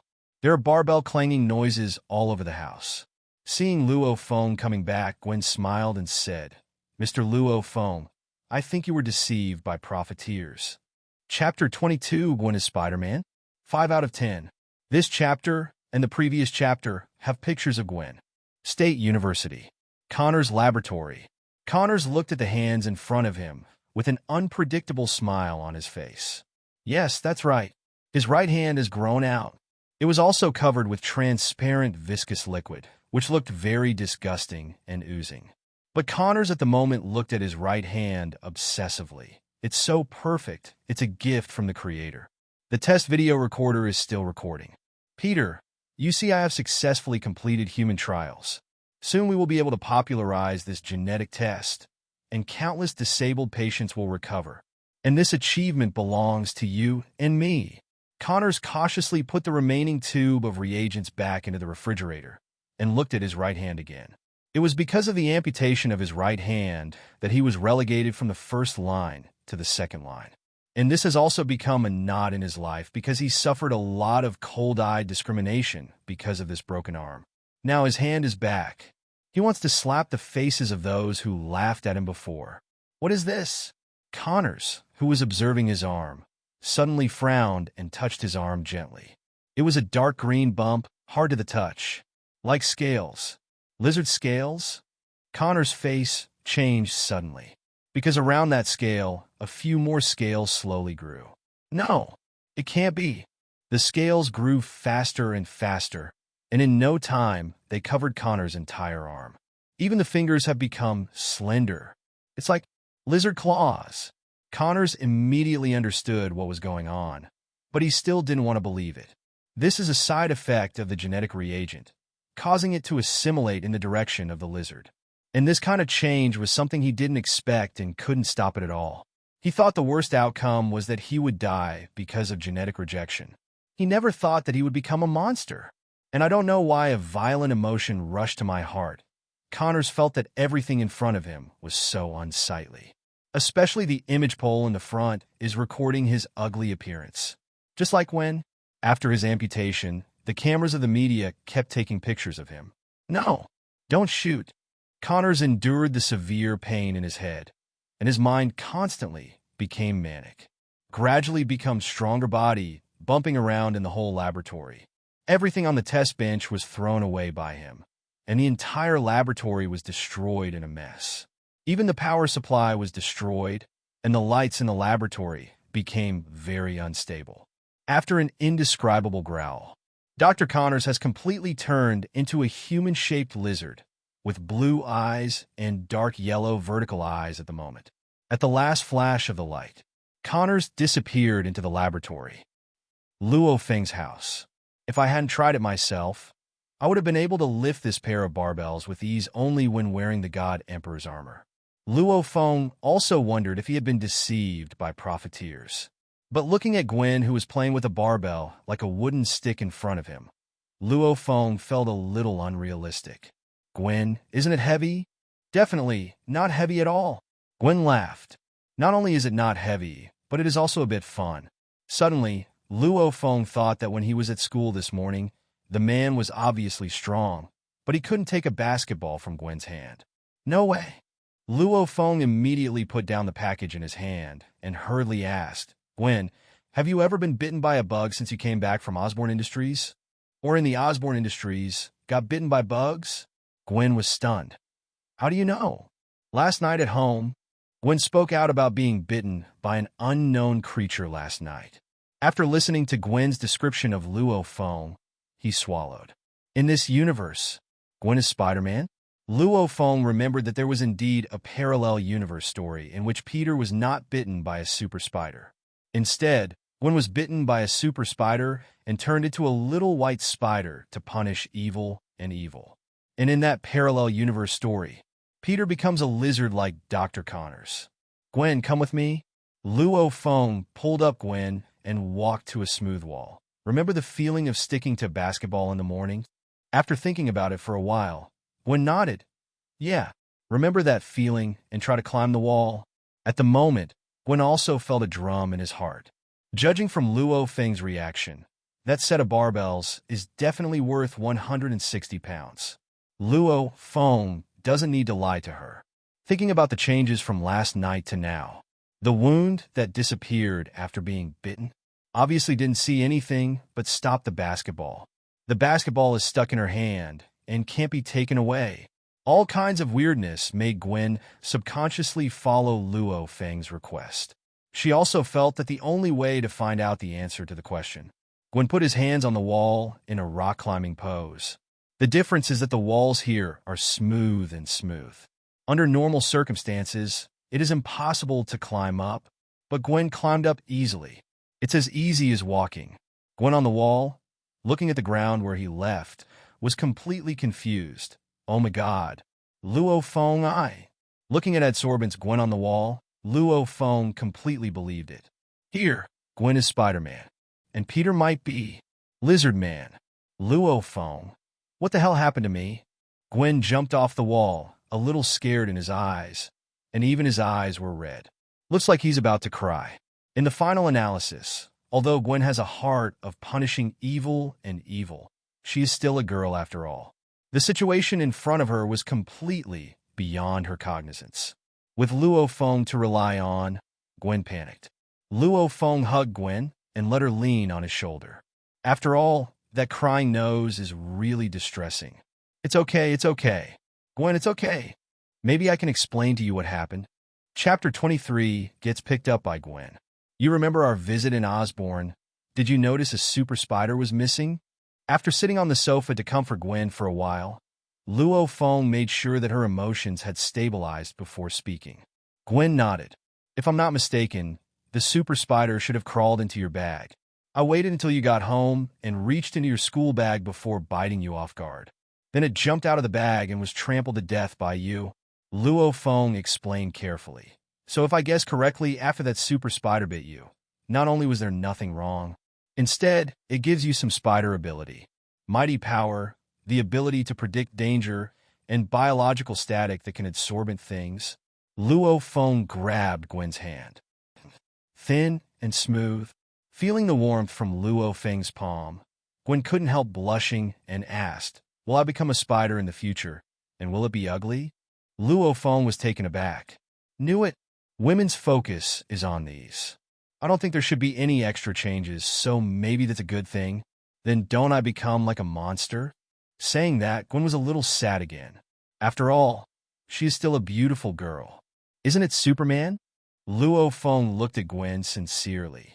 Think about it. You have these abilities that surpass ordinary people. Aren't you Superman? And didn't you want to be like your father when you were young? To be a person who punishes evil and helps the weak? Maybe this is a chance God gave you. That look made Gwen a little moved, and her heartbeat quickened a lot. It is also here that a belief is strengthened for the future, Gwen. Being different from people doesn't have to be a monster. It can also be a Superman. The difference is where you use your power. Gwen was relieved. It was also at this time that he discovered that he and Luo Feng were too close. They almost got right into his arms. Gwen sat up immediately. Thank you, Luo Feng. Luo Feng thought to himself. I knew that the atmosphere was better. When would I be so comforting? You're welcome. The new ingredients just arrived. Don't you want to eat the Oriental food I made? Sit down for a while soon? Luo Feng picked up 2 packages and walked to the kitchen. After being enlightened by Luo Feng, one has now completely figured it out, and his mind has begun to become active. Worked out before using it for Gwen. Therefore, the mastery of the spider ability is much faster than when Peter became a Spider-Man. Luo Feng, who was cooking in the kitchen, soon heard the sound of the barbell being thrown up. recovering really fast. I don't know if she will spin silk by herself. Luo Feng was puzzled. It seems that some Spider-Man spin their own silk, while others can only use their own devices. Gwen is Spider-Man. Luo Feng's heart shuddered when he thought of the white spider suit. Quite exciting. At the dinner table, Gwen happily ate the food that Luo Feng cooked by himself, and his face was full of satisfaction. Delicious, much better than the steak downstairs. At the moment, Gwen has returned to her original joy and liveliness. It seems that the thing that happened when I cried just now didn't happen at all. Gwen, I have something to ask you. Gwen's mouth was full, like a hamster hiding food. Unable to speak, she could only nod her head. Looking at Gwen's appearance, Luo Feng couldn't help but laugh. This girl is too cute. He had been crying and chirping in the last second, but now he has become so cheerful and free. We'll talk when you're done eating. After eating, Luo Feng put the things in the kitchen to wash. Gwen was standing in the doorway of the kitchen and asked, "What question did you just ask me?" Luo Feng asked while washing the dishes. "You have acquired the ability of so many spiders. Will you spin silk?" Tussies. Gwen was also suddenly stunned. The question is weird, but it makes sense. So I started to keep looking at my body to see where I could spit out silk. Looking at Gwen, who was checking his body in circles, Luo Feng compared a Spider-Man classic to Gwen. "Gwen, try this." Gwen followed Luo Feng's example and bent his 2 fingers to the palm of his hand. But nothing happened. At this time, Luo Feng's dishes were washed, and he walked to Gwen. "It seems that there is indeed no ability to spit cobweb," Gwen said with some disgust at this time. "That kind of ability sounds so weird." Luo Feng thinks about it. "It seems to be the same. Come on, I'll take you home first. You need a good rest tonight." "Okay, I'll go and change my clothes back. If this is the case, leave it here." George's house is not far away. The two got out of the taxi together. "I have arrived." "Well, let's go first. Your father should be in a hurry." "Then I'll go first." There was a hint of reluctance in Gwen's tone. "We'll see you at school tomorrow." "See you at school." When Luo Feng raised his hand to say goodbye, Gwen suddenly kissed her face gently. He blushed and quickly fled the scene. Luo Feng touched his slightly wet face. Am I being flirted by her? Back to Luo Feng in his home, standing on the balcony. At the moment, thousands of thoughts flashed through my mind. In this universe, Spider-Man is not Peter Parker. So does Tony Stark still make Iron Man? Or can he survive this kidnapping safely? Tony can't die. It's related to whether Luo Feng can eat and drink well. And can you burn money for the frog cub? Speaking of frog cubs, this stupid frog doesn't know if he succeeded in revenge. I've been out for a few days, and I haven't sent any photos back. Really worrying. No, I'll have to see Tony for myself, and if he dies, I'll lose a lot. But where to find Tony? Luo Feng turned on the computer. Do a quick search of where Tony was attacked. Tony was seriously injured after being attacked. He must not have run too far. The whole desert is so big. It must be within this range. Determine the orientation and coordinates. Luo Feng took out the Emperor's belt from the game. The Emperor's armor. Combined. Armor fusion. Chapter 24 mark and hashtag 039. S armor begins to collapse, 710. A golden light flashed. The Emperor's armor appeared again. After this period of exercise, as well as spiritual practice, the golden light lingering on the Emperor's armor seemed to be even more dazzling.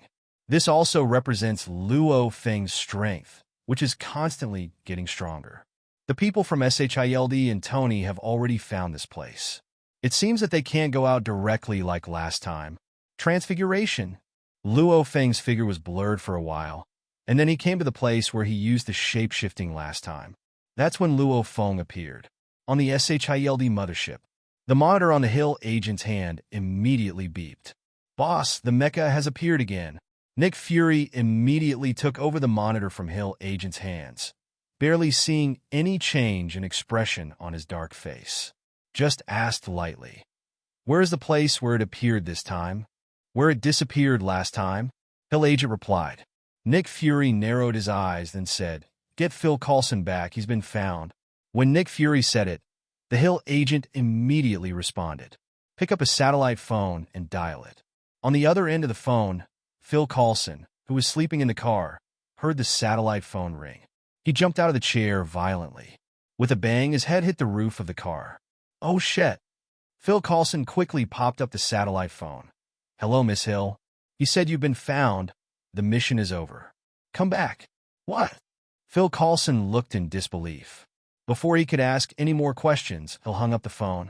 Looking at the satellite phone in his hand, Phil Coulson was still a little confused. A senior agent, was actually discovered?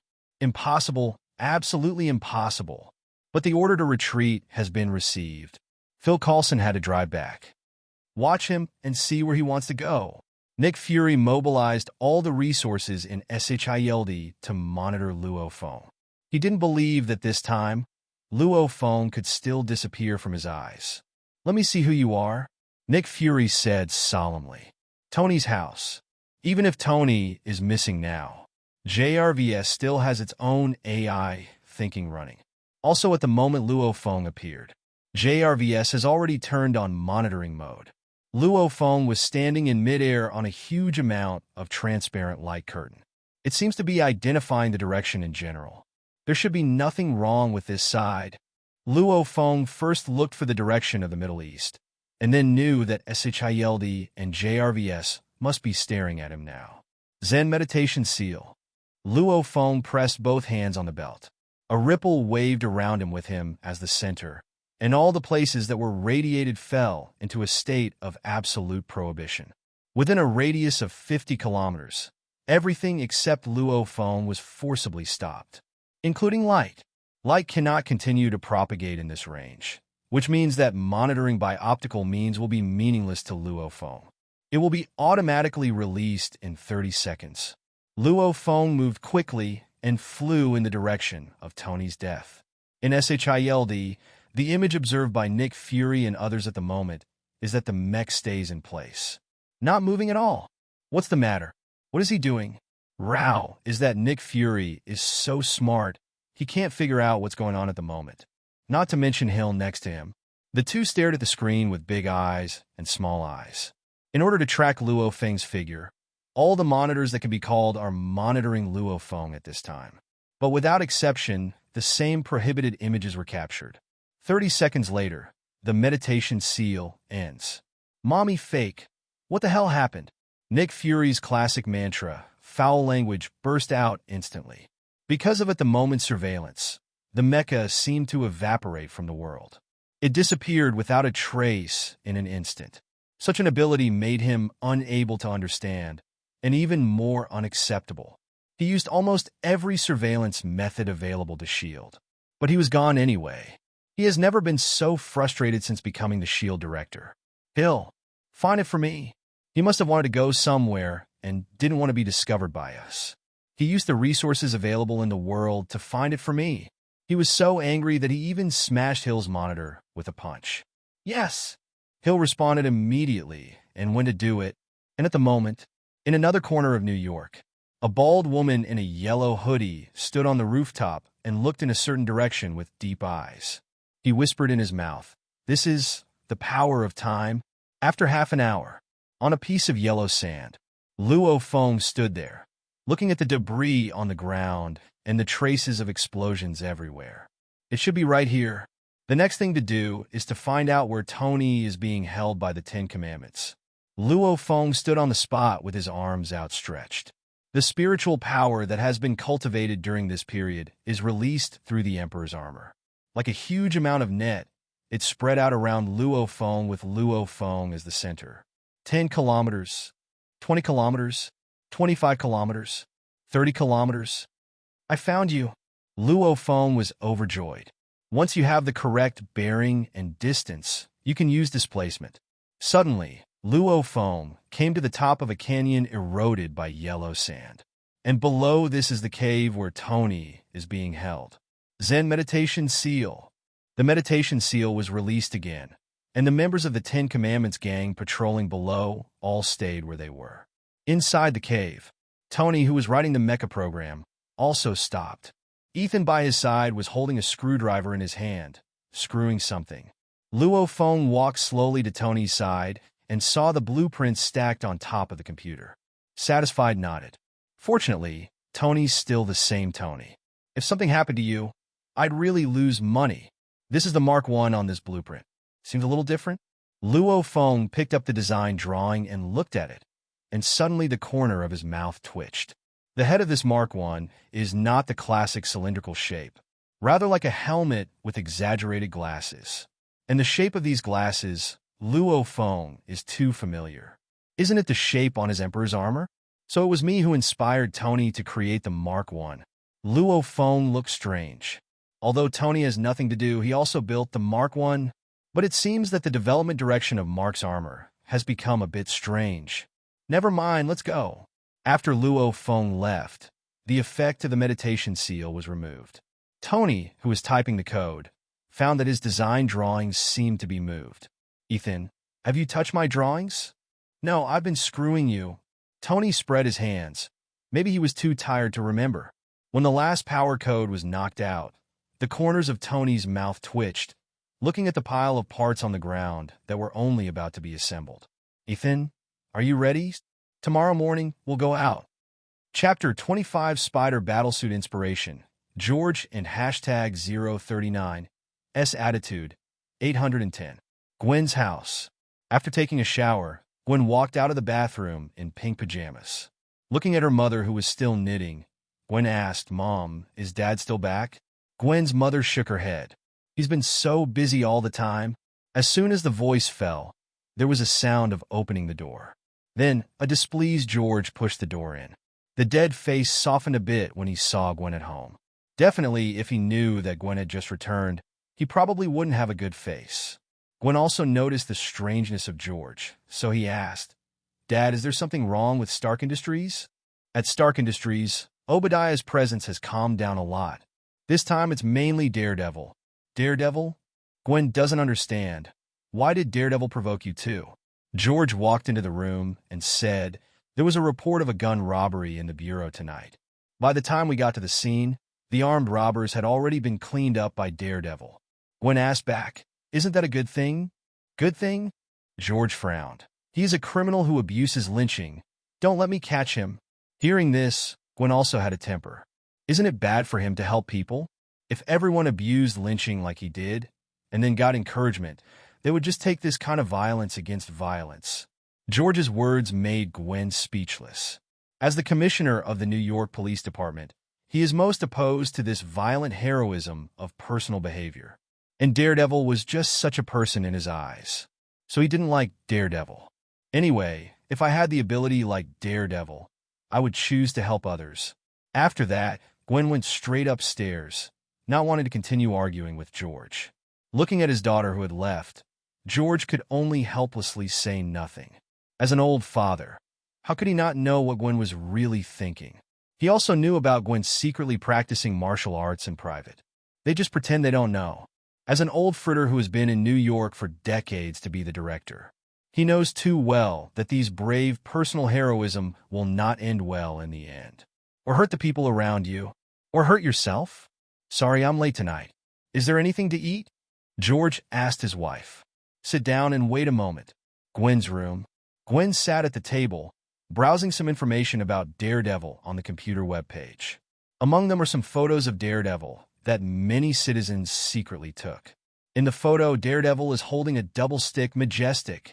Under their feet are some bad guys who have done bad things and been punished. Every time I read these news, Gwen seemed to have something to be awakened in his heart. Open an old notebook on the desk. Gwen turned a few pages and looked at one of the stick figures. The content in the painting is a set of clothes. The lines are crooked, and you can tell it is a child's words at a glance. The signature next to it is Gwen. Looking at this immature painting, the corners of Gwen's mouth raised slightly. Because this dress is a police uniform she designed for herself. When I grow up, I will wear it to catch bad guys with my father, George. But now, suddenly, Gwen's eyes lit up. No, now I can. I already have great power. Gwen clenches fists. With a powerful super ability in her hands, she is no longer an ordinary person. Take a look at Daredevil on the computer screen. He took another look at the graffiti police uniform on his hand. Hey, I really can. Gwen got excited and started drawing on the notebook. This time, she really wants to design a police uniform that only belongs to her. I don't know if he will. In his mind, Luo Feng's figure flashed. Gwen decided to tell Luo Feng what she thought tomorrow and went to him with the outfit she designed. With the decision made, Gwen continued to design her own clothes. 2 hours later, in terms of color, Gwen remembered the sportswear Luo Feng prepared for him today and instantly had a color scheme in his mind. Luo Feng's house. With the coordinates of the two places, Luo Feng directly moved back and removed the Emperor's armor. Luo Feng came to the edge of the balcony and thought, I don't know when Gwen will be able to design her spider battlesuit. He was looking forward to Gwen in his white spider battlesuit on the SHIELD mothership. After Hill Agent exhausted all resources to mobilize and search, finally a report was handed to Nick Fury. After leaving our field of vision, this is the last place the golden mecha appears. There? Nick Fury didn't read a word of the report in front of him. The Hill Agent immediately replied, The Middle East desert area. Desert area? Nick Fury looked puzzled. Can you find out what he did over there? Hill shook his head. I didn't do anything. Just spread my arms and disappeared in place. Nick Fury frowned after the Hill report. He had never encountered something that he didn't understand so well. What is the purpose of that golden mecha? Will it be a threat to them? Can I join Avengers? The more Nick Fury thought about it, the more clueless he became, until the Hill Agent beside him continued. But we found another thing. Tell me the story. The place where the golden mecha went is exactly where Tony Stark was attacked and disappeared by KB not long ago. Tony Stark? Is this golden mecha related to the Stark family? Nick Fury had his hands on the fence, his fingers constantly tapping on the railing above. What did Phil Coulson say? Hill Agent shook his head. Nothing was found. It would be easier if Natasha Romanoff was there. Nick Fury pondered for a while, then said, Contact Kim. I'll go over now. Let him do us a favor. If he is unwilling to help, all his criminal evidence will be sent to everyone who wants to arrest him as soon as possible. Yes, Hill Agent will do it right away. After a while, Hill came over. Head Kim and agreed. Nick Fury flicked his black trench coat and left the control room. Hill, just follow me. Chapter 26, The Underground King, Jean Bing, 910. New York City. Inside a splendid hall. Many people in black suits drink and have fun here. On a large chair in front of him sat a huge giant wearing a white suit and a red rose pin to his chest. It's no exaggeration to say it's a giant, because the girls who served him, compared to his size, were like underage children lying on the top of adult men. And this person is also the king of New York's underground world, Wilson Grant Faith. People on the road are used to calling him Jean Bing. Jean Bing, who was sitting on the stage, sipped the wine and asked casually, I heard that we have a few business deals that have been corrupted by Daredevil recently. A younger brother stood up immediately. Yes, boss Jean Bing. But those are small businesses. Jeannie nodded. Well, with some small business, it feels quite worth it to hold Daredevil. However, if you're a little more aggressive, if you can kill Daredevil, I think it will be more worth it. Jean Bing glanced at it, and the little brother immediately fell to the ground, not even daring to breathe. At this moment, a figure in a black cloak walked in slowly. It seems that I disturbed you to teach your man. Seeing the person coming, Jean Bing's serious face immediately changed to a big smiley face. Oh, my director Nick Fury, I heard that you were coming. I will arrange these drinks and dishes right away. Just waiting for you. I don't know what wind is blowing you here. Nick Fury doesn't care about Kim Bing's flattery. Instead, after looking around for 4 weeks, he said plainly, let these people go down. There aren't too many people here. Jean Bien immediately glanced around. Everyone immediately retreated wisely. In front of Nick Fury, Kim put away his identity as the underworld boss and became very respectful, because he knew that no matter how big he played in New York City, or even in the whole country, he was playing a family in front of the head of the braised egg with his eyes and hands. To put it badly, as long as he is willing, he can change to a gold at any time and take the position. After all, people like them have deadly handles everywhere. Although he is not afraid of him recklessly, Jean Bien still has the confidence to kill this little braised egg alone. But it's not necessary. Come out to mix for money, Why lose both?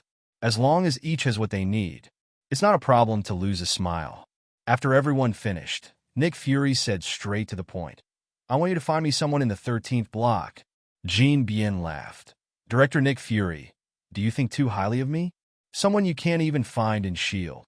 How could I possibly find it? Not necessarily human. Instead of talking nonsense with Kim, Nick Fury put a video in front of Kim. Although he didn't pay attention to the underworld, they were the best at finding people. After all, their little brother is like a rat walking the streets all over New York. Many news they can know for the first time. The last place to disappear, is it in the 13th block? Jean Bing watched the video with surprise in his eyes. He never thought that such a thing would exist in this world. Is this a mecha controlled by a human or a robot? Find him, but don't expose him. And you'd better find him without provoking him. Nick Fury makes his own claims. This makes Jean and feel very fucked.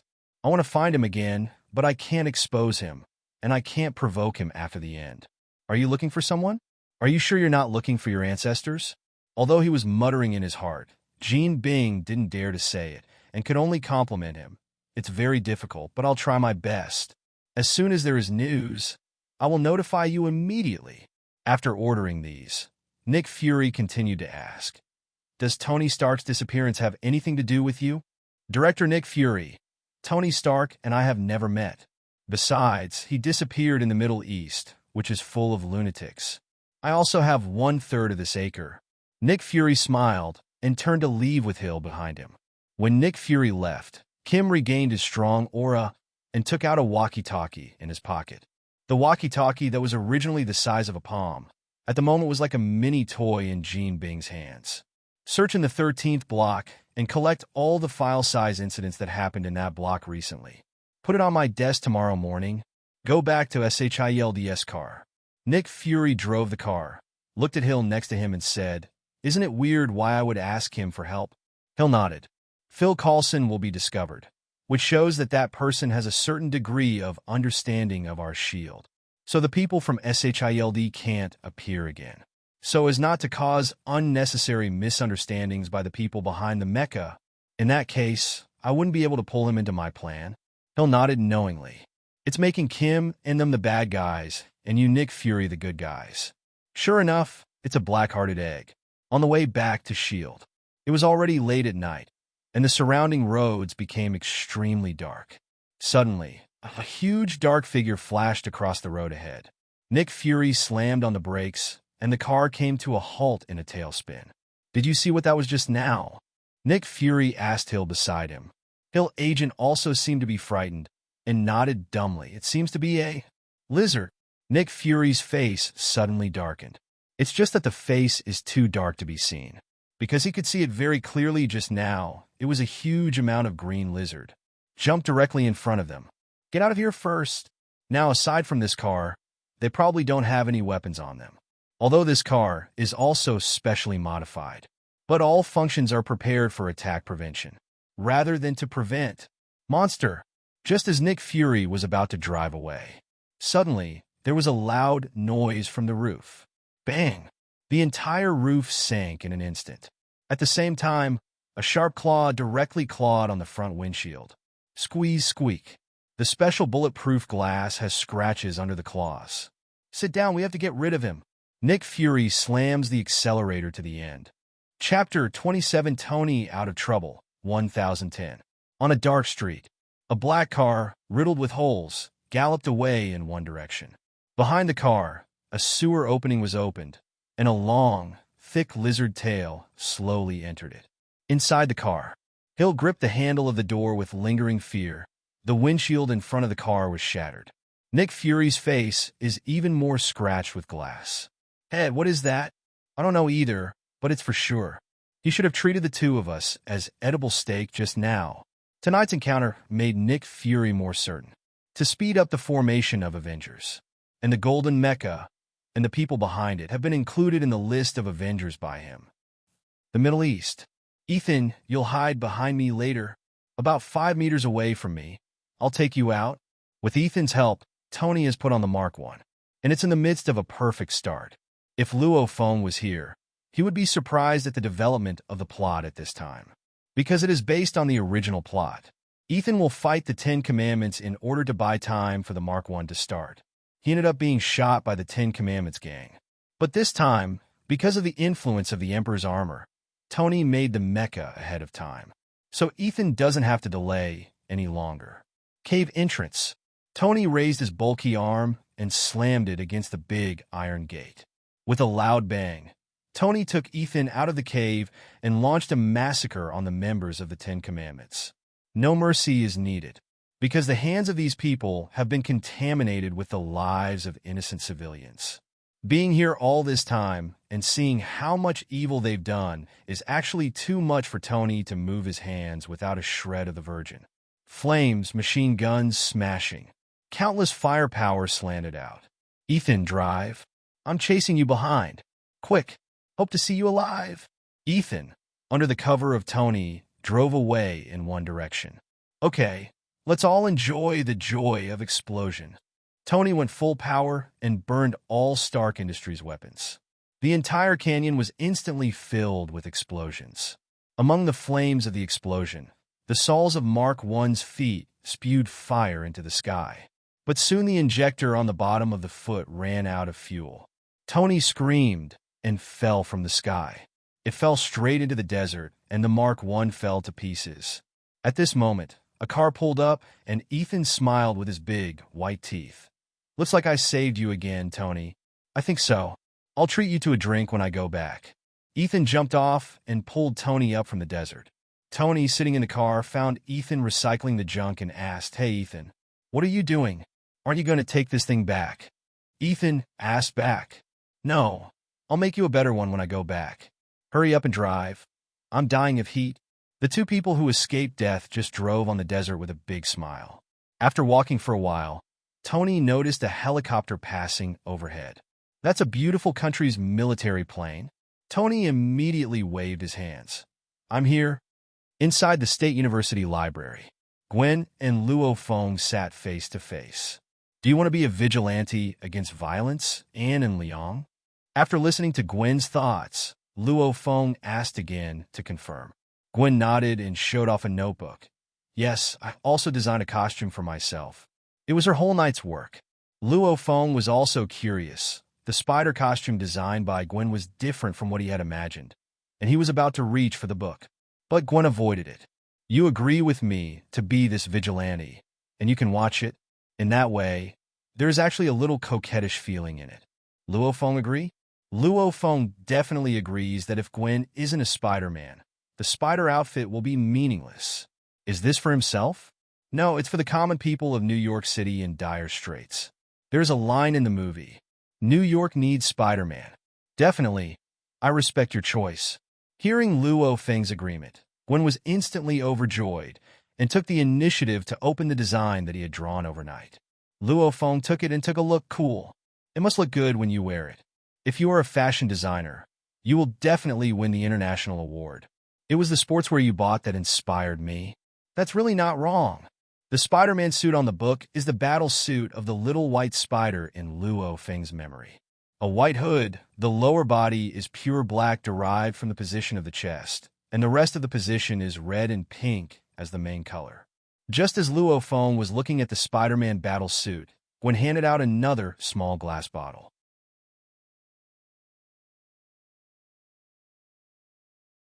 There is a little milky liquid on top. What is this? Gwen explained. The cobweb I found in my bag, left by the super spider. It's very tough, but after a while it becomes liquid. I collected some.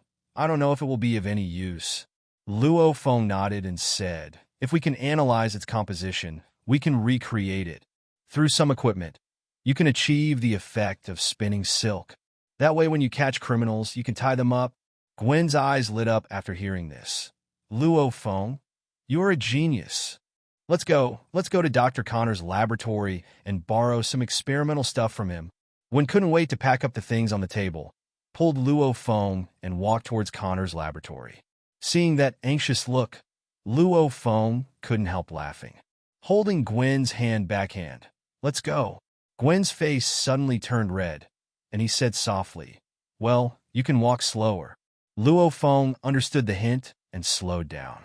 Outside Connor's lab, Peter hurried to the door, stopped and gasped as he walked into the lab. He said embarrassedly, "I'm sorry, doctor. I haven't been so relaxed for a long time. I'm a little late. Are you still there, Dr. Connors? How is this going?" Peter, who kept shouting that Connors didn't get a response, was dumbfounded after entering the laboratory. In the laboratory in front of you, there is a mess. It's not the same thing as being clean last night before I left, during the time when he was away. What the hell is going on in the lab? Peter's first reaction was genetic reagents. Peter opened the refrigerator and found the small box containing the genetic reagents safe and sound. Immediately relieved.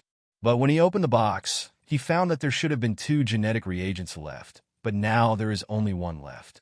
A bad premonition suddenly rose in Peter's heart. Could it be that No. The genetic test was successful. The doctor will not risk experimenting by himself. Although he had already imagined the worst in his heart, Peter still didn't want to believe it. Closing the box of genetic reagents, Peter wanted to continue searching for cobweb horse tracks in the lab. Soon, Peter found the VCR lying on the ground. After picking it up and fiddling with it, I found that the video recorder was not broken, but was out of power. If the doctor did the experiment alone last night, it would definitely be recorded. Peter knew Connor's habits well. But inside the lab at the moment, there is also no power supply. The wiring has been completely destroyed. Peter took the video recorder and the last tube of genetic reagents and walked straight out of the lab. "Doctor, I'm sure you'll be fine." At school, Peter couldn't find any friends who could help him, so he had to go home. Take a look at what was recorded in this recorder at the end. Shortly after Peter left the lab, Luo Feng took Gwen's hand and walked to the laboratory door. The door to the laboratory was closed, and Luo Feng felt that something was wrong inside. Gwen was the same, wondering, "Strange, aren't the doctor and Peter inside today? Don't they usually have one person guarding the laboratories?" When Gwen said this, Luo Feng immediately realized what was going on. "I think something happened." Gwen pushed the door violently open. Hearing Luo Feng's words, Gwen didn't suspect him and immediately pulled the lock on the door open. The two walked into the laboratory together. The scene in the lab made Gwen a little disbelieving. "My God, what's going on here?" Only Luo Feng knew. Connors has become Dr. Lizard. As to whether Peter is still a normal person, he didn't know. Gwen immediately took out his phone and dialed Peter's number. On the other end of the phone, Peter got a call from Gwen on the way home. Immediately confused. After thinking about it, I finally picked it up. "Hello, Gwen." Gwen breathed a sigh of relief when Peter answered her call. "Thank goodness, Peter, you're fine." As one of her few good friends, Gwen is very worried about Peter's safety. "We're right here in the lab. What's going on here?" Peter said truthfully. "I don't know either, but I have a hunch. Something happened to the doctor. The video of his final experiment, which I'm about to take home to see. Look what happened." "Okay, then Luo Feng and I are going to your house to find you now." After being silent for a while, Peter responded, After Gwen hung up the phone, he said to Luo Feng, "Let's go to Peter's house to see what happened." Luo Feng nodded in agreement. If Peter was Spider-Man, Luo Feng would naturally choose to do more than less, because he didn't like Peter's virgin heart that would kill Deadman. But now Gwen is Spider-Man, and Dr. Lizard will be Gwen's mortal enemy. In addition, the relationship between the two has already surpassed ordinary friends and is developing in another direction. Luo Feng naturally had no idea of letting Gwen take risks alone. The two set off towards Peter's house. At the same time, inside the New York airport, a private jet marked with the Stark Industrial logo landed at the airport. Tony, who put on a suit, got off the plane with the help of Colonel Rhodes. There is this Ethan behind him. The two returned to New York together. As soon as I got off the plane, the long-awaited little Pepper came up with red eyes. And the medical staff, "The beds are ready." Tony frowned. "What are you kidding? What are you doing? Move away." Then he went straight to Little Pepper and joked, "Your eyes are red. Are you sad for your missing boss?" Little Pepper replied, "I'm happy I don't have to find another job again. Now that I'm back, get ready for work."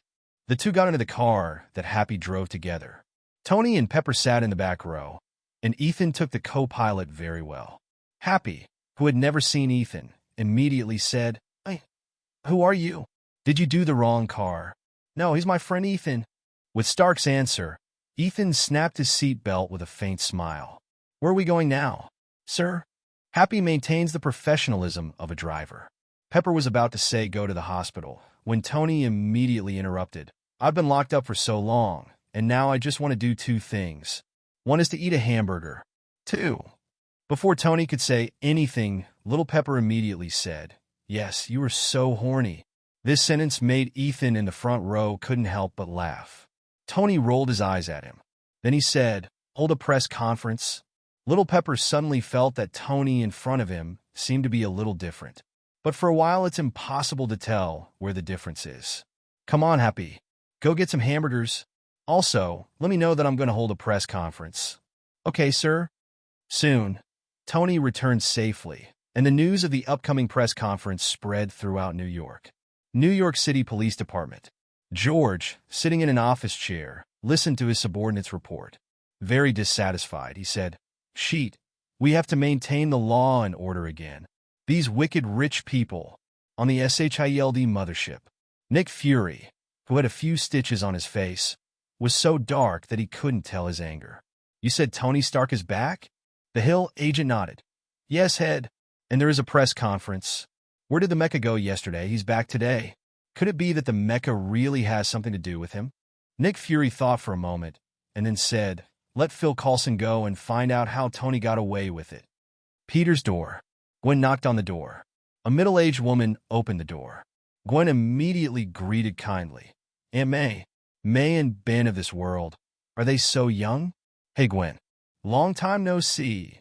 The two embraced each other like good friends who had not seen each other for many years. Who is this? Aunt May looked at Luo Feng.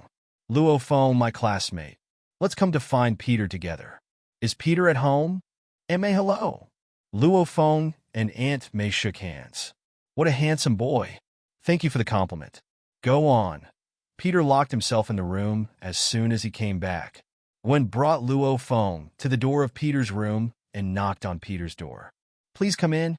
Gwen pushed the door in. You came just in time. The video recorder can already be turned on. Gwen stepped forward and patted Peter on the shoulder. Don't worry, Peter. Dr. Connors will be fine. Thank you, Gwen. After Peter fiddled with the VCR, a picture began to appear on the screen. Peter, I'm sorry. I lied to you. Obviously. Connors in the video seems to be saying his final goodbyes. Then the genetic reagent is injected into his body. Peter looked at his hands clenched. Only he knows that the injection does not have enough genetic data to support in vivo experimental data. That behavior is to treat yourself as a guinea pig. After genetic reagent injection. God. The scene in the video made Gwen unbelievable. I saw that the severed limb of Dr. Connors' right hand actually grew again, and it didn't take long for a brand new arm to grow. Although it is covered with slime. But that's really an arm. Humans, have they really achieved regeneration of amputated limbs? In the video, Connors happily grabs and puts things with his right hand. Not listening, he stroked his right hand with his left hand. The smile on his face was as happy as a child's. But then, Connors' newly grown arm was covered in a burst of green. Then the half-body. Connors rammed around like crazy, and the VCR was knocked to the ground. The next picture is all the sound of smashing things. At the end of the picture, there is a big green foot, which disappeared without a trace after the lights dimmed. Peter. Gwen looked at the silent Peter, intending to comfort him a few words. But Luo Feng grabbed Gwen's hand and shook his head gently. Gwen immediately understood what Luo Feng meant, and Peter couldn't listen to any comfort now. After a while of silence, Peter said, Gwen, Luo Feng, can you promise me one thing? Luo Feng said, You say it. Don't call the police, and don't tell the story that Dr. Connors turned into a monster. I know that although Dr. Connors doesn't usually say it, he is very concerned about his image. He often leaves late, because that's the only way not many people in the school will notice his arm. When he came out to see me off early that morning, I should have noticed something was wrong with him. Peter fell into self-blame. He has been bullied since he was a child, and only when he met Connors later did he feel like a good mentor and friend. After getting along in the past few years, his relationship with Connors has already surpassed that of teachers and students. More like each other's family. Gwen nodded. Peter, I promise you. Luo Feng also said, okay, I promise you. Thank you. I want to be alone. Go back first. Luo Feng pulled Gwen, who was still trying to comfort Peter, and the two gently exited Peter's room. I saw Aunt May walking up with cookies. Are you guys leaving now? The cookies, I just took the test. Peter is a real kid. He doesn't understand hospitality at all. Talking. Aunt May is about to enter Peter's room. Gwen hurriedly stopped Aunt May and said, Aunt May, Peter is working on an experimental project for the competition these days. I'm tired, so I'll take a break. We'll find him next time. Let's go downstairs for your cookies. Luo Feng on the side also picked up the biscuits from Aunt May's plate. It tastes good, Aunt May. Let's go downstairs to eat. After half an hour, Luo Feng and Gwen leave Peter's house. Along the way, Gwen's mood also became a little lost, not very motivated. Luo Feng, I want to help Peter and Dr. Connors. Have you thought about it? That would be very dangerous. Don't be afraid. I have super ability. I believe I can find Dr. Connors, and then find a way to make him back. Gwen patted his little arm as if there was a big muscle somewhere. Definitely. Even if she has no muscles now, her strength is far beyond that of ordinary humans. Okay, since you want to use your super ability to help others, let's go. Luo Feng held Gwen's hand and stopped a taxi on the side of the road. Gwen asked in confusion, where are we going? You want to use super ability to help others. At least make your clothes out of it. What we have to do now is definitely to buy materials for making clothes. Looking at Luo Feng, who was serious, Gwen nodded solemnly. In the case of Cobweb, we can only sneak into other laboratories in the school tonight to make. With Luo Feng's arrangement, Gwen felt that he didn't have to think about other things. This feeling, very nice. In the department store, Luo Feng is accompanying Gwen to pick something. Be fascinated by the news on the TV hanging on the wall. Gwen followed Luo Feng's eyes. Tony Stark? Didn't he disappear for a long time? I think I should have been rescued. Luo Feng knew that Tony was going to announce the big news next. Inside the TV, Tony stood in front of a group of reporters with clearly visible scars on his face. His right hand was still wearing a bandage. I woke up completely and realized that what I have to do in this world is to contribute more. Instead of weapons that only make explosions, Tony took a deep breath, looked at all the reporters, and said solemnly, so, I have decided to close down Stark Industries' weapons manufacturing department. It will take effect. One stone stirred up 1,000 waves, and all the reporters off the field exclaimed.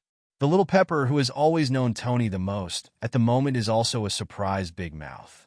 Ethan, who was beside Happy, looked at Stark with a relieved smile. Phil Coulson agent doesn't understand the pros and cons of this. He is just here to complete the task of the boss of the braised egg. Obadiah, who had been by Tony's side, rushed to the stage and covered Tony's mouth. Keep explaining that Tony is joking, but no one will believe it. As soon as Tony said it, Stark Industries' stock price plummeted in an instant. Luo Feng in front of the TV knew that it was time to take action.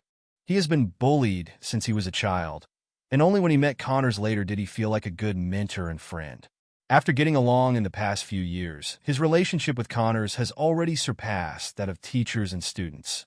More like each other's family. Gwen nodded. Peter, I promise you. Luo Feng also said, okay, I promise you. Thank you. I want to be alone. Go back first. Luo Feng pulled Gwen, who was still trying to comfort Peter, and the two gently exited Peter's room. I saw Aunt May walking up with cookies. Are you guys leaving now? The cookies, I just took the test. Peter is a real kid. He doesn't understand hospitality at all. Talking. Aunt May is about to enter Peter's room. Gwen hurriedly stopped Aunt May and said, Aunt May, Peter is working on an experimental project for the competition these days. I'm tired, so I'll take a break. We'll find him next time. Let's go downstairs for your cookies. Luo Feng on the side also picked up the biscuits from Aunt May's plate. It tastes good, Aunt May. Let's go downstairs to eat. After half an hour, Luo Feng and Gwen leave Peter's house.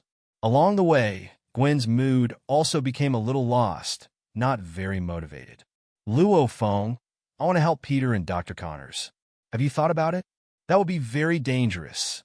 Don't be afraid. I have super ability. I believe I can find Dr. Connors, and then find a way to make him back. Gwen patted his little arm as if there was a big muscle somewhere. Definitely.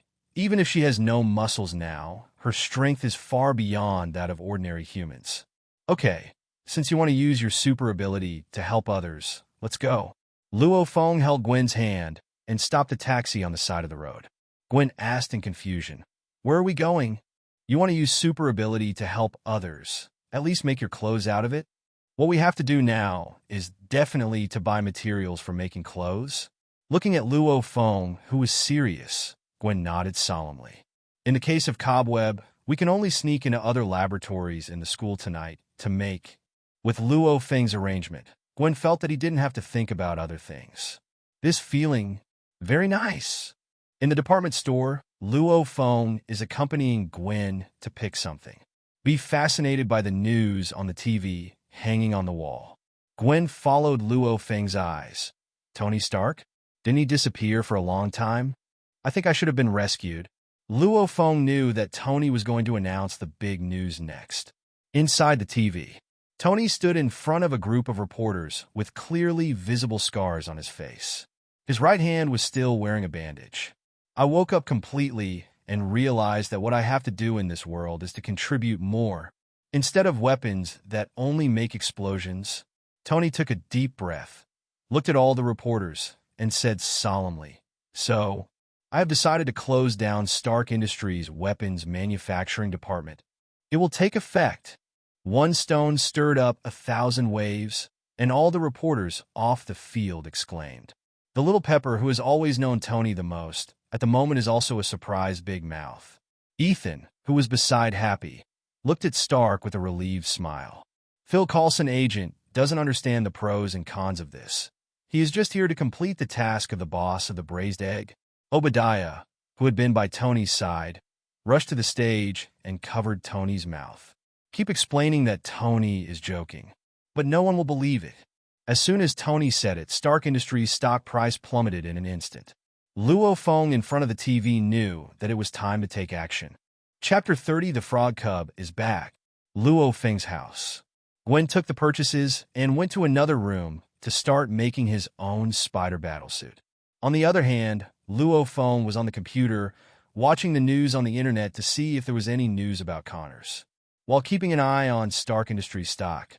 Sure enough, after Tony announced the cessation of weapons production, Stark Industries stock ushered in a cliff-like decline. Because Stark Industries made a fortune selling all kinds of high-tech weapons from the very beginning. Now Tony suddenly announced the cessation of weapons production. In the eyes of many people, this situation is no less than an outright declaration of bankruptcy. There are ghosts if the stock doesn't fall. Looks like we'll see Iron Man versus Iron Man soon. Luo Feng smiled slightly. This is a big show, and he doesn't want to miss it. Just as Luo Feng was constantly paying attention to the situation on the internet, the long-lost reminders sounded in his mind again. Frog Cub is back. Frog Cub brought you a travel specialty. Come and have a look. The Frog Cub brought you a souvenir. Luo Feng was overjoyed this stupid girl finally came back.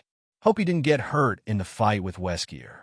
Now Luo Feng's money is going to be used to buy stocks. If the Frog Cub was injured a little at this time, it would be a big loss. As soon as the game interface was opened, Luo Feng first clicked off all the prompts. Even travel specialties and souvenirs will be viewed later. Instead, he looked at the Frog Cub. Not just intact. Instead, there is a smiley face in the small dialogue bubbles. It can be seen that after returning to the world of Resident Evil this time, it should have been a pain in the ass with Alice. System, the myriad realms where the Frog Cubs go. Must you complete the main storyline before you can leave? Luo Feng asked curiously. After all, the Frog Cub has gone to the Resident Evil world twice. Every time you travel, the world is random, not fixed. Only when a frog has a deep obsession with a world will it teleport to that world again.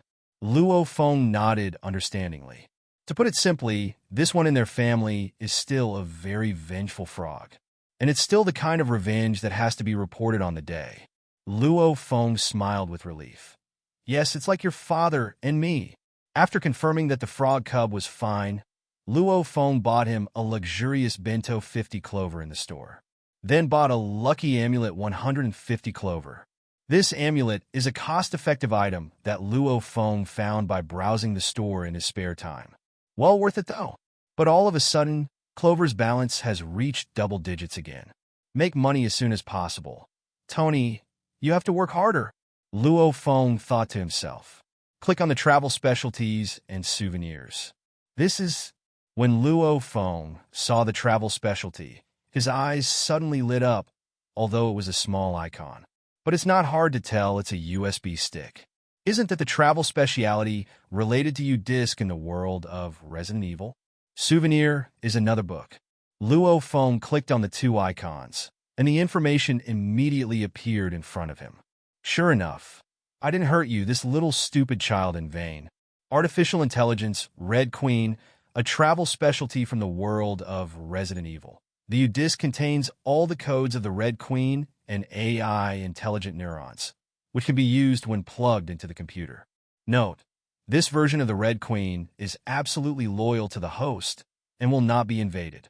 Umbrella Company Technology Book from Resident Evil, a souvenir of the world.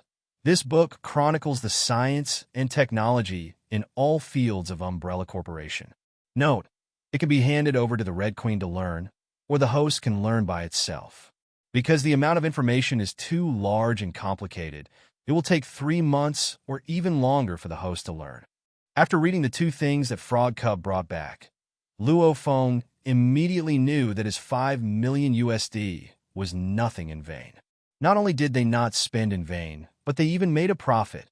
Artificial intelligence, Red Queen aside, the value of this second souvenir is immeasurable by money. The Umbrella Company is not only the initiator of the Resident Evil disaster, he is also the most powerful technology company in that world.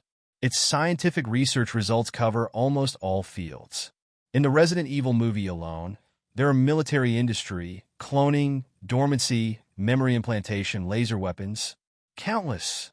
Luo Feng is confident that with the book Red Heel, he wants to build a company no less than Stark Industries and Osborne Industries.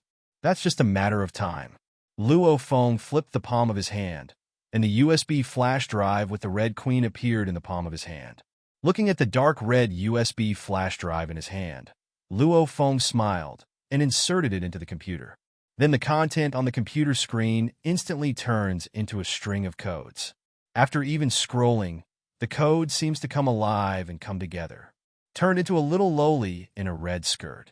Hello, Master. I'm the Red Queen. The Red Queen gently pulled up her skirt and gave Luo Feng a Western salute respectfully. I'll leave my house to you to manage in the future. Luo Feng has long wanted to try Tony's feeling of being fully serviced by JRVS. However, a sudden remark from the Red Queen extinguished Luo Feng's fantasy. Master, apart from this computer in your room, there are only 2 mobile phones that can be taken over by me through the internet. So I can't manage the house for you. Luo Feng. Okay, let's talk about it later. You should absorb this knowledge first. Luo Feng took out another book, and when it was close to the USB flash drive, it became a flow of information into the USB flash drive. The Red Queen on the screen also turned out a book very interestingly and read it carefully. It looks like he is still learning. After doing everything, Luo Feng opened the game again. I found that the frog cub was no longer outside, so I clicked into the room to have a look. Only then did he realize that the frog cub was sitting at the desk at this time, with a small notebook in front of the table, and he was waving with a pen in his hand. Luo Feng understood at once. Frog cub is writing a diary? Seemingly paying attention to Luo Feng's peeking at him, the frog cub suddenly closed the notebook. With a resentful face, he turned his head to look at Luo Feng. Luo Feng's eyes froze. Don't worry, I won't peek at you. With Luo Feng's guarantee, the frog cub happily continued to write his diary. And what's on it? Luo Feng couldn't see it either. He simply quit the game and went to the treadmill to sweat like rain. And at the moment, inside the Connors lab at State University, a huge amount of humanoid lizard appeared in front of the refrigerator, and the thugs opened the door. After a violent search, Lizardman Connors made a low voice. Where did my genetic reagent go? Chapter 31 Mark II, Cobwebs Launcher. By the sea, Tony's house. Little Chilly stayed alone on the first floor, watching various financial reports on TV. Nearly every financial pundit is advising people to get rid of Stark Industries stock. Stark Industries is completely over. Although Little Pepper didn't know the reason why Tony did this, she unconditionally believed in Tony. At this moment, Tony's voice sounded from a tablet placed in front of Little Pepper. Hey Potts, how big are your hands? What? Tony? Little Pepper was a little confused. Why did he suddenly ask such a question at this time? That is, are your hands small enough? Okay, forget it. Can you come down? I need your help. Okay, I'll be right there. Pepper quickly walked towards Tony's lab basement. When she came to the basement, she saw Tony sleeping on the lab bed. Ethan on one side was wearing gloves and holding a blue glowing object in his hand, looking helpless. Seeing Pepper coming down, Tony immediately said, "Show me your hand." Little Pepper waved his hand. Tony and Ethan both nodded to each other. Then it seems that only you can help me replace this thing. Tony pointed to his chest. The upper reactor has been dismantled, and a wire is attached to the inside. Is this what saved your life? Little Pepper said in surprise. Ethan on the side joked, if you don't hurry up, his life will really be gone. Tony immediately whitened Ethan and took a shower. Hey, you seem to want me to die. Then what shall I do now? The Little Pepper interrupted the two. Ethan handed Pepper the new reactor in his hand. When he smashed it down from the sky, the wire inside got stuck. My hands are too big to get in. I need you to take out the electromagnet inside. Want me to put my hand in and dig something in Tony? Chili peppers are unbelievable. But with the affirmative nods from Tony and Ethan, they endured the visual and psychological discomfort and helped Tony get a new reactor. Old reactor in hand, ready to be returned to Tony. Tony said, I like everything but nostalgia. Help me get rid of it. Little Pepper looked at the reactor in his hand and asked, Is there anything else? Mr. Stark. No, Miss Potts. Little Pepper took the reactor and left while thinking about it. Ethan, who had been silent, waited until Little Pepper went upstairs before saying, Is she your secretary? Yes. Tony pondered for a while. It's not all. It can be seen that the relationship between the two of you is very different. Ethan laughed. Let's talk less sarcastic. We're going to start work. You eat and live here. Don't think you can work without help. Then I'll tick you out. Tony blocked Ethan's mouth that he was going to gossip and brought Ethan to his desk for money. After sitting down, he said, JRVS, are you there? Stay ready, sir. Is this your AI butler? Yes, JRVS. This is Ethan. It's thanks to him that I'm back alive this time. Hello, Ethan. Hello, JRVS. Ethan was once again stunned by Tony's genius, such a powerful artificial intelligence that few people in the world can produce. Okay, the introduction of new friends is over and we start to work. I'm going to build a brand new project, and the project name is temporarily named Mark, as my private project, not uploaded to Stark Industries. No problem, sir. After answering, JRVS continued, Sir, I think you should look at this. The next moment, the image of the Emperor's armor recorded by JRVS was played. When Ethan saw the Emperor's armor, almost everyone had the same reaction. My God, what is this? The image of Tony shook his head and said, I don't know, but we can escape that ghost place. Just because I was inspired by him. The video time is very short and the picture is still static. Until the Emperor armor disappeared from the picture. Tony knew that this time he lost track again. It doesn't matter, I will be like him soon. JRVS, project my project. On one side of the workbench, the holographic image of Mark I was projected immediately. Ethan, I said when I escaped from the desert, I want to give you one. Now let's get started. Mark II. Luo Feng's house. Luo Feng, who was meditating to cultivate spiritual power, suddenly thought of something. Hear the door open in the room. Luo Feng immediately opened his eyes and looked in the direction of the room. Gwen was standing by the door in his freshly made Spider-Man battlesuit. The curves on the body are more firm and stylish under the wrapping of the battlesuit. How is my craft? Mr. Luo Feng. Gwen asked proudly. This is her most satisfying work so far. When she came out just now, she swore that if Luo Feng didn't know how to appreciate it, she would beat him hard. Yes, you must beat him. Beat him until he says he looks good. Impossible, Ms. Stacy. Gwen smiled and continued. The clothes are ready. It's time to start making spider fluid. Come and see what this is. Luo Feng stood up and brought Gwen to the computer. A wrist-shaped piece of equipment was modeled by the Red Queen based on memory by Luo Feng.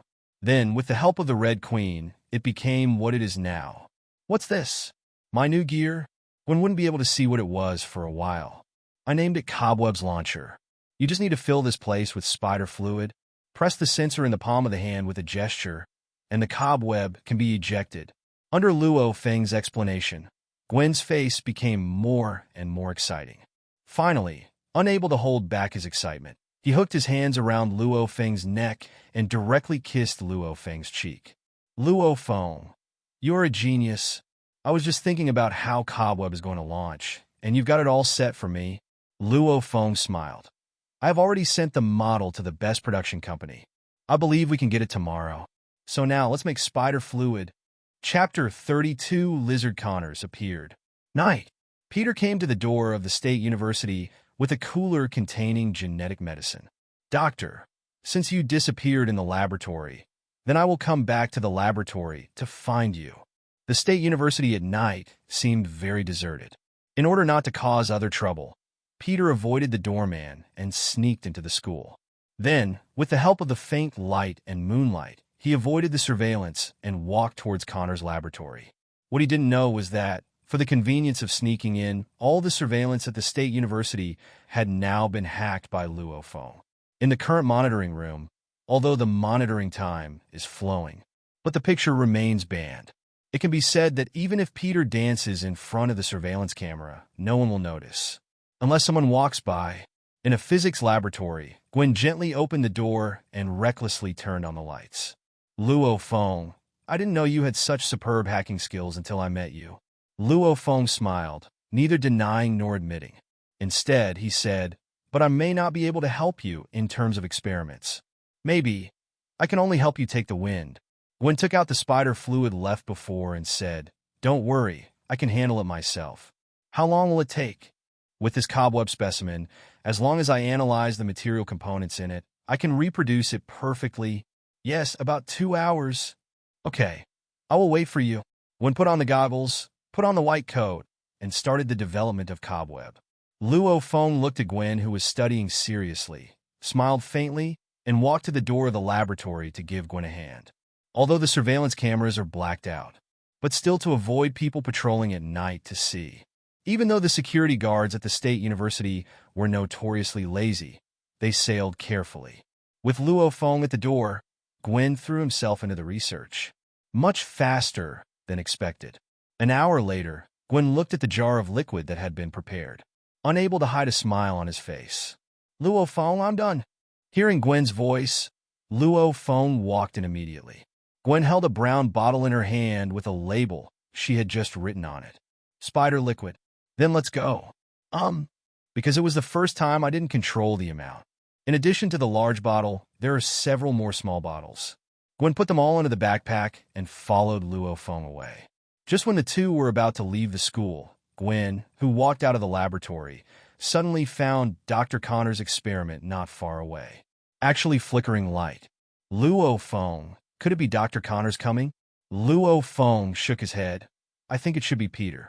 Dr. Connors is no longer human. It doesn't affect him without the lights. The last place Dr. Connors disappeared was in the laboratory, so Peter should have come back for clues. Then let's go and help Peter. Gwen looked at Luo Feng with inquiring eyes, waiting for Luo Feng to make a decision. Luo Feng nodded slightly. Okay, listen to you. Spiderwoman. Inside the Connors laboratory, with a flashlight in his hand, Peter rummaged through the lab. And all research data. Suddenly, Peter found a document on a small shelf that he had never seen before. What is this? I have never seen this information before. Peter held the flashlight in one hand and opened the document in the other hand. This is, according to the data, it records an ancient lizard found in the virgin forest. This lizard is characterized by an extremely fast regeneration rate. As long as the brain or heart is not damaged, any other injury can be recovered in as little as 30 minutes. And this lizard also has characteristics that distinguish it from other lizards. With a strong sense of ethnicity, this lizard lives in the virgin forest as a group. Once there is only one left in the population, they will meet and try to produce offspring, or find new species, because they will feel safe in this way. Attached is a photo of this evergreen lizard. Peter recognized at a glance that the lizard was the one that Connors used to extract regeneration genes. After reading this document, Peter suddenly thought of something. Picking up the box in his hand, he immediately ran to the corridor between the laboratory and the door. There are reptiles kept there for research. Peter looked around and found that the glass box that kept the ancient lizard had been destroyed, and the lizard inside was gone. At this moment, a rustling sound came from the laboratory. Peter suddenly jolted and shouted into the laboratory, "Doctor, is that you?" No response. Peter at the moment said in his heart, not to be afraid, it would be false. But when he thinks of the doctor who treats him like a teacher, like a father, Peter doesn't know where the courage comes from. Slowly walked towards the laboratory. After he entered the laboratory, he observed the surrounding environment without listening. The light of the flashlight also illuminated almost every corner of the test room. But still nothing. Is it my heart? Peter was a little disappointed. He thought he had found Dr. Connors. When he doubted again, does the current Dr. Connors remember himself? With a flashlight in his hand, Peter intends to search the lab again to see if he can find some useful clues. Pat! As soon as Peter stepped out, it was like stepping on a pool of water, and the soles of his feet felt a sticky feeling through the shoes. When the flashlight lit up, there was actually a pool of thick mucus under his feet at the moment. When Peter saw the slime, he had already guessed where Dr. Connors was. On the pitch-black ceiling, a pair of yellow pupils glowing with different light, staring closely at Peter, who was placed down. On his mouth, drool constantly flowed, a slender tongue that extends and retracts in the mouth. Peter's heart was in his throat, and after plucking up his courage, he flashed the flashlight in his hand upwards. Except for the black ceiling. Nothing at all. Just when Peter thought he could breathe a sigh of relief, a gloomy aura came from right in front of him, accompanied by a low roar. "Peter, it turns out that you took my genetic medicine." Chapter 33, You Can Call Me the Emperor. Connor's groan instantly made Peter's hair stand up, plus the stench in the air. For Peter at this time, it was a double torture, both psychological and physical. Peter swallowed and looked forward. A huge amount of human-shaped shadow stood in front of him, and the light was too dim to see only a human-shaped silhouette. Peter stepped back tremblingly, clutching the suitcase in his hand. The reagents in the box must not be taken by Dr. Connors. After knowing the racial characteristics of this lizard, Peter had already guessed what Dr. Connors was going to do with the last of the reagents. Absolutely, Connors can't get this last tube of reagents. Peter constantly backed away. Connors also pressed step by step, and finally Peter could see Connors at the moment clearly in the faint moonlight. It should be said that there is no one at all. The head has completely turned into an elongated lizard head, and the whole body is covered with dark green scales. At the moment, Connors has completely turned into a lizard except that he is standing on two legs like a human being. "Connors! Doctor!" Peter's tone trembled a little. Lizard Connors took another step forward. "Peter, you are my good student. Give me the things. You can still be my good student in the future." Peter continued to step back. This move also completely angered the lizard Connors, and a sharp claw suddenly raised. "I said give me that thing." "Got it. Are you going to die?" Peter didn't want to believe in his heart. Would he die like this? At this moment, a very familiar voice sounded behind him. "Peter, get down." Out of absolute trust in this voice, Peter overcame his fear and squatted down immediately. As Peter crouched down, Connors the lizard saw two more people approaching the door. There was also a glass jar thrown at him. Before Lizard Connors could react, the glass jar slammed into him. The jar burst in an instant. The liquid inside was impacted and instantly turned into countless white cobwebs, wrapping the lizard Connors like a cocoon. Luo Feng and Gwen came to Peter's side together. "Gwen, why are you here?" "We came to the school to do some errands, and then we came to see if there was light here." After Luo Feng explained, Gwen asked, "That was Dr. Connors?" Gwen's tone was also incredulous. Peter nodded painfully, and the spider cocoon began to shake at this time. "Let's go first. This thing won't hold him for too long." Gwen nodded, helped Peter, and the three of them ran outside together.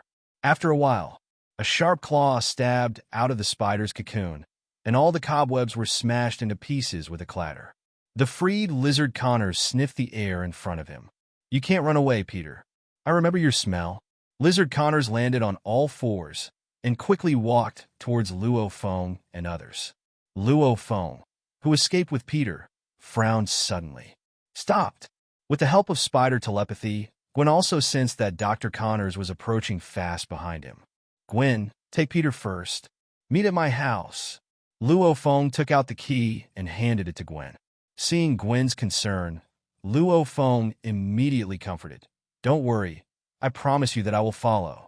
"Did you forget that you were not my opponent before?" Gwen also knew that if no one stopped Connors now, none of the three of them would be able to leave. Taking the key in Luo Feng's hand, Gwen looked at Luo Feng solemnly. "You must come back, or I will find you even if I die."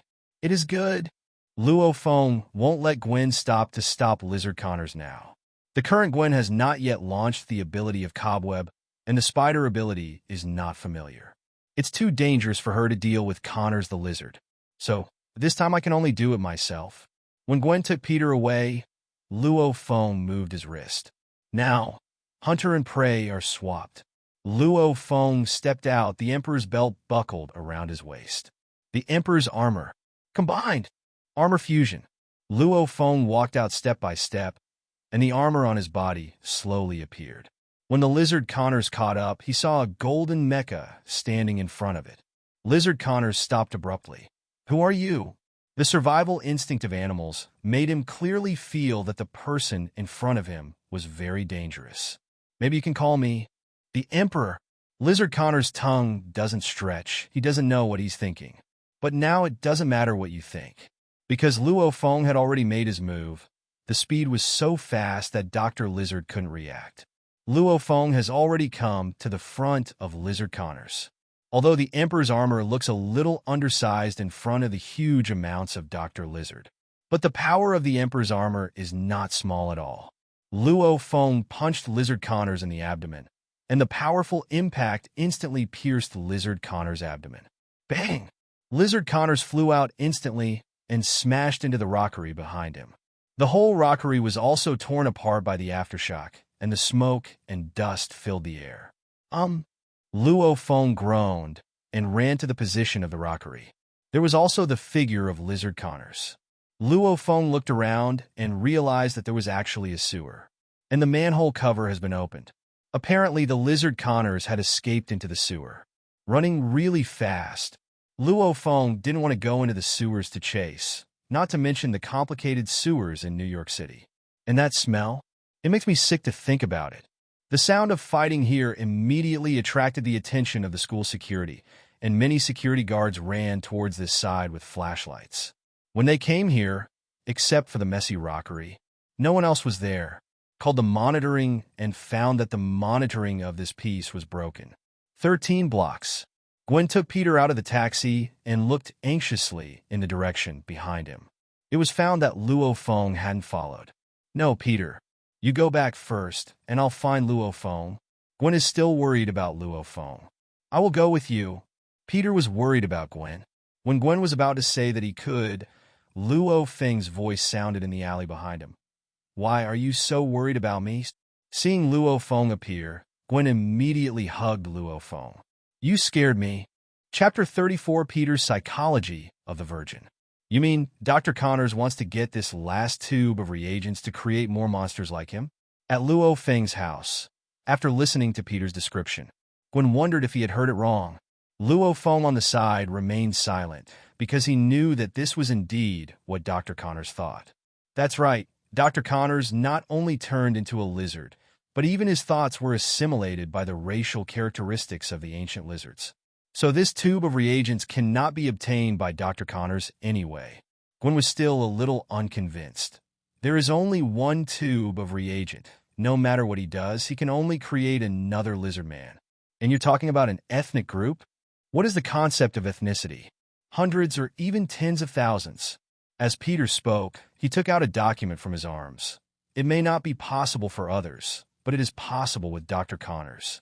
A long time ago, Doctor was a frontline military doctor. To reduce the pain of frontline soldiers due to the side effects of drugs after injury, Dr. Connors invented a machine that nebulizes medicine. The drug atomized by the machine can not only treat injuries more effectively, but also greatly reduce the dosage. Peter spread out the information in his hand, which recorded exactly this great invention of Connors. However, due to the technical interception of the beautiful country's military, this technology can only be used in frontline warfare and has not been extended to civilian use. Therefore, very few people know about this great scientific research achievement of Connors. The reason for this, Luo Feng knows with his toes. Once the technology is popularized, the use of drugs will be greatly reduced. The medicine that used to save one person in the past has turned into a medicine that can save 10 or 100 people. What kind of money do the large group of ZB families above make? Who do you block without blocking? Gwen took the document from Peter's hand. It was exactly what Peter said. In this way, with the assistance of atomization technology, this tube of reagent can indeed mutate into a group of lizard men. With the current ability of Dr. Connors, is there any way to manufacture new genetic reagents? Luo Feng asked. Peter shook his head. The gene fragment location extraction technology used in the manufacture of the reagents comes from Osborne Industries. Because the Osborne industry and schools no longer intend to provide us with experimental support, the technology has been recycled. Before being recovered, the doctor and I raced against time to produce the last 3 reagents. Luo Feng continued. So you mean that this one you have is the last one in the world? Peter nodded, not speaking. In this case, all problems are much simpler. As soon as Luo Feng said it, Gwen and Peter looked at him. Since Dr. Connors wants this reagent, it is used to create a group. Then we just need to destroy him. The question is how to deal with Connors. And destroy it in front of Connors, so he doesn't stare at you and you're safe. Luo Feng's solution was put forward. Before Gwen could express his opinion, Peter on the side immediately shook his head frantically. No, this is the doctor's last effort. I must protect it. Once it's destroyed, the doctor really has nothing left. Seeing Peter's reaction, Luo Feng frowned, but didn't say much. The solution was told to him by himself. Since he didn't want it, then what happened next had nothing to do with Luo Feng. If it wasn't for Gwen's face, Luo Feng didn't want to have too many interactions with Peter, and to get too close to people whose hearts of the Virgin were too overflowing. You will end up hurting yourself. Gwen on the side also understood that what Luo Feng proposed was the most feasible solution at present. But she didn't expect Peter's reaction to be so big. Peter, I think so too. Peter saw that Gwen, a former good friend of his own, was now helping a man he knew a little while ago. Suddenly jealousy erupted. Gwen, even you? With that, Peter picked up the box and stood up. Thank you tonight, but I'll find a solution on my own. Gwen, Mr. Luo Feng. No need to send. Luo Feng thought to himself. I didn't say send you. Only Gwen, caught in a dilemma, didn't know for a while that he wanted to accompany Luo Feng. Let's go send Peter. Luo Feng also saw her entanglement and nodded to Gwen. Gwen smiled happily and said, when I get back.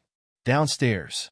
Gwen catches up with Peter and intends to persuade Peter to consider Luo Feng's solution. But Peter was the first to say, Gwen, it's not necessary if you persuade me. This is the hard work of the doctor and me, and I will protect it no matter what. Just left after saying that, leaving Gwen, who didn't know whether to go forward or not. At this time, Luo Feng also came downstairs and patted Gwen on the shoulder. Gwen lay in Luo Feng's arms a little aggrieved. I think I'm an incompetent friend. Luo Feng hugged Gwen and comforted her softly. Silly girl, you did nothing wrong. A true friend is not blind support. but pulls him back when he does something wrong. Okay, it's very late. If I don't take you home, Officer George will probably ask me to talk to him. Gwen, who was originally sad, was amused by Luo Feng's words. My dad wasn't that scary. Gwen's door. Old Father George was already waiting at the door, so Gwen got out of the car and went home. This made Luo Feng look sad. The degree of George's conservativeness does not look like a person from a beautiful country at all. When Gwen came home, her mother rushed up and hugged Gwen at once. Thank God. You are all right, child. It made Gwen look ? Mom, what's wrong with you? How can something happen to me when I'm fine? George next to him immediately explained. Tonight, the Bureau received a call that something strange happened in your school. I took a look and it's just a rockery. As soon as I came back and talked to your mother, she kept worrying about whether something would happen to you. I called you and turned off the phone. After Gwen heard this, her heart warmed. Mom, it's all right. I just went to a friend's house, and we happened to be doing the same project. Giorgio on the side was thoughtful. Friend? Male or female? Take the time to find out. I can't let my daughter be deceived outside. Inside New York City sewers, Lizard Connors was lying on his stomach, his head tossing and flipping back and forth. Under the shadow of the dim moonlight, one of his paws can be seen holding a tattooed arm, blood dripping from the break. Chapter 35: The Cooperation Between Jean and Obadiah. The top floor of a commercial building in New York City. The entire floor here has been turned into an office. In front of a desk, over 2 meters long, Jean Bing gritted his teeth resentfully. The computer in front of me is full of stock news about Stark Industries. Tony Stark is an idiot. Does he know how much money he lost? How much money he said? Bang! Jean Bing smashed it with a punch, and the terrifying force directly smashed through the thick wooden desk. After venting for a while, Jean picked up the phone on the desk. Throw me all the stocks of Stark Industries. Remember, it's all. I don't care what method you use. Throw it at me. Also, bring me another desk. Kim looked at the TV, and all the media were repeating the part where Tony gave up the military industry. Immediately sneered, It seems really crazy, but this is also my chance. Ding. The sound of the elevator suddenly came, and one of Jean Bing's men walked out of the elevator with a stack of documents. Came to Jean Bing. Boss, you want another part of the information about the 13th block. Have you found anything recently? Kim asked. The younger brother shook his head. No, the 13th block has not changed much. Jean Bing's face was flat.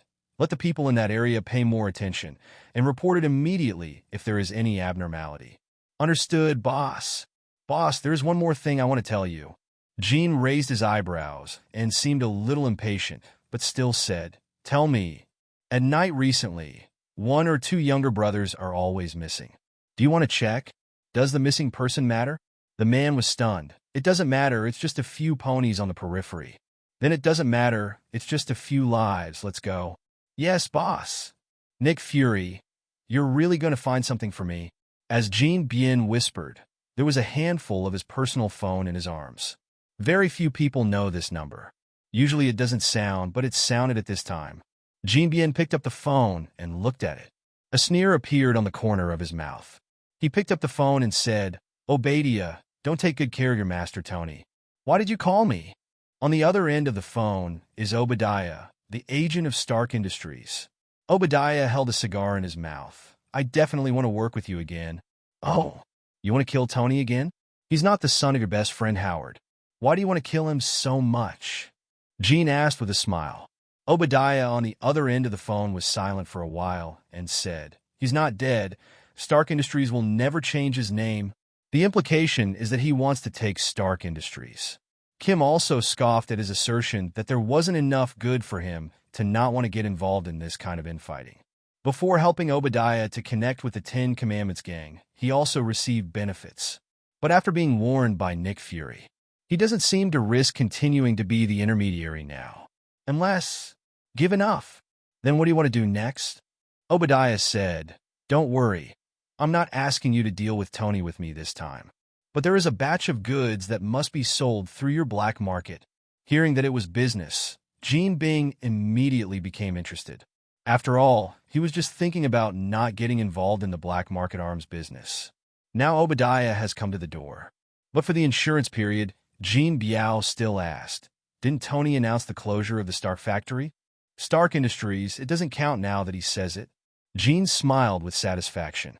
The cooperation between the two was achieved in an instant.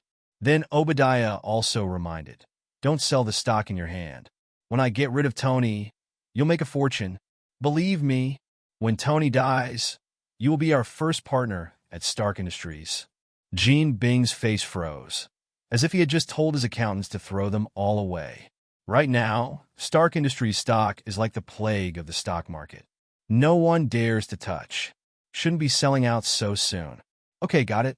I'll trust you again. The phone hangs up, didn't wait for the money, and called the accountant to stop selling the stock. The phone on the desk suddenly rang, and as soon as Jean Bing picked it up, he heard an extremely excited voice over there. "Boss, all the stocks of Stark Industries we have on hand are all thrown away." Jean Bing suddenly stood up from the table. "What did you say?" "Stark Industries stock price is falling all the way. Why are you buying so much?" State University. Gwen is by Luo Feng's side, watching him keep buying Stark Industries stock. Some doubts. Who does not know in the beautiful country now, Stark Industry is going to be cold? Luo Feng gave a reason that made Gwen laugh and cry. Because he is cheap. If he rises up in the future, won't he make a fortune? For a time, Gwen wondered whether Luo Feng knew how to buy stocks. But looking at Luo Feng's confident smile, Gwen also thinks that maybe Stark Industries stock will actually rise. Okay, just leave the rest to the Red Queen to get it done.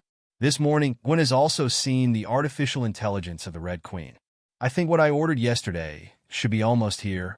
Luo Feng took a look at the time and walked out of the school with Gwen. Not long after the two left school, several police cars sounded their sirens and entered the campus, heading straight for Dr. Connor's laboratory. Led by George, 4 or 5 PCs in police uniforms walked into Connor's laboratory. Did there be a big riot here?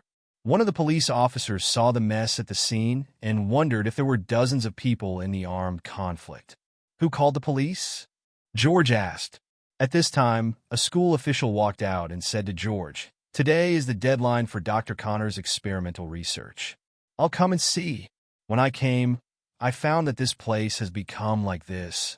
Under the introduction of official personnel, George also knew who Connors was and what he was doing here. Just when George asked about the case, a police officer exclaimed, "Head, look here. What is this?" The things in front of me completely exceeded George's cognition. Chapter 36: The Cobweb Floats in New York City. State University. Several biological experts rushed to Dr. Connor's laboratory in a hurry. When they saw what was in front of them, they were completely dumbfounded. In the corner, where is a huge amount of transparent lizard skin. After discussions with several experts, finally gave Sheriff George an affirmative answer. "Mr. George, this is indeed the remains of a reptile, but we have never seen such huge amounts of. The largest reptile shed on Earth is still the Komodo dragon." George looked at the huge corpse in front of him. If it was really like what the biologist said, if this slaughter is real, it means that there is a huge amount of animals in the vicinity that is larger than humans. No monster. It seems very likely that Dr. Connor's research created such a monster. Maybe the laboratory was destroyed by this monster. With the old man's experience in solving cases, George only roughly figured out the incident through the existing clues. Why did he leave a slough? Although he is a sheriff, when it comes to professional knowledge, George still humbly asks the professionals present, "Mr. George, there are generally 2 situations. One is that this reptile is still growing. The shedding of its size has grown. The second is that he was seriously injured and took off his remains during the regeneration process. It's really hard for us to make a judgment if we only have this corpse in front of us," the expert said with some embarrassment. After listening, George immediately ordered to his subordinates, "Block the scene and conduct a carpet search of the surroundings. Be sure to find this monster. Don't cause panic among the citizens." Under George's arrangement, everyone was in full swing. On the school side, I hope to cooperate with our actions and block the news. Definitely, this is what we should do. Luo Feng and Gwen, who returned home, naturally didn't know what was going on at the school. Even if they knew, they wouldn't tell George everything. Because of this, it has gone beyond the scope of the New York Police Department's handling. Quickly put it on and try to see if it fits. Luo Feng took out 2 wrist web shooters from the package. Gwen couldn't wait to put it on his hand, and then installed the prepared spider fluid. Psst. Gwen pressed his palms with 2 fingers, and a thick cobweb sprayed out from his wrist, sticking directly to the wall. Luo Feng, it's so cool. Try to grab that thing. Luo Feng pointed to the barbell on the ground. Gwen immediately launched a cobweb, sticking to the barbell and pulling it lightly, and the barbell flew over. Gwen, who successfully caught the barbell, grew his mouth into a zero outfit and was very excited. Even a little incoherent. Wow, Luo Feng, do you know this feeling is really wonderful? It's as if my arm was stretched out indefinitely. Gwen tried her best to describe how she felt. But the excitement in my heart at this moment can no longer be described in words. Luo Feng naturally understands that feeling. The first time he flew into the sky wearing the armor of the Emperor, it was similar to Gwen now. Let's go. Put on your spider costume. Let's go to the rooftop. Go to the rooftop? Gwen didn't understand. Have you ever thought about a cobweb drift in the city? Gwen's eyes suddenly glowed. On the rooftop, Gwen put on the white spider suit and stood on the edge of the rooftop with Luo Feng's encouragement. Are you ready, Gwen? Yee. I'm ready. Although Gwen said this, the inner tension could not be concealed at all. Seeing her like this, Luo Feng couldn't help but smile.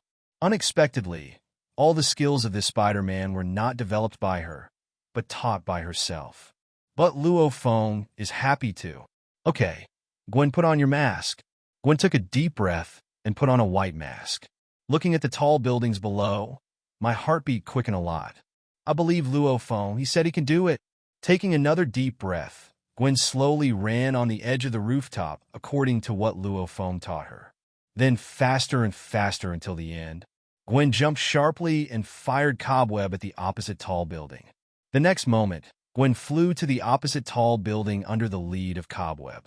Just before hitting the tall building, Gwen released the cobweb in his hand. By inertia, he threw himself against the glass outer wall of the tall building. Everything was so fast that Gwen, the protagonist, didn't react, and he watched the static electricity stick to the glass outer wall. Through the glass, Gwen saw himself clearly now. The battle suit covers the whole body. A feeling of excitement that was more indescribable than before rose from the bottom of my heart. Gwen started running along the glass wall. Very young lady shouted, I like this feeling, Luo Feng. Have you seen it? I almost feel like I'm flying. Gwen rocked the cobweb and weaved across the city. Seeing Gwen's happy appearance, Luo Feng couldn't help but laugh. At this moment, Gwen's little white spider was completely born. On this day, countless people in New York saw a white figure swaying through the steel jungle lined with high-rise buildings. Many people took out their mobile phones to take pictures of this scene, and then posted them on Facebook and other dating apps. Some say it's the White Angel, some say it's an alien invasion, and some say it's the evil mutant. Only Luo Feng knew that she was Gwen. From now on, the friendly neighbor of New Yorkers, Spider-Man Gwen Stacy. Tony's R&D room. Tony, who had just finished the experiment and had a big somersault, was clutching the ice pack. The voice of JRVS immediately came. Sir, look at this. The image of Gwen traveling through New York City was released by JRVS. What is this? It seems to be a human who covers his face and uses some kind of cobweb-like substance to achieve the effect of floating. JRVS is worthy of being a super artificial intelligence. All the highlights are magnified for Tony to see. The same thing happened on the mothership of S.H.I.E.L.D. Nick Fury, who was not yet fully injured, watched the scene in New York City in front of him. Turned a look at the Hill agent. Aren't these mutants going to hide themselves now? Hey, I don't think this is someone from Xavier's school. There is no information on him in S.H.I.E.L.D. Nick Fury's eyes lit up. Could it be that this is a mutant who has just awakening ability and no previous criminal record? Take a little JoJo in your heart, and it will be revealed immediately. Avengers Alternative +1. Chapter 37, Gwen's Initiative. Peter's door. 2 detectives knocked on the door. Aunt May came to open the door, and when he saw two police detectives in uniform at the door, he couldn't help frowning. "Excuse me, what's the matter with you?" "Don't be too nervous, ma'am. We're here to see Peter Parker." "Is he home?" "Peter." Aunt May suddenly felt nervous. "Did Peter cause trouble outside?" "You too, Peter is my nephew." "Did he do anything bad?" "You have to believe that he is a good boy. Someone must be coercing him." Before Aunt May could finish speaking, another police detective immediately stopped her. "Hey, ma'am, don't be nervous. We approached Peter Parker just to ask a little about his mentor Connors." Aunt May breathed a sigh of relief. "So that's the case, you wait. I'll tell her to come down." Peter. Aunt May called upstairs a few times. "Come on, Aunt May." Peter ran downstairs, haggard written all over his face. "Son, what's wrong? Did something happen?" Aunt May said with some distress. "If something happens, you must tell me." "Don't worry, Aunt May. I'm fine." With that said, Peter looked towards the door. Two detectives also came over and said, "Mr. Parker, please come back to the police station with us to assist in the investigation." Peter knew right away that today was the deadline. It seems that someone has discovered what happened in the school laboratory and called the police. "Okay, I'll go with you." Then he said to Aunt May, "It's okay, Aunt May. I'll be back in the evening. Wait for me to come back for dinner." Inside the New York City Police Department, George sat in front of Peter at the table between the two of them. There are pictures of Dr. Connors on the spot, including the huge amounts of slaughter. "That's why Dr. Connors has put you on vacation since that day when the research experiment was successful. You haven't seen him until now." During this period of time, Peter had already thought about his words after being found by the police. In short, the real situation of Connors cannot be exposed. George looked relaxed, then picked up a photo on the table. "Then do you know what this is about? Or have you seen it?" The content in the photo is the huge amounts of slaughter. Peter shook his head. "Looks like the shed skins of the animals we studied. But it's huge. I think it should be some kind of movie prop." After asking a few more innocuous questions, George stood up and shook hands with Peter. "Thank you for your help, Mr. Peter." "You're welcome. It should be. Dr. Connors is also my mentor, and I'm very saddened by his accident." After the two of them chatted, Peter walked out of the NYPD. In the interrogation room, George looked at these photos of the laboratory and seemed to want to find some more clues. At this moment, a police detective opened the door. "I think you should look at this." George frowned. He didn't like the feeling of being interrupted. Asked, "Have you found the clue to Dr. Connors?" "No, but there seems to be a new super cop in New York City." "What?" George took the tablet in his hand. A video shot from the perspective of a passerby is being played inside. Several robbers who had just robbed the convenience store were running away when suddenly a woman in white jumped down from the sky. Yes, it can be seen from the body. The robber with the gun in the video was solved by 3 and 5 and then tied to the telephone pole with a thick white wire. The 3 pistols were also broken by the man in white. The video was filled with cheers from passers-by. Then as soon as the camera turned, the passerby who shot the video rushed up and stroked the white silk threads. "My God, is this cobweb? Did you see it? Did you see it? It was really cool just now. That's a cool girl. Look, she broke these guns with her bare hands." Although the video is not over, George has already finished it. Angrily, he snapped the tablet on his hand and clasped it on the table. The detective who sent the video aches when he sees it. This is his personal tablet, and he brought it to the police station to pass the time. But don't break it. Another guy who likes to be a hero. I really don't know whose parents gave birth to such a daughter. I don't know how to discipline it properly. Just as he was talking, someone came in the interrogation room. And there were a lot of people this time. When George saw it, it was too familiar. "Isn't this the 3 protagonists in the video just now?" One of them said proudly, "If it weren't for Spider-Man, you stupid detectives wouldn't be able to catch us." The detective who escorted them and also noticed that the director at the moment's face was getting worse and worse. "I could only give these 3 foolish robbers a sympathetic look." Then he quietly left the interrogation room. On the rooftop, Gwen, who had wandered around New York for a long time, swayed back from another direction. As soon as he got back to the rooftop, he almost rushed towards Luo Feng at the fastest speed, and then jumped straight up. He hugged Luo Feng like an octopus. How are you? Are you happy? Luo Feng asked with a smile. Gwen took off his hood, his face beaming with excitement. I love it so much. And you know what? I had a robbery on my way back, and I caught 3 robbers, tied them to poles with cobweb, and broke their pistols. Gwen gestured with her hands as she spoke, trying to make Luo Feng feel the indescribable joy of her at the moment. Luo Feng listened to Gwen's story quietly. After Gwen finished speaking, he put his arms around Luo Feng's neck again. I am really so happy. Today is the happiest day of my life. Thank you, Luo Feng. Luo Feng smiled and said, This is your own ability. Thank me for what? Without your support and encouragement, I don't think I would have taken this step in my life. Thanks, Gwen said affectionately. Just when Luo Feng was about to say no thanks, Gwen grabbed the collar and pulled down. The two's lips touched each other. Luo Feng hugged Gwen after a brief absence. Chapter 38, The Frog Cub is Back. Gwen, let's go home. I'll give you another present. Luo Feng hugged Gwen and whispered. Gwen nodded slightly, her cheeks slightly flushed. As he was walking downstairs, Luo Feng turned around and asked, Gwen, is this your first kiss? In an instant, Gwen's face became red, and the whole person stiffened. Ken only nodded dumbly. Looking at Gwen's cute reaction, Luo Feng also said with a smile, What a coincidence. Me too. Back home, Luo Feng took out another small black box in the package. After opening, it is a pair of specially customized small black earphones, which can fit tightly in the ears. It's just that this pair of headphones seems to be the left ear. This is for me to listen to music? Gwen asked curiously. She also really likes listening to music, and the hood of this spider suit is also designed to facilitate her listening to music. Definitely not. Definitely it also has the function of listening to songs. Try it on, just wear one, and the other is mine. Gwen understood, picked up one of the headphones and put it on. Then Luo Feng said, Say hi. The Red Queen. Gwen said softly, Hi.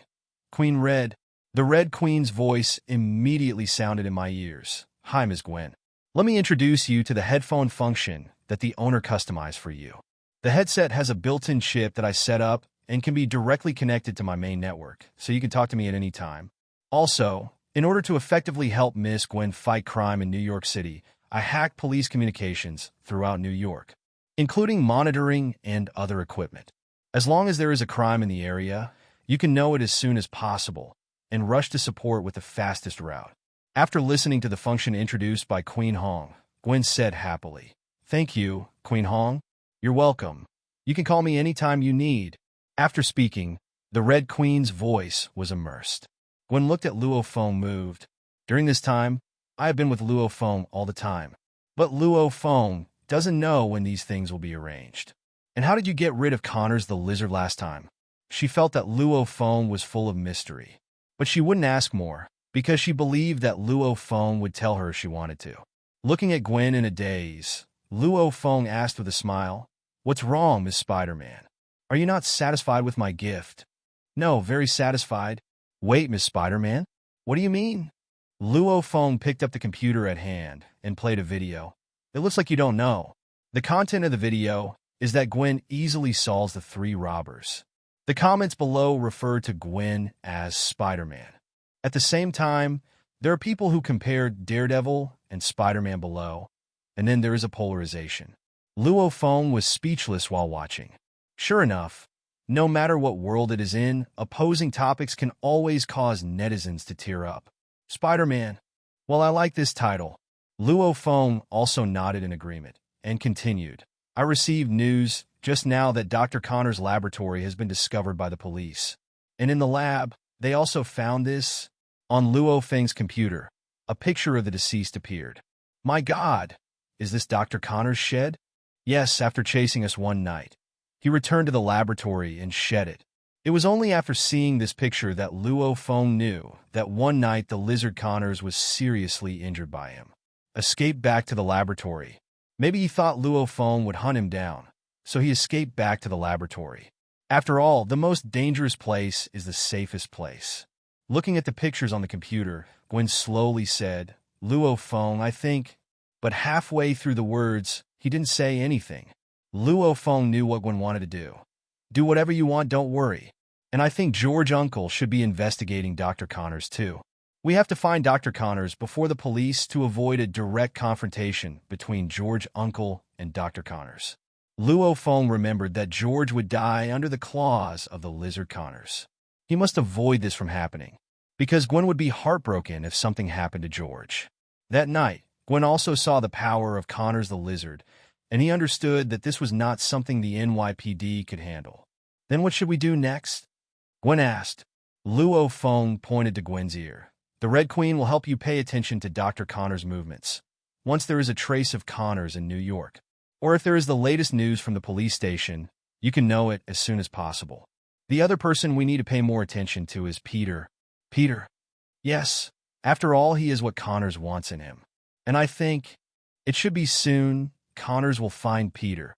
Listening to Luo Feng's analysis, Gwen looked like this. Also know what to do next. But then, we have more important things, Gwen. Gwen didn't understand Luo Feng's meaning. More important things? But the next moment, she saw Luo Feng walking towards her slowly. With an indescribable aggression in his eyes, Gwen subconsciously took a few steps back. But soon, he retreated to the wall. Luo Feng also came to Gwen at this time. With his hands on the wall, his calm and clean eyes met Gwen's. Gwen's white and tender face suddenly turned red. Luo Feng, what's the important thing you're talking about?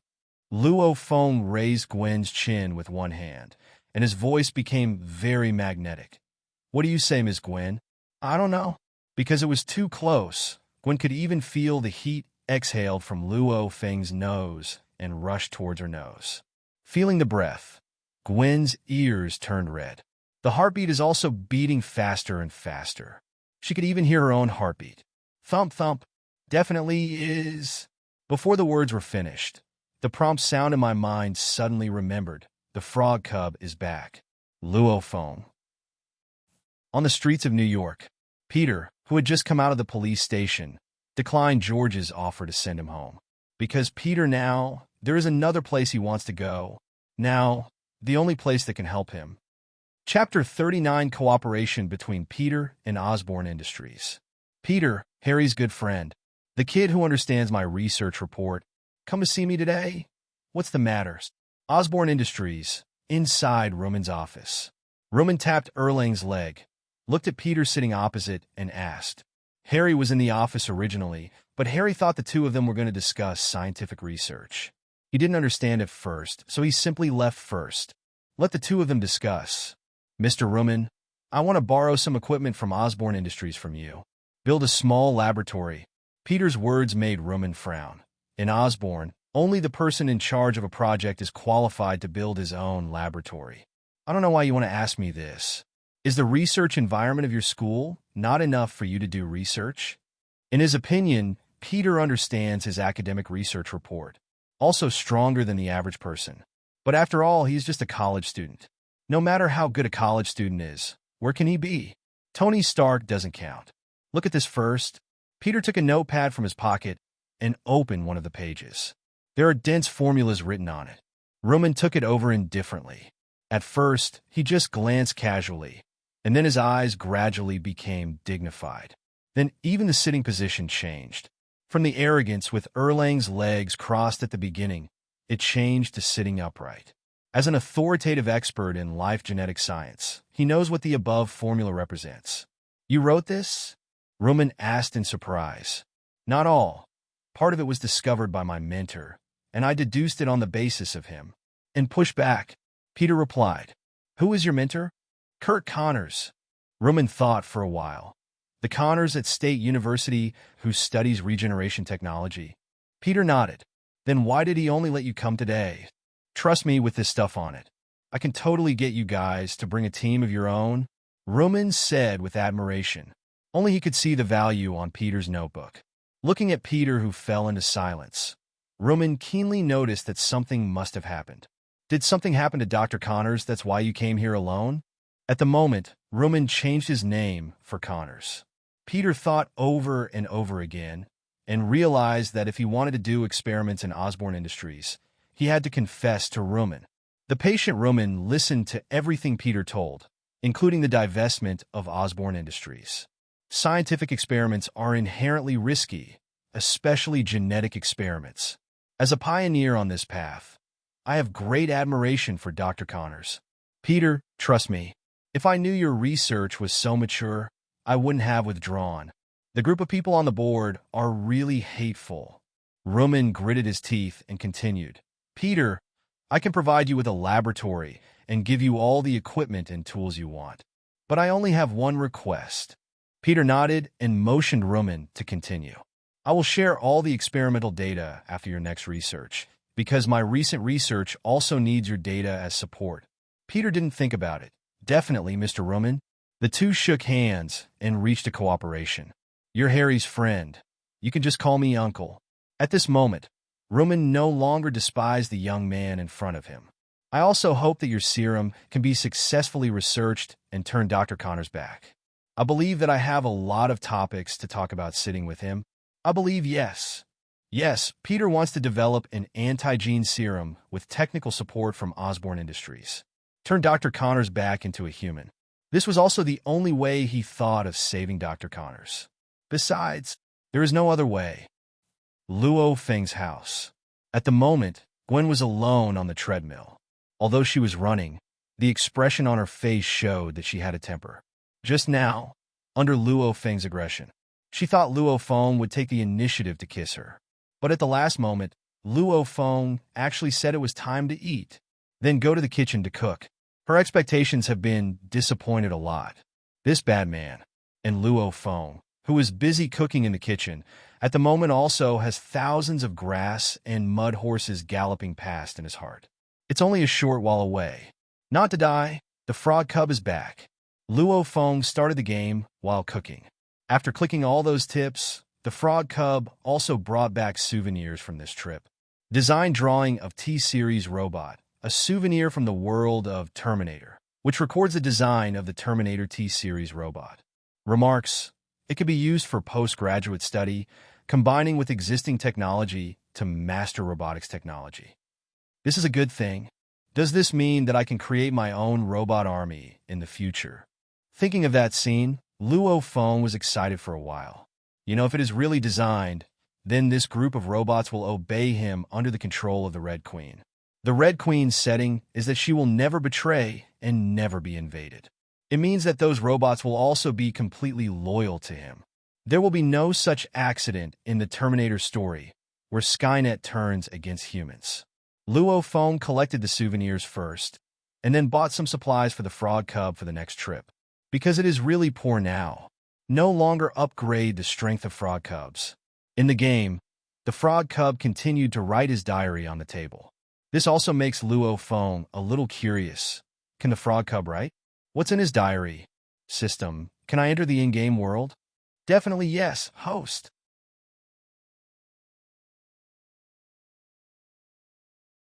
Chapter 40, Isn't This a Lunatic? Oh, what shall I do then?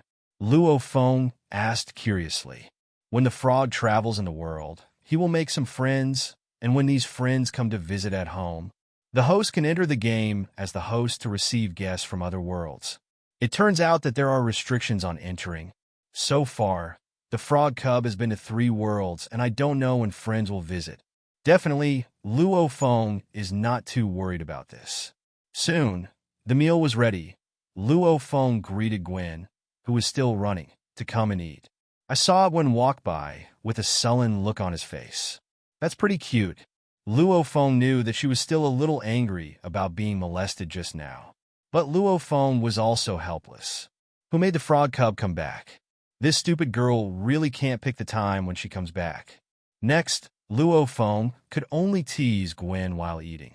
In the end, under the words of the food and Luo Feng, Gwen completely forgot what happened just now. After the two finished eating, night fell. Luo Feng, Connors should appear at night. I want to go out and see. Luo Feng nodded. Before you go, let's go home. When you get home, turn on your computer. I'll let the Red Queen hack into your computer. Then you go back to the room and lock the door and come out the window.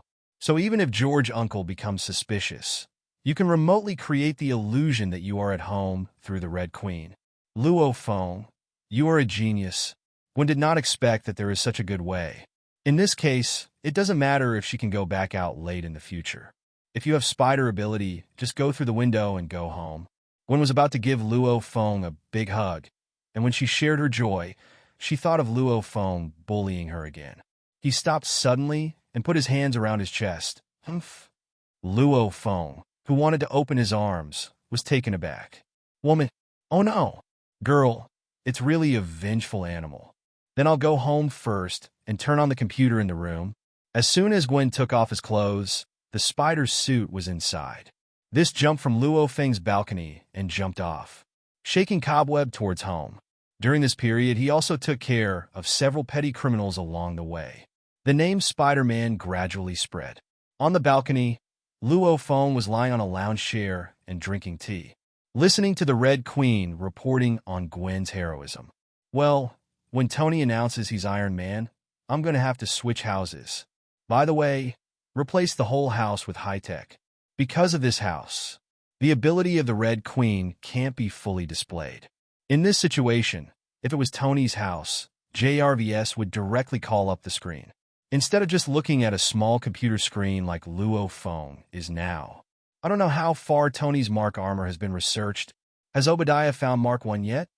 Thinking of Mark 1, Luo Feng remembered that when he saw the design of Mark 1, it had already deviated from the set image. It won't be back Tony's armor. Will it become like the Emperor's armor? At the same time, inside Tony's lab, at the moment, Tony is covered in a full metallic silver armor. The eye area of the armor's head is made into a very exaggerated style. In other areas that should have been smooth, many radical improvements have also been made. If Luo Feng is here, it will feel a bit like the Emperor's armor, but not very similar. Okay, Ethan, JRVS Mark II first test flight. Are you ready? Ethan gave Tony an okay gesture. JRVS's voice echoed inside the helmet. Ready, sir. All parameters and routes. The flight route has been designed. Okay, let's get started. The palms and soles of the Mark II armor spurted out flames and slowly lifted Tony up. After it stabilized, Tony swooped straight out of the underground laboratory. Wow. Huh? We made it. JRVS, Ethan. In the laboratory, Ethan can also see the process of Tony's flight. Tony in the armor, at the moment, laughs like a kid who just got a new toy. Like a shooting star, it streaks across the night sky of New York City. Unlike shooting stars are falling. And Tony was flying up. Okay, let's see how capable this equipment is. What's the record for the state route? 71 Blackbird. The record for fixed-wing flight is 85,000 feet, sir. Records are meant to be broken. Come on. Tony went full throttle, heading for the highest record flight. Now he is not like a scientist, but more like a very competitive child. In S.H.I.E.L.D., Nick Fury watched the Mark II constantly fly into the sky. The appearance of the armor made Nick Fury even more suspicious that Tony had something to do with the mysterious mecha. Nick Fury has been watching Tony since Tony came back. As soon as Mark II flew out of Tony's house, someone came to report it. Howard, he really deserves to be your son. He actually researched this kind of thing. Nick Fury looked at Tony as he kept flying high. His eyes were full of admiration. Yes, that's what it is. Avengers members +1 again. But the next scene changed Nick Fury's face. Because Tony continues to rise, the higher the altitude, the lower the temperature, especially Tony's super speedy rise process. The temperature changes extremely rapidly. A layer of frost began to form on the surface of the mecha. This guy can't be a lunatic. Nick Fury felt that his assessment of Tony just now seemed a little premature. And Tony continued to rise. Sir, the exterior may have been severely icy and damaged. Fly on. Tony didn't stop. Soon, as the surface freezes, the operation of the interior gradually ceases. Even JRVS is silent. The Mark II stopped running completely and began to fall from a high altitude. What? We're frozen. JRVS, deploy the ailerons. Come on, we have to get the ice off. JRVS didn't respond. Tony could only find the manual switch and pressed it. The moment the ailerons opened, the speed of descent was greatly delayed. JRVS can also be activated again, and at the critical moment, it flew close to the ground. Tony, who escaped from death again, laughed in the mecha. Huh. Nick Fury and SHILD couldn't help but wipe Tony a cold sweat. Hill asked, "Would you like to add Tony to the plan?" Nick Fury said cautiously, "Let's observe and observe." Luo Feng, standing on the balcony. He looked at the Mark II, which was soaring into the sky not far away. Chapter 41. Pampered Daughter Mad, Devil George. Mark II. Have you finally studied it?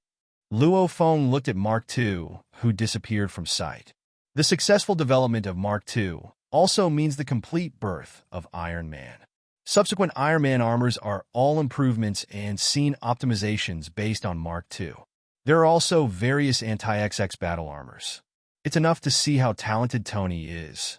Next, as long as Tony and the Iron King become famous, the stock of Stark Industries will usher in a big rally. At that time, you won't have to live so hard. The other side, Gwen, who had just returned home, pushed the door open. "Mom, my dad hasn't come back yet?" Gwen, who had changed into his own clothes early in the neighborhood, asked his father George when he entered the door. After all, what to prevent is to be discovered by George. As his daughter, Gwen was all too aware of George's ability to detect and reason. How can you become a sheriff of the New York Police Department without the ability to convince the public? He called back and said he'll be back later tonight. "Let me pay attention to you. Don't let you come back too late." But fortunately, I don't have to report to him. Gwen's mother complained as she came over with a glass of water and handed it to Gwen. "Thank you, Mom." Gwen kissed her on the cheek. "Daddy still treats me like a kid. Who made him have only a precious daughter like you? Is this your new earphones?" Mama Gwen noticed the black earphones in her daughter's ears all at once. "Yes, the original earphones are broken. This one is new." Gwen immediately gave a ha-ha and then said, "Mom, I still have some projects to finish. I'll go back to my room first." As he said that, he handed back the glass he had finished drinking and turned to go upstairs. Gwen's mother smiled and shook her head. Father and daughter are the same. Back in the living room, Gwen's mother picked up the phone at home and called George. On the other end of the phone, George was sitting in a black-faced private car, seemingly observing something. And across the road is Peter Parker's home. At the moment, a middle-aged man came back from outside with some freshly bought vegetables. A man next to George said, "That man is Peter Parker's uncle, Ben Parker. It's a technician from a supermarket nearby." George nodded, then asked, "What's the news from Group B?" "Peter Parker hasn't come out since he entered Osborne Industries. Our people, without special orders, have no right to enter Osborne Industries. No need to go in. Just make sure Peter Parker is inside." Apparently, this morning, George did not completely trust Peter's words, but let Peter leave and then sent someone to follow Peter. At the same time, I came to Peter's house to squat. It's only been a day and nothing has been gained. At this moment, George's personal phone rang. As soon as it was the home number, George picked it up. The wife's voice came from the other end of the phone. "Your good daughter is back. Don't worry." George glanced at his watch. "Is it so early today? Did she come back alone?" "Well, it's just her." "Okay, I'll go back after I finish the task." George hung up the phone. The police officer who acted with him smiled and said, "Head, you still care so much about your daughter." "Definitely, this is the daughter. There aren't many good people in that kind of school. Definitely protect it." The whole police station knows that George is a daughter-in-law. Go back to Gwen in the room and lock the door. After confirming that there is no problem, turn on the computer on the desktop. After the red, "My computer is ready." "Wait a minute, Miss Gwen."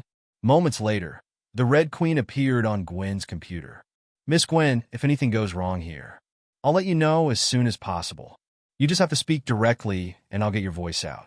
It makes people think you're still in the room." Okay, what Luo Feng thought was really thoughtful. Gwen takes off his clothes. The spider suit is inside. Gwen goes to the window and shoots the cobweb. "Excuse me, Queen Red." After saying that, he jumped out. Not long after Gwen left, Gwen's mother knocked on Gwen's door with a snack. "Gwen, I prepared a snack for you." The Red Queen immediately sent the voice to Gwen's where. Fortunately, there are arrangements from Luo Feng. Otherwise, it will be exposed tonight. Gwen rejoiced and said, "Thank you, Mom, but I'm not hungry. Leave it to Dad." Gwen's mother, standing at the door of Gwen's room, heard her daughter's response. "Not forcing. Don't make it too late. Pay attention to your body." "Got it, Mom?" In New York City, Gwen shuttles back and forth between buildings. The Red Queen's voice suddenly sounded. There was a robbery in the Brand block, and the victim was an old man. "Thank you, Red Queen. It's time to let him know that it's not right to do bad things." Inside Tony's lab, Tony was holding an ice pack over his head. There was nothing wrong with falling from a height of 10,000 meters, but when I got home, the armor was too heavy. It smashed directly from the first floor to the ground. He also smashed a car of his own. This made Tony speechless. Ethan on the side looked at Tony with a miserable face and said with a smirk, "It seems that you need to change to a lighter aerospace titanium metal." "Very good system. JRVS, help me order aerospace titanium." "Okay, sir. The new modeling is done. Do I need to take a look?" "Release it." A set of battle armor modeling data made of titanium, including the mecha style, appeared in front of Tony and Ethan. "This color is not very good. The armor on the screen is pure gold." "JRVS, no other color scheme?" "I think this is more in line with your low-key personality." Listening to JRVS, who still understands the yin and yang, Ethan understands that the current JRVS has reached the level of a normal person by learning AI. Ethan joked, "Your housekeeper knows you so well. JRVS, color me in the style of that mech." "Okay, sir." Soon, the silver-white new steel armor appeared on the screen. Looking at this color scheme, Tony was very satisfied. "That's it." Just then, Ethan noticed the news on TV. "You have a charity party tonight?" Tony looked confused. "What?" "I've been here all day today." Then follow the direction Ethan pointed to and look at the TV. A reporter on TV is introducing a charity gala hosted by Tony Stark himself, and then kept belittling what Tony had been up to lately. Apparently, she's also a victim of Stark industrial stock. "Come on, Ethan. Take you to a drink." JRVS, don't wait for my supper." "You always do, sir." Chapter 42, Angry Tony. Main City Road. Tony drove his R8 at full speed to the charity gala. Ethan sat in Tony's car beside him and subconsciously held the door handle. He suddenly regretted a little. Why did he follow Tony here, stay at home, and study other things? "Relax. Trust me." Tony watched the road. Watch the road. After half an hour of torture, the two finally came to the door of the charity party. Tony got out of the car dashingly. Ethan, on the other hand, had an uncomfortable look on his face. "Take care of him. I'll go first." Tony casually put his car keys to the attendant and then walked into the charity alone. Tony's arrival was like throwing a stone on the calm water. Suddenly, he became the center of attention. Those who know him and those who don't come to greet him. They were all dealt with by him. By the bar, Tony picked up a glass of wine and tasted it. The reason he came to this charity party today was just to see who opened it under his name. "Mr. Stark?" Beside Tony, Phil Coulson's voice sounded. During this period of time, Tony has been locked out, and Phil Coulson has never found a chance to get close to Tony. Now finally seeing Tony, Phil Coulson looks calm on the surface, but he's actually quite nervous inside. From what he knew, Tony's typical arrogance. Rarely deal with strangers, especially strangers. "You are?" "Phil Coulson, agent." Phil Coulson didn't turn around in front of Tony, and he showed his identity as an agent as soon as he came up. He believed that was the only way to get Tony's attention. After all, an organization like them only has a sense of mystery in front of ordinary people. In front of these people at the top of society, they're just stronger ordinary people. Yes, you are the one. In fact, Tony didn't know which department the other party belonged to. Department of Homeland Strategic Defense Attack and Logistic Support. This is what SHIELD is called externally. Gosh, that's long enough. You guys really changed your name? Yes, a lot of people say that after hearing it. Phil Coulson has clearly felt Tony's impatience and directly explained his purpose. "We deeply sympathize with what you have experienced during this period of time, but I hope you have time to accompany me to make a report." At this time, Tony's eyes were attracted by a beautiful back in the crowd, and he immediately recognized that it was Little Pepper. And the little Pepper is wearing it tonight. Looks like never before, and sexy. Definitely, I'll arrange a time. 5 days later at 7 o'clock in the evening. I have something to deal with my assistant now. Tony shook hands with Phil Coulson perfunctorily. 5 days later, he said it casually. Anyway, he forgot later. Under Phil Coulson's helpless eyes, Tony walked into the middle of the dance and chatted with Pepper. The two danced a dance and left. Phil Coulson just stood there and waited for Tony to be ordered. After a while, he saw Tony walking in from outside. Just as he was about to step forward, he saw another blonde walking towards Tony. Sheet. Do rich people have such a predestined relationship with women? That girl is so pretty.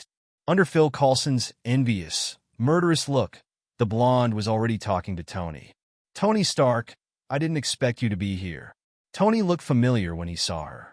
But for a while, I couldn't remember when I slept. Carly. Tony made up one because he forgot his name. Christine. I remembered. Tony did remember that the night he went to the Middle East with her was the mech he saw that night. I found that you have always been a person who does not believe in words. Tony frowned. I think I'm pretty credible. At this time, she took out a stack of photos in her hand. This town is called Gemala. Have you heard of it? Christine put the photo on the bar. When Tony saw the content in the photo, his face became a little ugly. There are weapons in the photo, and these weapons are all from Stark Industries, and the batch numbers on them are obviously the ones that I let them destroy. How would it appear here? Tony thought of a possibility, picked up the photo, and left the dance. Door. Obadiah is dealing with reporters who come to interview. Tony stepped forward. What's going on with Gemala? Tony, don't worry. I've helped you hold down the people on the board. Obadiah pressed his voice to Tony. Facing the reporter, he had another friendly face. Tony, look ahead. Let's take a group photo. Are you just doing business without my knowledge? Obadiah bit his cigar and whispered to Tony, don't be so naive. Who do you think is hosting this charity party? And who took you out of the company's decision-making? After that, Obadiah continued to deal with reporters, leaving Tony in a daze. He never thought that since the death of his parents, the uncle who watched him step by step to the present was actually such a person. Although he is usually arrogant and conceited, he is cynical. But for Obadiah, he asked himself that he had never treated him badly. Why would he do this? Hey, didn't you go in? What are you doing here? Ethan, who was about to enter the ball, saw Tony standing there alone and came over curiously to ask. Tony squeezed the photo in his hand. Let's go back. Ethan, I just finished throwing up. I just recovered. Will you let me go in your car again? But looking at Tony's back hurriedly leaving, Ethan knew something must have happened. Gritting his teeth, he followed. I'm unlucky. In the car. This time Tony didn't drive too fast and told Ethan what had just happened. Ethan bowed his head and meditated. Jamila, you know that place?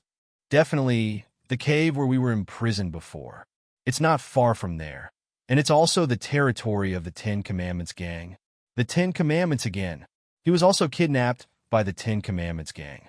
It's also the Ten Commandments that now buy the weapons he destroys. There was a vague guess in Tony's heart. Just don't want to believe it. He thought it might just be a coincidence. What are you going to do next? Since I said that those weapons are to be destroyed, they must be destroyed.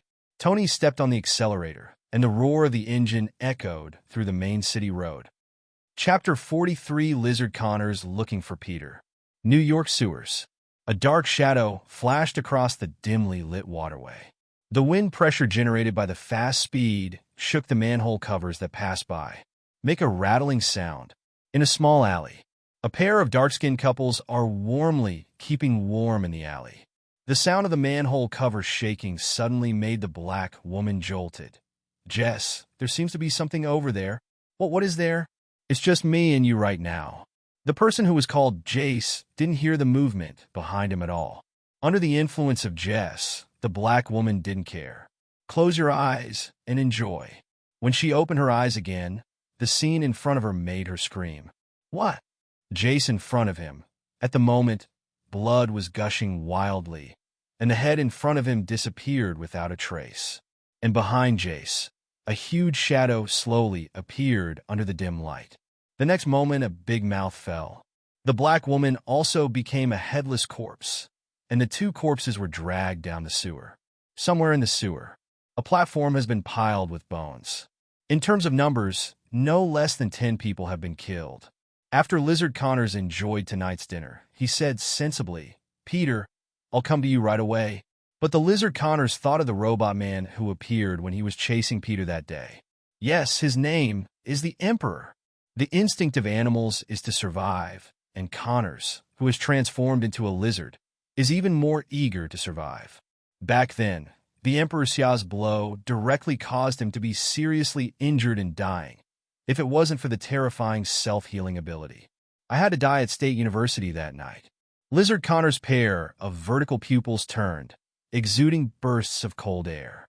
Then, Lizard Connors seemed to be thinking of some countermeasure. A pair of vertical pupils flashed a strange yellow light and disappeared into the dim sewer. New York streets. Dozens of gangsters were beaten to the ground, moaning in pain one after another. Many of them were thrown into the trash can. Life and death are unpredictable. And in the middle of this group of people, a figure in white and a figure in red stood side by side. "You are Spider-Man?" The figure in red is naturally the Daredevil lawyer Ma. Gwen looked at Daredevil in front of him and couldn't help but take a few more glances. This was the first time she had gotten so close to Daredevil. "Yes, I am Spider-Man," Gwen said proudly. Daredevil looked at Gwen very interestingly, except that he couldn't see Gwen's appearance. He could feel everything else. "Ah, funny little girl. Do you know whose gang member you just dealt with?" "I don't know." "Hey, how can you say that to me? I'm not a little girl. I'm Spider-Man." Daredevil smiled and said, "Okay, Miss Spider-Man. You just dealt with Kim Bing's gang members. He is not only difficult to deal with, but also holds grudges. You have to be ready to fight him in the future." "Jean Bing? Who is that?" For Gwen, there was definitely no way of knowing who Kim wasn't. Only those in the upper echelons would know the name. Daredevil didn't explain too much and disappeared into the night lightly. "Hey, you haven't finished speaking yet." Gwen cobweb swung to the roof, only to find that Daredevil has disappeared. "The Red Queen. Can you find Daredevils?" "Can't find it, Miss Gwen. The owner is not equipped with the equipment needed for tracking." "That doesn't matter. Go ahead and catch the bad guys. I've stopped 2 crimes tonight, a gang fight. Tell Luo Feng well when you go back." Gwen said a little proudly. It's like a child who has done a good deed and needs to be praised by adults. Gwen stopped on the high wall and watched the movement around him. After waiting for a while, there was no new police report from the Red Queen. "Queen, let's go back and find Luo Feng." "Okay, Miss Gwen." Gwen swings cobweb towards 13 block. Just as it was about to arrive, the Red Queen immediately made a voice. "I found Dr. Connors in Queens." Gwen stopped immediately. "Queens? Isn't that Peter's house?" Without hesitation, Gwen cobweb pulled away in the other direction. "Miss Gwen, there are special circumstances." "Queen Red, you say?" According to information obtained from the intrusion system, Chief George was also there. "Dad? Where is he going, and what is he doing?" "Follow Peter Parker." Hearing that George was there too, Gwen quickened a bit again. At the same time, he said to the Red Queen, "Can you call my father?" "It is good." After a while, the Red Queen said the dialing failed, and the phone was turned off after George's last phone call with Mrs. Stacy. "Mother!" Gwen immediately wondered what was going on. After making sure she was home, George turned off his personal phone to avoid interfering with the mission. "Call Peter. The other party is in the signal shielding area. He has not come out since he went to Osborne Industries today. After hacking the police system and the police radio channel, he knows almost all the actions and operational details of the NYPD. Damn, how long until we get there? At this rate, 10 minutes. Dr. Connors will take 6 minutes to arrive. Quick!" Gwen could only pray that George and the others would not confront Dr. Connors head-on. If something goes wrong, she will not forgive herself. Another place. Luo Feng, who was in the process of spiritual cultivation, suddenly opened his eyes, and it was the Red Queen who woke him up. Luo Feng looked at the computer. What happened? The Red Queen immediately told Luo Feng about the Lizard Connors, including Peter going to Osborne Industries. And now Gwen is trying his best to overtake there. "Peter, what is he doing at Osborne Industries? Does he wanna?" If I remember correctly, Dr. Connors finally turned back into a human, relying on the serum developed by Peter. How long until Gwen arrives? Miss Gwen needs 9 minutes, Connors 5 minutes. Luo Feng took out another custom earphone and put it on. Then let's go take a look. Luo Feng took out the Emperor's belt. The Emperor's armor. Fits. Armor fusion. Luo Feng followed Gwen to Peter's house, which is equivalent to having coordinates. You don't need a flight to get there. Transfiguration. Chapter 44. Lizard Connors appears. Peter's door. George looked at the watch in his hand. At the moment, it's past 10 o'clock in the evening. The lights in Peter's house were also turned off, showing that the couple were already resting. Look at it for a while. If there is no movement, we will call it a day. Notify Group B and watch it when you change shifts. Report as soon as Peter Parker walks out of Osborne Industries. A police detective behind him asked curiously, "Head, does such a large lizard really exist?" George was silent for a while and said, "We are here to handle the case. It doesn't matter whether the Tuatara exists or not. Keep watching. SHIELD Mothership." Nick Fury listens to reports from Phil Coulson in his office. After listening, Nick Fury sighed. The gap between him and his father is really big. In my impression, Howard Stark is much more approachable, and he is also a genius. In Nick Fury's view, Howard is no less talented than Tony. The only thing that limited Howard's talent was the war-torn era. After all, at the time, Howard created the first superhero in history for Pretty Country, a hero who still influences the beautiful country to this day. At this time, there was a knock on the door of the office. "Please come in." The agent opened the door and walked in. "Good evening. I have something to report to you." Nick Fury made a please gesture. After Hill tapped a few times on the tablet, several photos appeared on the big screen in Nick Fury's office. Inside the photo is a dilapidated laboratory. Nick Fury wondered, "Why are you showing me this? Maybe this one will interest you more." As soon as the photo swiped, the photo of the deceased appeared on the big screen. Seeing this thing, Nick Fury remembered what happened that night, and the scar on his face that was not fully healed suddenly ached. Where did this thing come from? The New York City Police Department. The laboratory here is the State University, a laboratory called Kurt Connors. The content on the big screen changed again and became all Connors information. "Is that big lizard related to this man?" The Hill agent took a breath and said, "It's not clear yet, but the NYPD commissioner is already investigating." "Hill, send the footage of the day we were attacked to this chief." "Okay, head." In addition, Tony's side has been in contact with Obadiah, and it seems to be very unpleasant. Has he noticed the little movements of Jinbian and Obadiah? Probably not yet, but he has already discovered the batch of weapons. Let's see what he's going to do next. Inside a private car. Seeing that there was still no movement at Peter's house, George was about to withdraw the team and go back. A detective exclaimed, "Hey, look what this is!" On his tablet, an anonymous account sent him a video for no reason. The people in the car came over to look at it. The content of the video can clearly be seen from the inside of the car. There was nothing wrong at first, but suddenly there was a loud noise from the roof, followed by a sharp claw hitting the windshield. Then there's the head of a terrifying lizard with a razor in front of the windshield. Is this the molting lizard? The two young detectives behind him swallowed. As newcomers, they had seen this thing, although they also know that there are groups like mutants in this world, but never heard of it. "Can I find out who sent you the video?" George's face was gloomy after watching the video. The above content also made him realize the danger of this operation. The detective shook his head. "I can't find it. The other party is very cautious. It uses a one-time anonymous account. After sending this message, all records of the account will disappear. It's like, especially for us to see." George added, then said, "Load your bullets, guys. If you really encounter this big lizard later, don't shoot directly without hesitation. Understood, head?" Click. There was a sound of bullets being loaded in the car, and the atmosphere suddenly became depressed. Just as everyone was holding their breath to pay attention to the surroundings, a small bang sounded from the street not far away. Although the sound is small, it is particularly obvious on such a quiet night. George immediately made a silent gesture to several people in the car, and then let everyone get out of the car through sign language. A man went with him to check the situation. Immediately, everyone tiptoed to open the car door and divided their troops in two ways according to George's instructions. What no one noticed was that it was on the roof of another bungalow, where is Luo Feng wearing the Emperor's armor.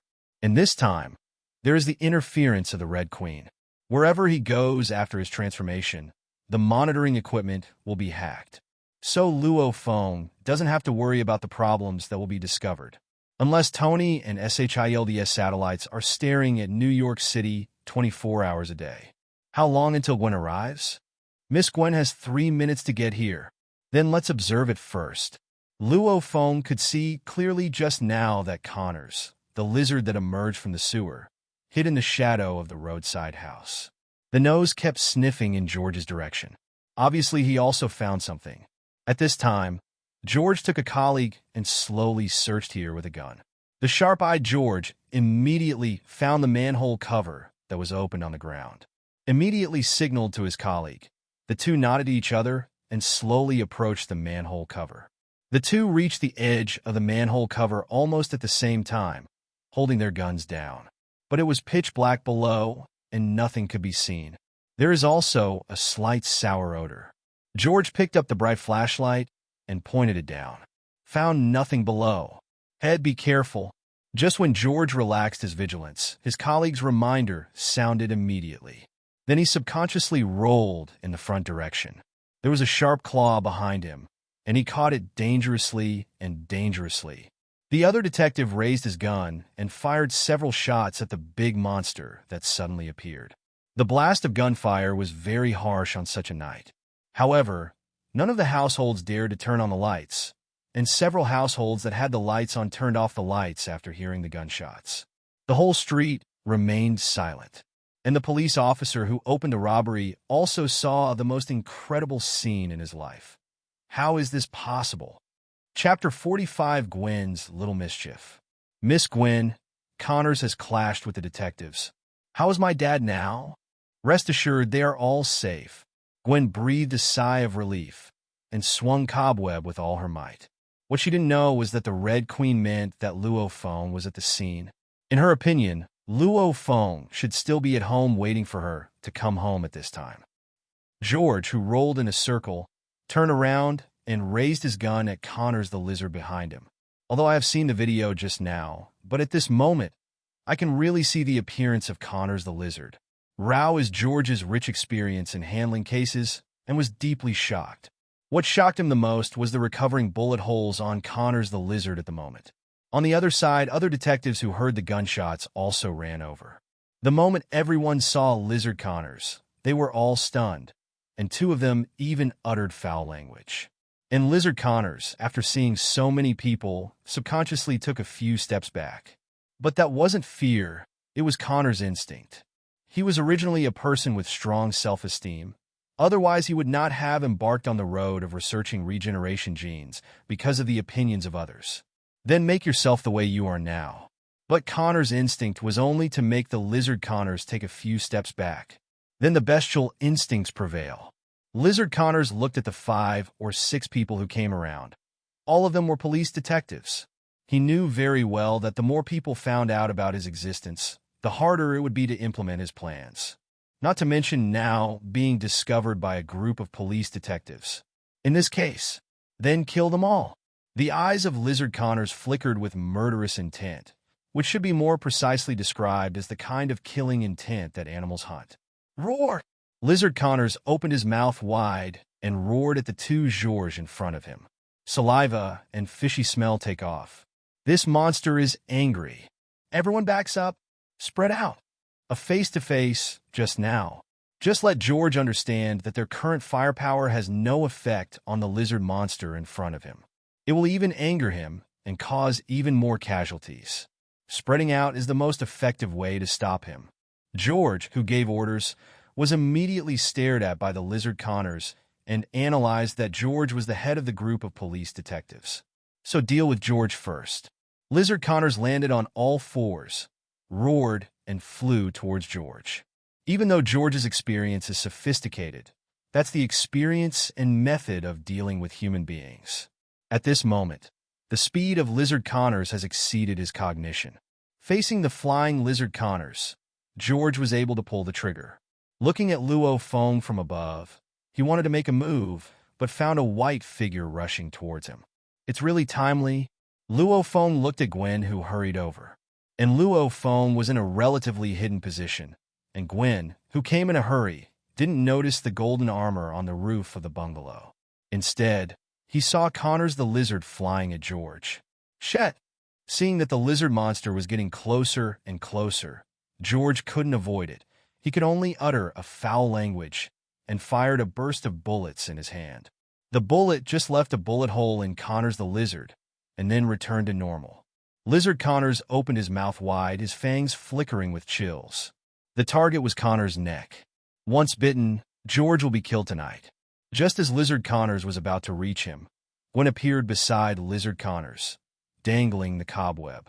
With a bang, he directly kicked the Lizard Connors away. After rolling several times on the concrete floor, he stopped when he scratched the ground with his sharp claws. George, who escaped from death, broke into a cold sweat for himself. But when he saw that it was Spider-Man who rescued him, his face became a little unhappy again. This scene was naturally seen by Gwen, and his usual serious father was saved by himself. Gwen teased mischievously, "Hey, this officer. Didn't I want to say thank you for saving your life? I didn't let you save me." George got up from the ground and said stubbornly, "Okay, I won't save you when he's jumping on you." Gwen's spider telepathy alarm bell rang loudly as he finished speaking. The lizard Connors, who had been kicked away, crawls on the ground again at the moment and sprints towards it quickly. The target is still George. "Get out of the way!" Gwen quickly shoots a cobweb that wraps the head of the lizard Connors, disorienting him. Then the jump was a flying kick, kicking Connors the lizard into the woods on one side. It knocked down several trees. "Look, I saved you again." George didn't want to admit it, but it was the truth again. He could only have a dark face and wanted to say something to refute, but he couldn't say it. In the forest, the lizard Connors slowly climbed out and stared at Gwen. "Who are you?" "Everyone calls me Spider-Man," Gwen responded. "Do you know?" "What?" Gwen asked. "In nature, lizards are the natural enemies of spiders. The meaning of lizard Connors is obvious. Gwen can't fight him, and he will eat him." "Really? Let's try it out. What if I'm a poisonous spider?" Lizard Connors fell down again and shook his head violently. "Prepare to attack," Gwen again. At this moment, a harsh and loud siren sounded all around, coming from all directions. Lizard Connors looked at George angrily, and George shook the portable radio in his hand proudly. "I called all the surrounding precincts." He also brought heavy firepower weapons. "Want to try?" Lizard Connors immediately realized that it would only be himself who would suffer any further entanglement. After glancing at Peter's house, Connors the lizard backed away and disappeared into the forest. "You are not allowed to go." When Gwen was about to catch up, the surrounding police officers suddenly surrounded him and aimed their guns at Gwen. "Don't move!" Gwen raised his hands. "What are you doing? Let him run now. It will be harder to catch later. Catch thieves, bad guys, and monsters are all our police station's job. You don't have to worry about it. Now, please go back with us to assist in the investigation." "I just saved you," Gwen said indignantly. George walked slowly and continued. "How could you appear here in time? We have to suspect that you have something to do with that lizard monster." At George's signal, a police detective walked over slowly, intending to take off Gwen's hood. Gwen raised his hand, not daring to move, being pointed at by a bunch of guns. "Now how to do? Miss Spider-Man, are you ready?" Just when Gwen was at a loss, Luo Feng's voice sounded from the earphones. Gwen's heart suddenly decided, definitely. Suddenly, all officers' radio headsets made a screeching noise. Everyone covered their ears in pain. Gwen also took advantage of this time to kick the two people in front of him. "Swing up, cobweb away." Chapter 46, New Spider Battlesuit. Luo Feng's house. Luo Feng stood in front of the balcony. He had 2 cups of tea in his hand, one for himself and one for Gwen, who was about to return. After waiting for a while, a white figure fell on the balcony railing. "Welcome back, Miss Spider-Man." Luo Feng handed over the tea in his hand, The new tea that just arrived can calm the mood. Gwen took off the hood and took the warm tea from Luo Feng's hand. A warm current rose in my heart, but it still looks a little lackluster. What's wrong? Luo Feng asked with concern. Gwen sat on the railing and said a little disappointedly, I helped them, but they wanted to arrest me. If it wasn't for you tonight, I might have been caught by my dad. Luo Feng nodded lightly, then said, Do you think your father hates you, or Spider-Man? Gwen nodded slightly. She would want to be a crime-fighting Spider-Man, in large part because she was influenced by his father as a child. But tonight, she was almost killed by her father. Then do you like being a Spider-Man? Gwen nodded heavily, and then started talking about after coming out of the house tonight. How to fight crime. How happy are the people she rescued. Also met Daredevil, with whom he resolved the gang conflict. As he spoke, Gwen forgot the unpleasantness just now. She also definitely felt that she was so happy when she was Spider-Man. Thank you, Luo Feng. If it wasn't for you, I think it would be really hard for me to hold on. Luo Feng smiled. Do what you like and leave the rest to me. The beautiful Lady Spider-Man. Thank you, Mr. Luo Feng. The two cups touch each other. Luo Feng and homeopathy hugged Gwen's waist, and the two pressed against each other. I have to say, this spider uniform is really top. Luo Feng couldn't help but praise Gwen's choice of materials every time he hugged him. Just when Luo Feng was about to move on, the prompt sounded again in his mind. The frog cub is going on a trip. Luo Feng was taken aback. Does this stupid frog make a little movement every time at such a critical time? But this time it's out. That's right. Luo Feng hugged Gwen tightly and pressed his lips to it. Gwen's body suddenly became a little tense, and then slowly softened into Luo Feng's arms. The Queen. George shook his head, which was still a little dizzy, and that was really refreshing. The number of police officers at the scene also increased. The basics of the surrounding branches have arrived. Under George's arrangement, several sewer openings around were surrounded. Ed, are you going to investigate now? A detective ran over and asked. George glanced at him. Isn't he courting death now? No, we'll go down at dawn tomorrow. We'll have to call on some more powerful weapons. The sewer openings around the block after the blockade will be reported as soon as there is news. Yes. George sat back in his car. It seems that I can't go back tonight. I can only spend one night in the car. Inside S.H.I.E.L.D. Nick Fury's gloomy face was just too dark to see. Because of the Queen's area in the surveillance, although a large number of police officers can be seen moving around there. But before that, it was really peaceful. The appearance of the lizard-strange man, the appearance of the Spider-Man, he did not see a single one. Hill, can you find out who hacked that piece of surveillance? I can't find the director, but the other party's methods are very clever.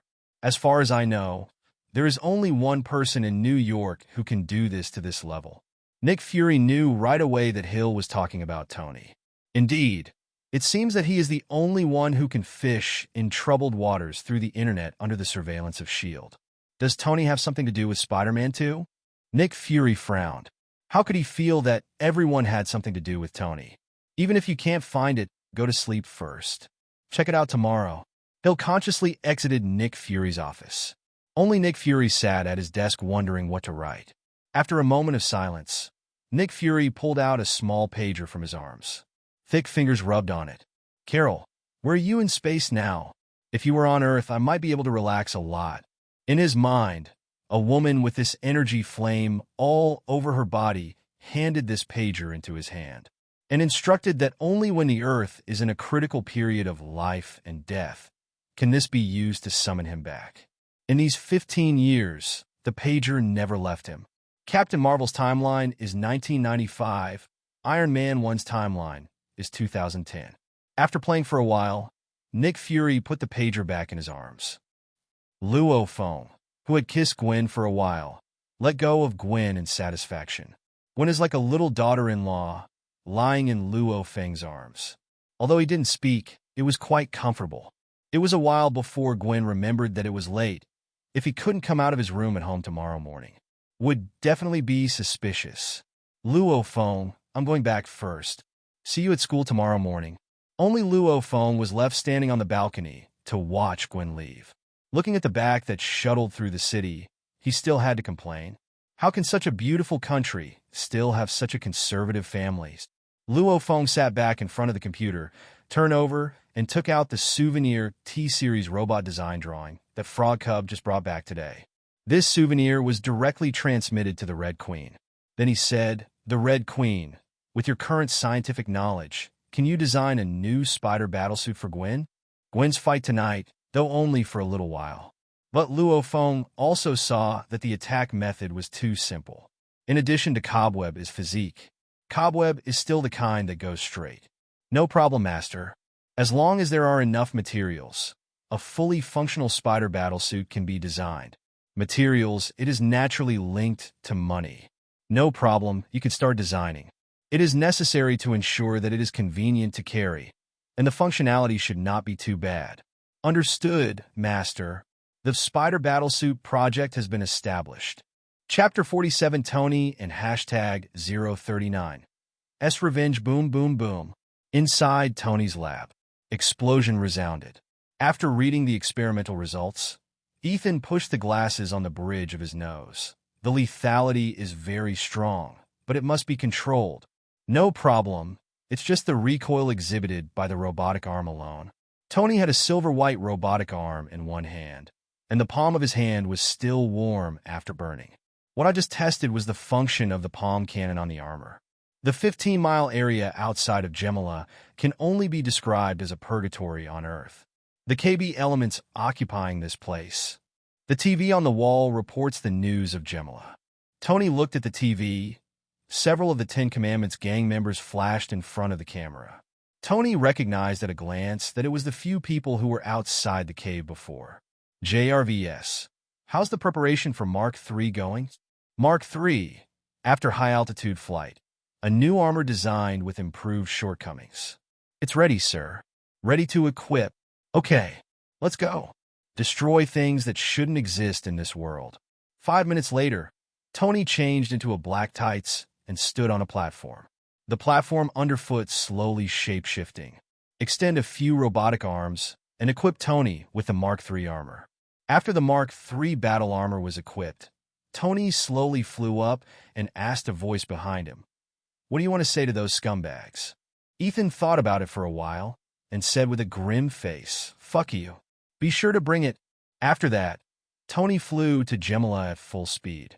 "This time I went both to destroy those weapons and to get revenge." Tony's whereabouts immediately caught the attention of SJLD Nick Fury. "Have you built a new mecha so soon?" Nick Fury looked at the screen, and Tony, who was flying at full speed, was a little surprised. Maybe this is the banknote ability. Although Nick Fury doesn't have a clear idea of Tony's assets, what he does know is that SHIELD is a real poor man compared to Tony. And this battle armor, how can it become more and more like that mysterious golden mecha? It also made Nick Fury more and more convinced that Tony had something to do with the golden mech. And the relationship is not small. If Nick Fury tried to break his head, he would never have thought of why Tony made his armor like this. Just because when I saw the Emperor's armor for the first time, I thought the Emperor's armor was cool. Therefore, in the design of Mark's armor, it tends to be the Emperor's armor. "Hill, where is Tony's route going?" Hill roughly deduced Tony's direction and then said, looking from the direction, "Film and television Gemala. If I guess correctly, he should have gone to the Ten Commandments gang for revenge. I think the more important reason is that he wants to destroy the weapons that were sold by Obadiah through the black market."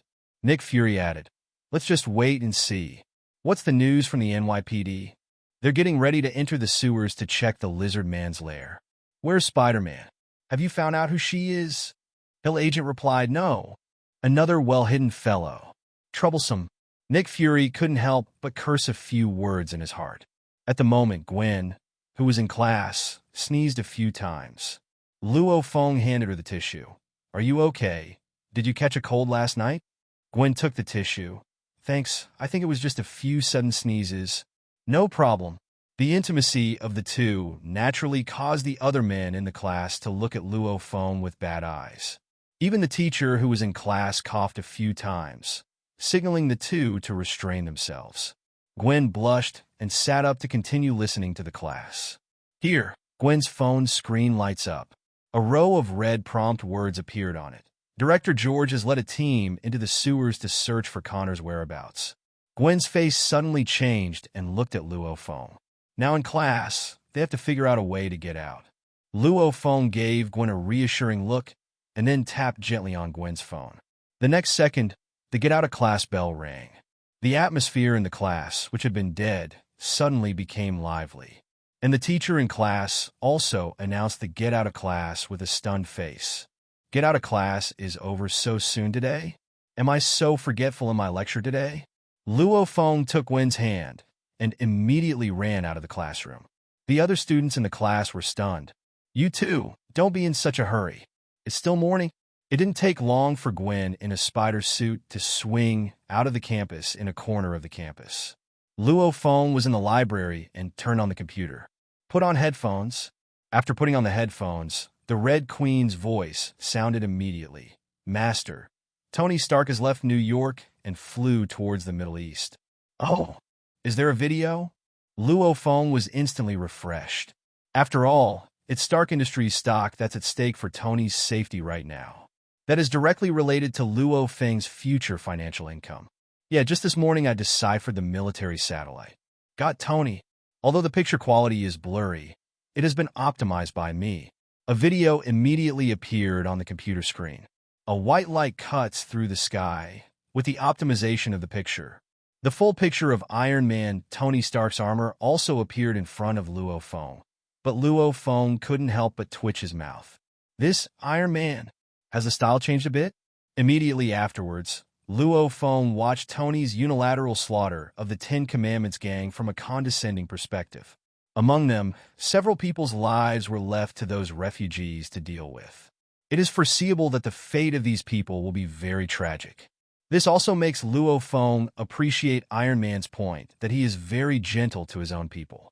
But never be soft on the enemy. Okay, look at Gwen's side. Queens, Gwen stops in a tree. This area has all been arranged for the police, especially every sewer. There are several police detectives, and the weapons they hold are not pistols, but lethality huge amounts of shotguns. After the red, is there any other place to enter the sewer? In the back alley to your right, there is a sewer behind an abandoned door. Very hidden, no police detectives guarding.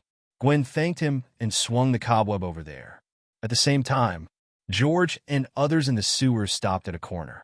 The scene in front of them made everyone stunned. Chapter 48 Anti-Gene Reagents Successfully Developed. Osborne Industries. In a laboratory, Peter was wearing a white coat and bowed his head in front of the experimental table. On the test bench, in addition to the regeneration gene medicine, there are 5 purple medicines. In addition, there is a purple potion in Peter's hands.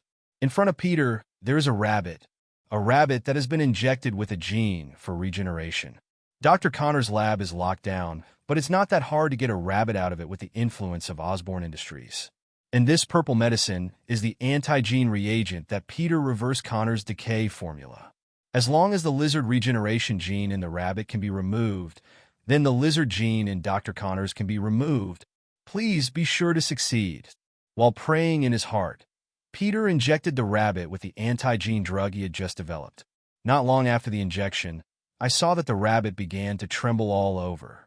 Peter stared at the rabbit's reaction. Tension palms are starting to sweat. I prayed constantly in my heart. Must succeed. Must succeed. After the rabbit in the cage trembled for a while, the regenerated part after the amputation turned out to be like a dead plant and began to decay. Immediately afterwards, it fell off like a hair. Success! As long as there is this anti-gene drug, I will definitely make Dr. Connor's return to human beings. Peter got up from his seat excitedly. Next is to find a way to find Connor's. My God, Peter, you are truly a genius. Roman didn't know when he entered the laboratory, and even after watching Peter's experiments all the way. Even a conceited person like him couldn't help but praise him after watching Peter's experiment. From this moment on, Roman only began to look at Peter directly. Hearing Roman's voice, Peter turned to say hello. Roman uncle, I'm sorry. I didn't even notice you were here. Roman waved his hand. It doesn't matter, I didn't have the heart to bother you because of your dedication to the experiment. I'm here to provide you with Connor's information. Do you know where Dr. Connors is now? Peter asked excitedly. Now that the anti-gene agent has been researched, as long as Dr. Connors is found, all problems will be solved. It's not just me, but detectives all over New York City now know his whereabouts. It's just that no one knows he's Connors. In Peter's heart, a bad premonition immediately arose. What happened? Several detectives were attacked by Connors last night, and Spider-Man rescued them. This morning, New York City dispatched almost all the police detectives to block the large and small sewers in Queens. Peter's heart suddenly trembled. The Queen. How about Ben, Uncle, and Aunt May? Peter asked excitedly. Roman pressed his hand and signaled Peter to calm down. Don't worry, they're fine. As of now, no one has been injured. That's good, if Dr. Connors hurts or kills. There's no going back. Peter breathed a sigh of relief and continued.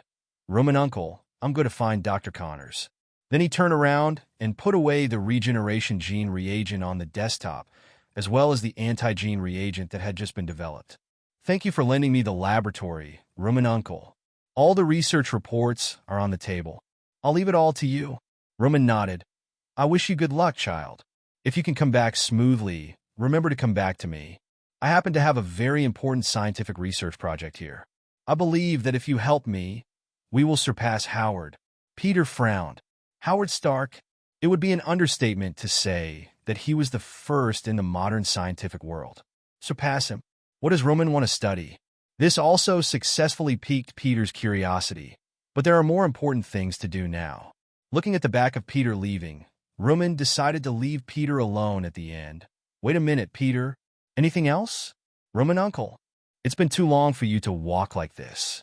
I'll take you there. Exactly, I know there's a place to get to the sewers, and it won't be seen by those pesky detectives. 20 minutes later, in front of an abandoned delivery room, Roman parked the car at the factory gate. Not far from the gate, there is a small manhole cover.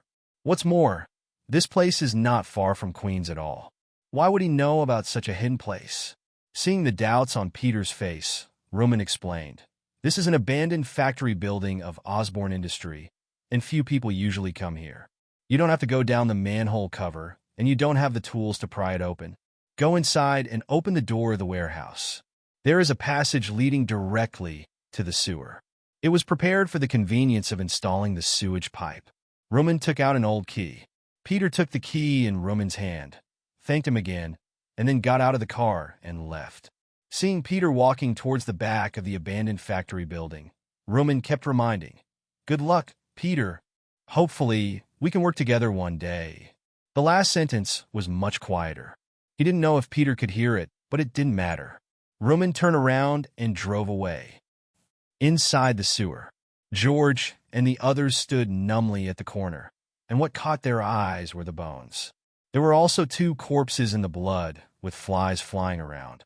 A few police detectives with slightly poor psychological qualities even leaned against the wall and vomited. The old detective, who thought he had a little bit of experience, endured the discomfort and went to check it out. He came back and said, Head, it seems that some animal did it. The broken sections on the corpses are uneven, and the tissues on their bodies were torn off. And there are messy footprints at the scene, as well as tooth prints on the 2 corpses. George took a deep breath and said, It seems that we are getting closer and closer to his nest. Everyone starts to be alert and observe the surroundings. The crowd continued to deepen. Not long after they left, Gwen came over with cobwebs swinging against the wall. With the Red Queen tracking the detectives' radio signals, Gwen is hardly afraid of getting lost in this intricate underground labyrinth. When Gwen also came to the corner, seeing that scene, the stomach acid surged in an instant. Gwen murmured softly, Dr. Connors, you did all of this. Chapter 49. The 3 candidates for the Avengers. Inside the school library, there is no video equipment such as surveillance in the sewers, so Luo Feng can only see the floor plan created by the Red Queen on the computer. The different red dots on the floor plan represent everyone now in the sewers, collected by their own signaling devices. Master Peter Parker left Osborne Industries in Roman Osborne's car. Can you find out what Peter was doing at Osborne Industries during this time? The Red Queen replied, Yes, but it will take time. Luo Feng thought for a while. Check it out. Thinking of Rumen, who is likely to become Gwen's enemy in the future, Luo Feng had to be cautious. Understood, Master. After speaking, the Red Queen fell silent. Luo Feng continued to follow Gwen's movements. Luo Feng prefers to train Gwen to become an excellent Spider-Man behind the scenes, rather than to deal with these villains himself. It's kind of like growing games.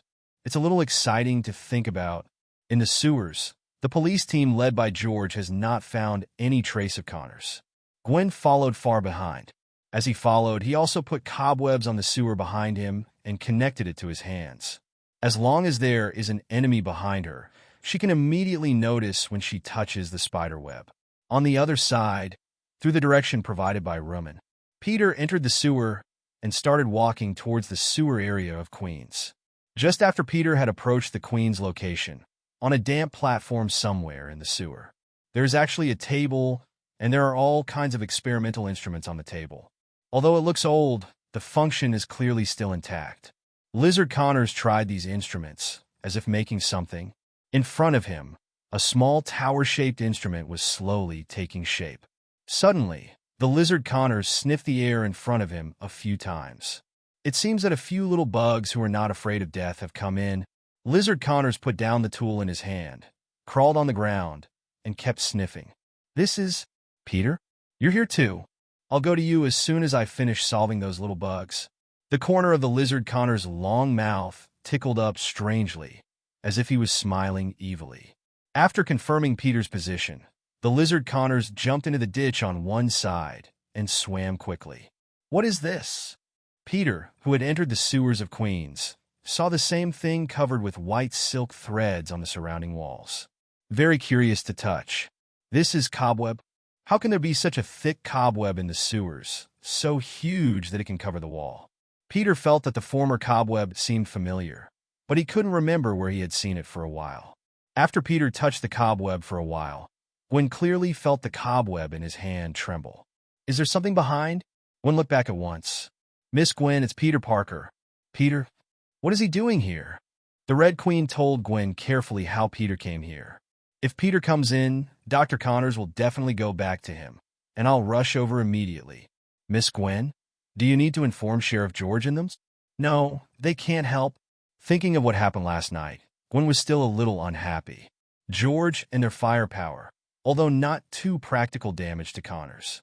But if you encounter the Lizard Connors, you still have the ability to protect yourself.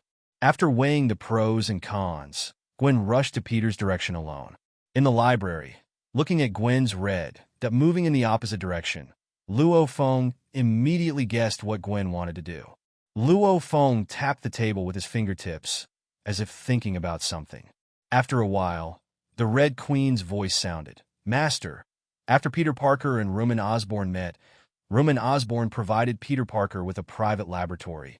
During the period, Rumen Osborn took advantage of the convenience of Osborn Industries to retrieve a rabbit in Connor's laboratory for Peter Parker.